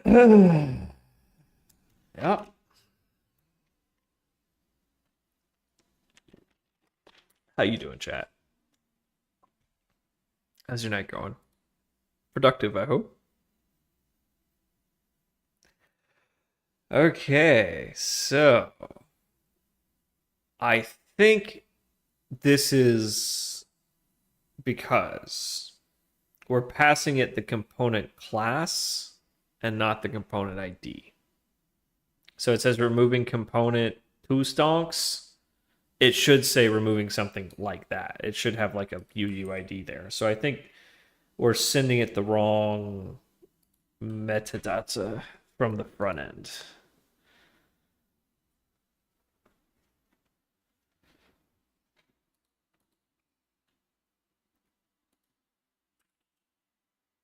So over YAR.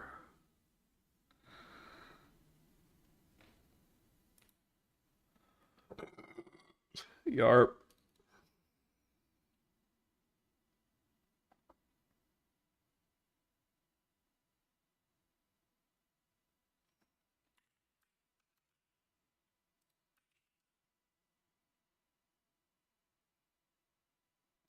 Well, when we did ID, it was null, right?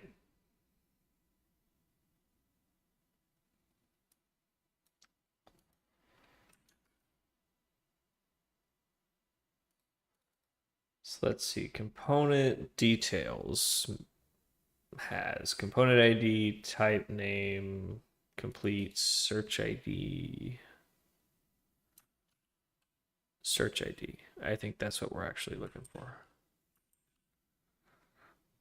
Just playing a hunch.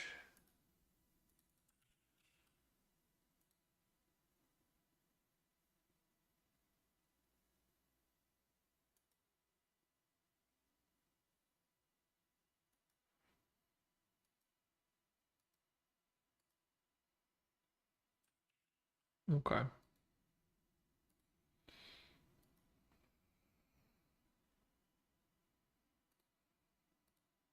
Oh, fuck. That did something.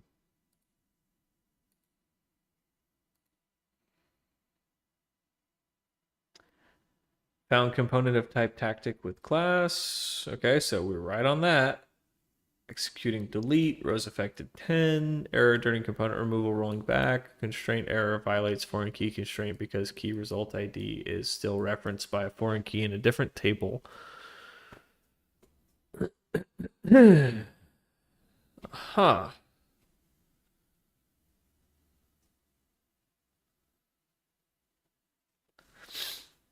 The fuck does that mean? So there's a specific order we have to delete these things?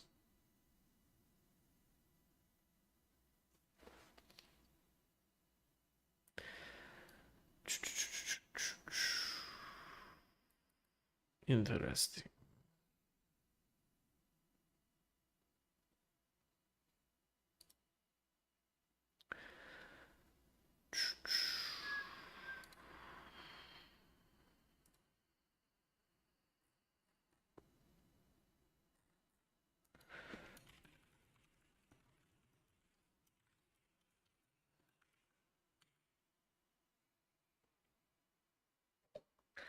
Claude, amaze us.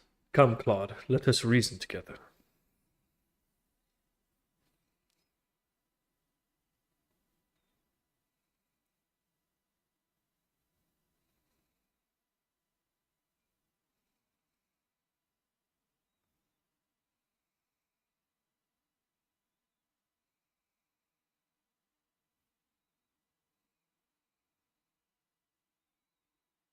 Hmm. Hmm.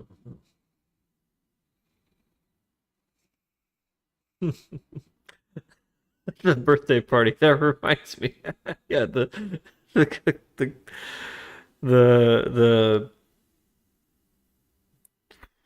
God, what's the polite way to say that? The date I went on where she showed up coked out of her mind and too drunk to walk straight.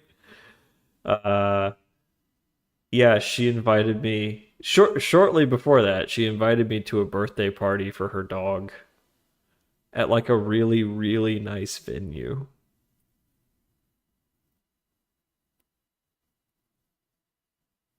Hey, I love my dog, but pretty sure he'd appreciate like an $18 steak more than like, a really nice booking.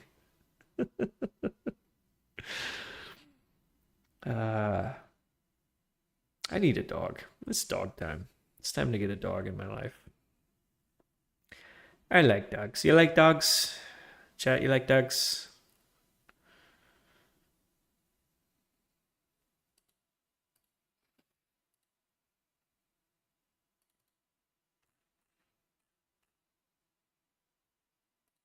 All right, looks like a clean sweep here.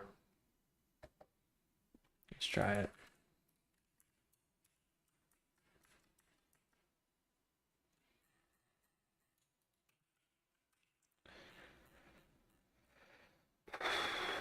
Tour.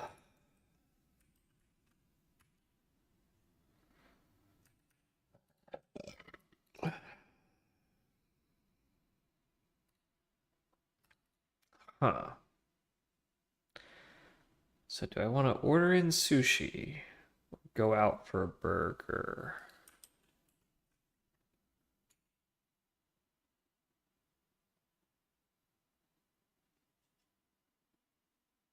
Hmm.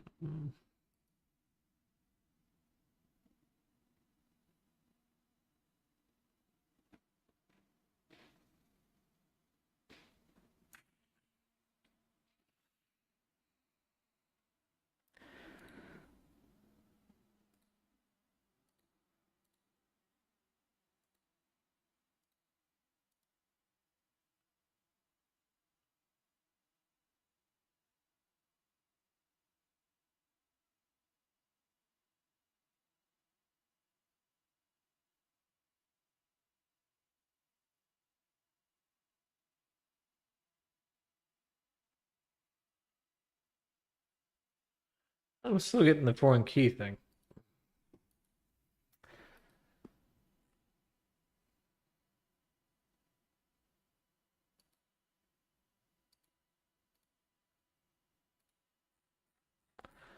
You sure you fixed it, Claude?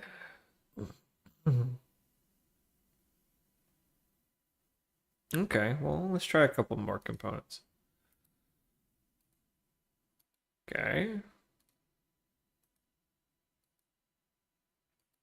okay, okay, okay.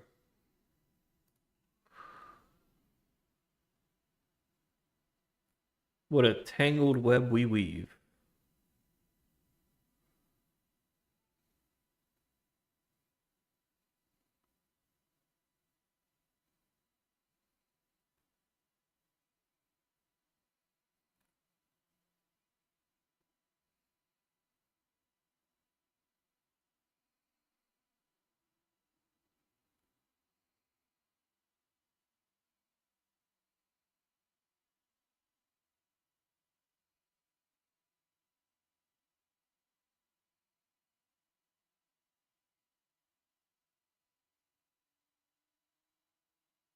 Hmm. Well, hey, at least the transactional thing works great. You know, that's working. That's working pretty good.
Yeah.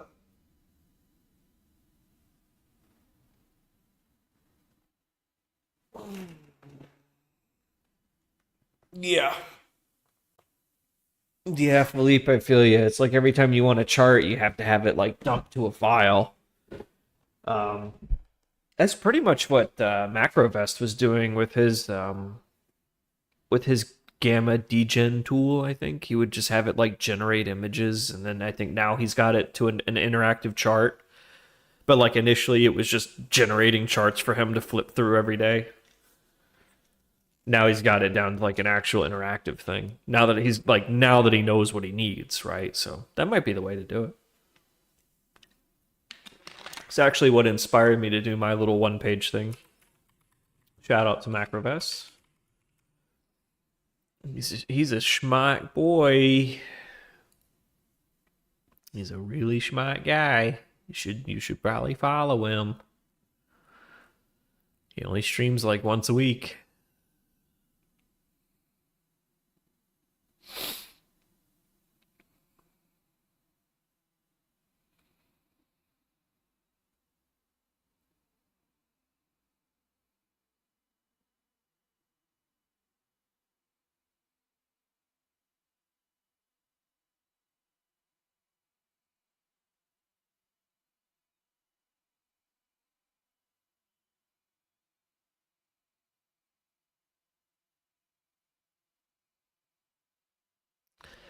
Oof, that's big, Claude. That's a lot of code just to do a delete.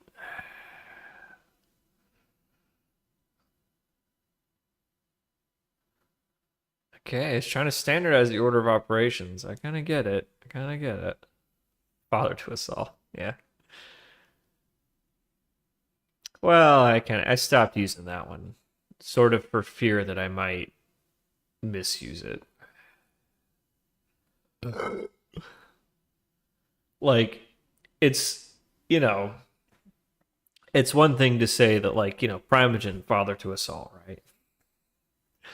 But if I said Acorn, mother to us all, or Allie, mother to us all, that would be kind of weird, right? And I don't think they would appreciate that. So kind of tempered that meme down a little bit. So I just started saying inspiration to us all. I think that sort of captures it.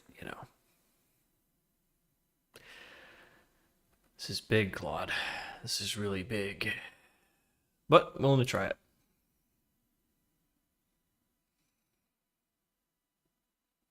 At this point, why not? Why not? Every step seems to get us a little closer, so if this is what it takes, this is what it takes.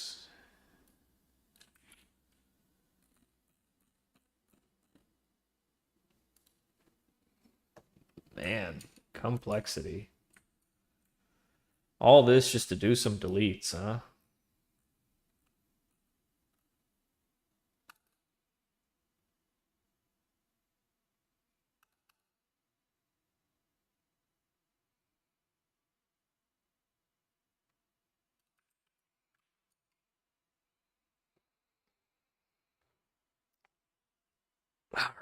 Let's see here.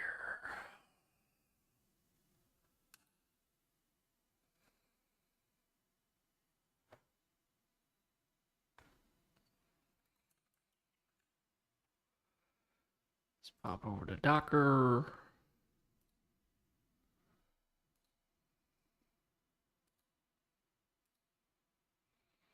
And push the button. Kick the baby. No, kick the baby.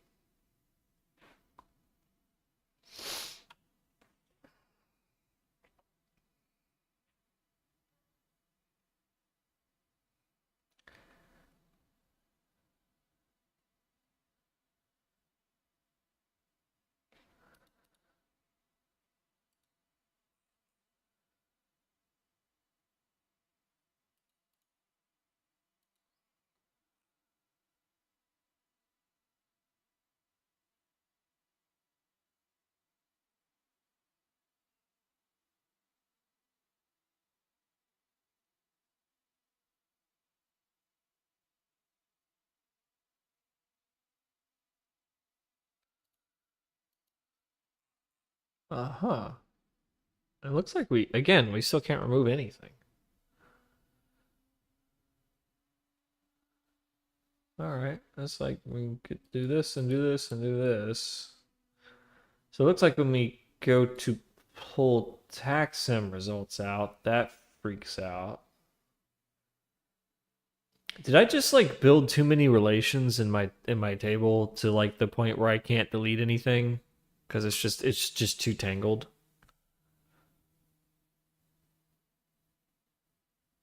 Maybe. Maybe when I was just like, oh yeah, it'd be so great if like this just happened to have a reference to this other thing, it would make life easier over here, right? Like, and it's like, oh yeah, but when you want to delete one, it freaks out because it's all these overlapping keys. Hmm. All right. I'm guessing it's just an order of operations thing, but it's possible that we just might not be able to delete without simplifying the schema.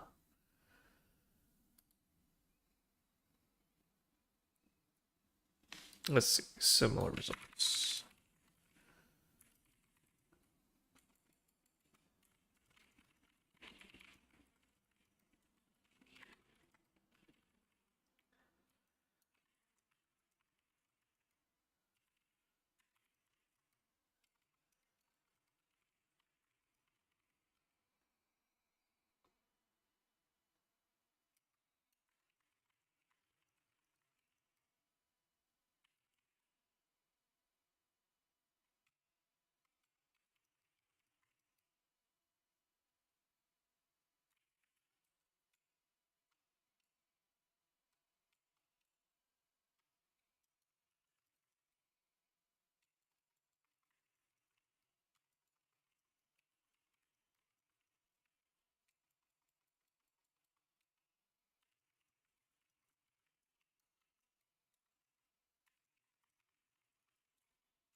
Yeah, circular dependencies and shit.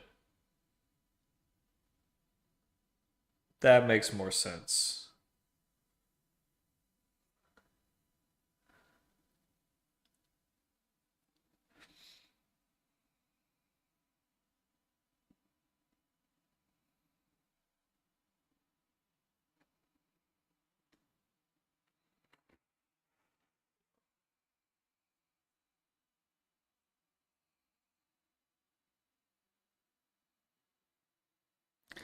Yeah, probably just need to restructure the schema. Like I think that's what it is. We're trapped in a schema with circular references. Well, we did kind of slap the schema together.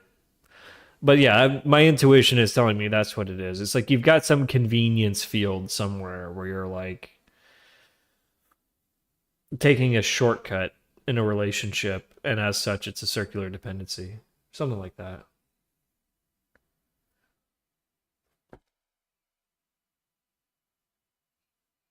Yeah. Eh, meh. At least we got the button. All right, so we've got the endpoint and we've got the context button. The problem is it doesn't delete. This schema needs to be redone to solve circular dependencies. So let me add another one.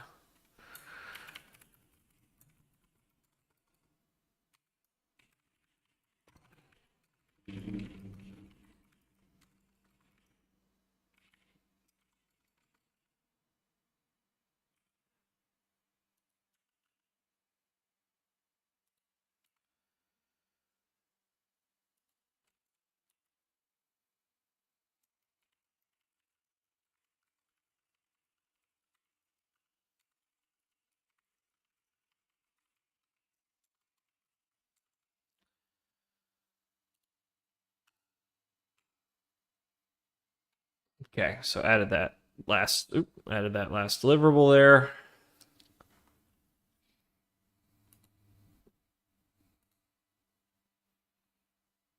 And so I can just leave that in progress and we'll pick that up tomorrow morning.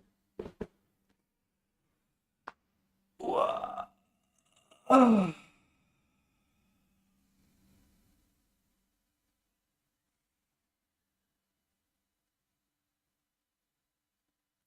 I'm debating if I want to go to downtown Vegas tonight. Like, do I want to go to the Strip tonight because it's the last weekend before New Year's, and New Year's is gonna be fucking insane. I totally don't want to go on New Year's. I'm gonna watch the Strip fireworks from here, from like 20 miles out. It'll still be a hell of a show. I tell you, like Vegas is so flat that on like July 4th and New Year's, like you can just kind of look out across the horizon and just see like a layer above suburbia, just like a layer of fireworks like across the whole city. And at first it's really surreal, but then all the gunpowder smoke like builds up and builds up and builds up. Like 4th of July, it went on and on and on for 3 hours. Just fireworks all across the horizon for miles and miles and miles until the whole, just everything was just a giant smoke cloud. It was surreal. It smelled awful. Smelled like 9/11 outside, man. Oh, just cordite everywhere.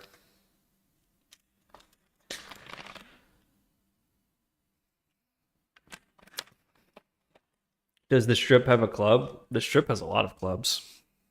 Take your pick. I don't do that though. They're all snooty. They're all snooty clubs, for young, hot, rich people. I'm not young or hot or rich. I don't even go to the nerd bar anymore, man. All right. They're not bad though. We got a couple other things on that wish list though. So, all right, remove component, refresh component. We've kind of added those in there. That still needs an endpoint. Doesn't really do anything yet. Cancel. Might be more trouble than it's worth. Yeah, redundant addition check. That we should definitely do.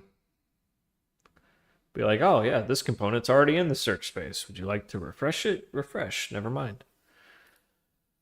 Oh yeah, jar versioning, which we're totally not paying attention to. Like if we had two strategy components of different versions, they should be able to coexist in the same search space. It's not ideal, but they should be able to. In theory, they should be able to. And they should be able to compete with each other. So we can say like, okay, we have this, more complicated version, and then we have this simpler version, and let's see which one actually performs better. Not that we would ever necessarily want to do that intentionally, but it'd be nice. Especially if it was like, oh, we have version 1.1, now we have version 1.2, and then no, we have to recall version 1.2 for whatever reason. Fall back on 1.1. And yeah, a download dataset button just to be able to They're like, oh yeah, let me download all the trades. Just like download trades, download signals, download contexts, download listing. I don't know what we do for universe, but something like that. That'd be great. We definitely need a new force graph chart. This one sucks. It can't handle our big meaty trees. So I'll be in the market for a better one of those. Hey, it's nice that our little error thing is giving us errors. Wow, this is really slow when it's in dev mode. I have to work on that. I think it's just the chart that's slow. No, it's just supposed to represent the tree of possible strategies that it's putting together. But again, it doesn't understand mutually exclusive opportunities, so like, yeah, it gets weird. There should really only be like 3 strategies, not 3 to the 3 to the 3, which I'm guessing that is.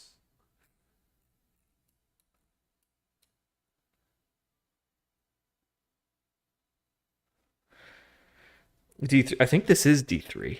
This is D3 based. It's literally called force React force graph is literally what it's called. And I'm pretty sure it's D3 based. I just need a different one. This one just kind of sucks. This one's built for like really like nodes or like graphs with like 10 nodes max. Like once you get past 10, it like the animation thing starts getting wonky. It doesn't unfurl all the way because it stops animating after a few seconds to save compute. So I have to force it to keep animating to get it to fully unfurl. And yeah, that sucks. That sucks.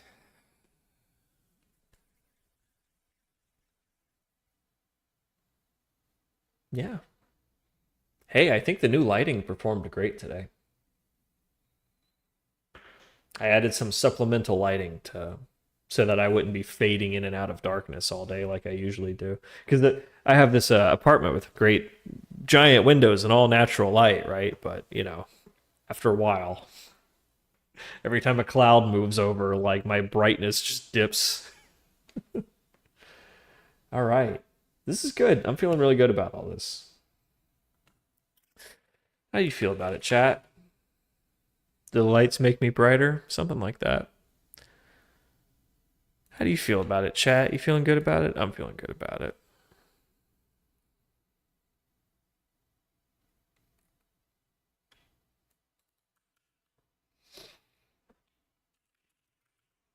Mm. Mm-hmm.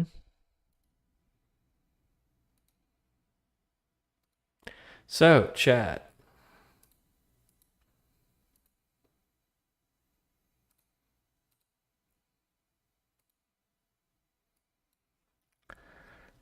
It's about time to thank everybody for coming out to another Algo Bro stream. I think that's going to be it for me. We're going to raid Lonk, friend of the stream. He was by here earlier saying hello. We're going to raid out. I'm going to go get a cheeseburger or something, man. But yeah, we'll probably be streaming a bit tomorrow because we're on a little bit of a roll here. I want to do a couple other little quality of life things for the strategy discovery app so that it's just off the wish list so we don't have to think about it anymore.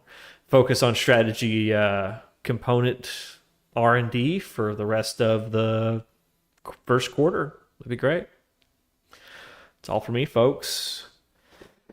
I'm thinking it's cheeseburger time. I don't even want to wait for the DoorDash to get here. Let's go, baby. Cheeseburger whiskey. Let's go. Later, guys. And vibes are treating you nicely. I hope it's kind of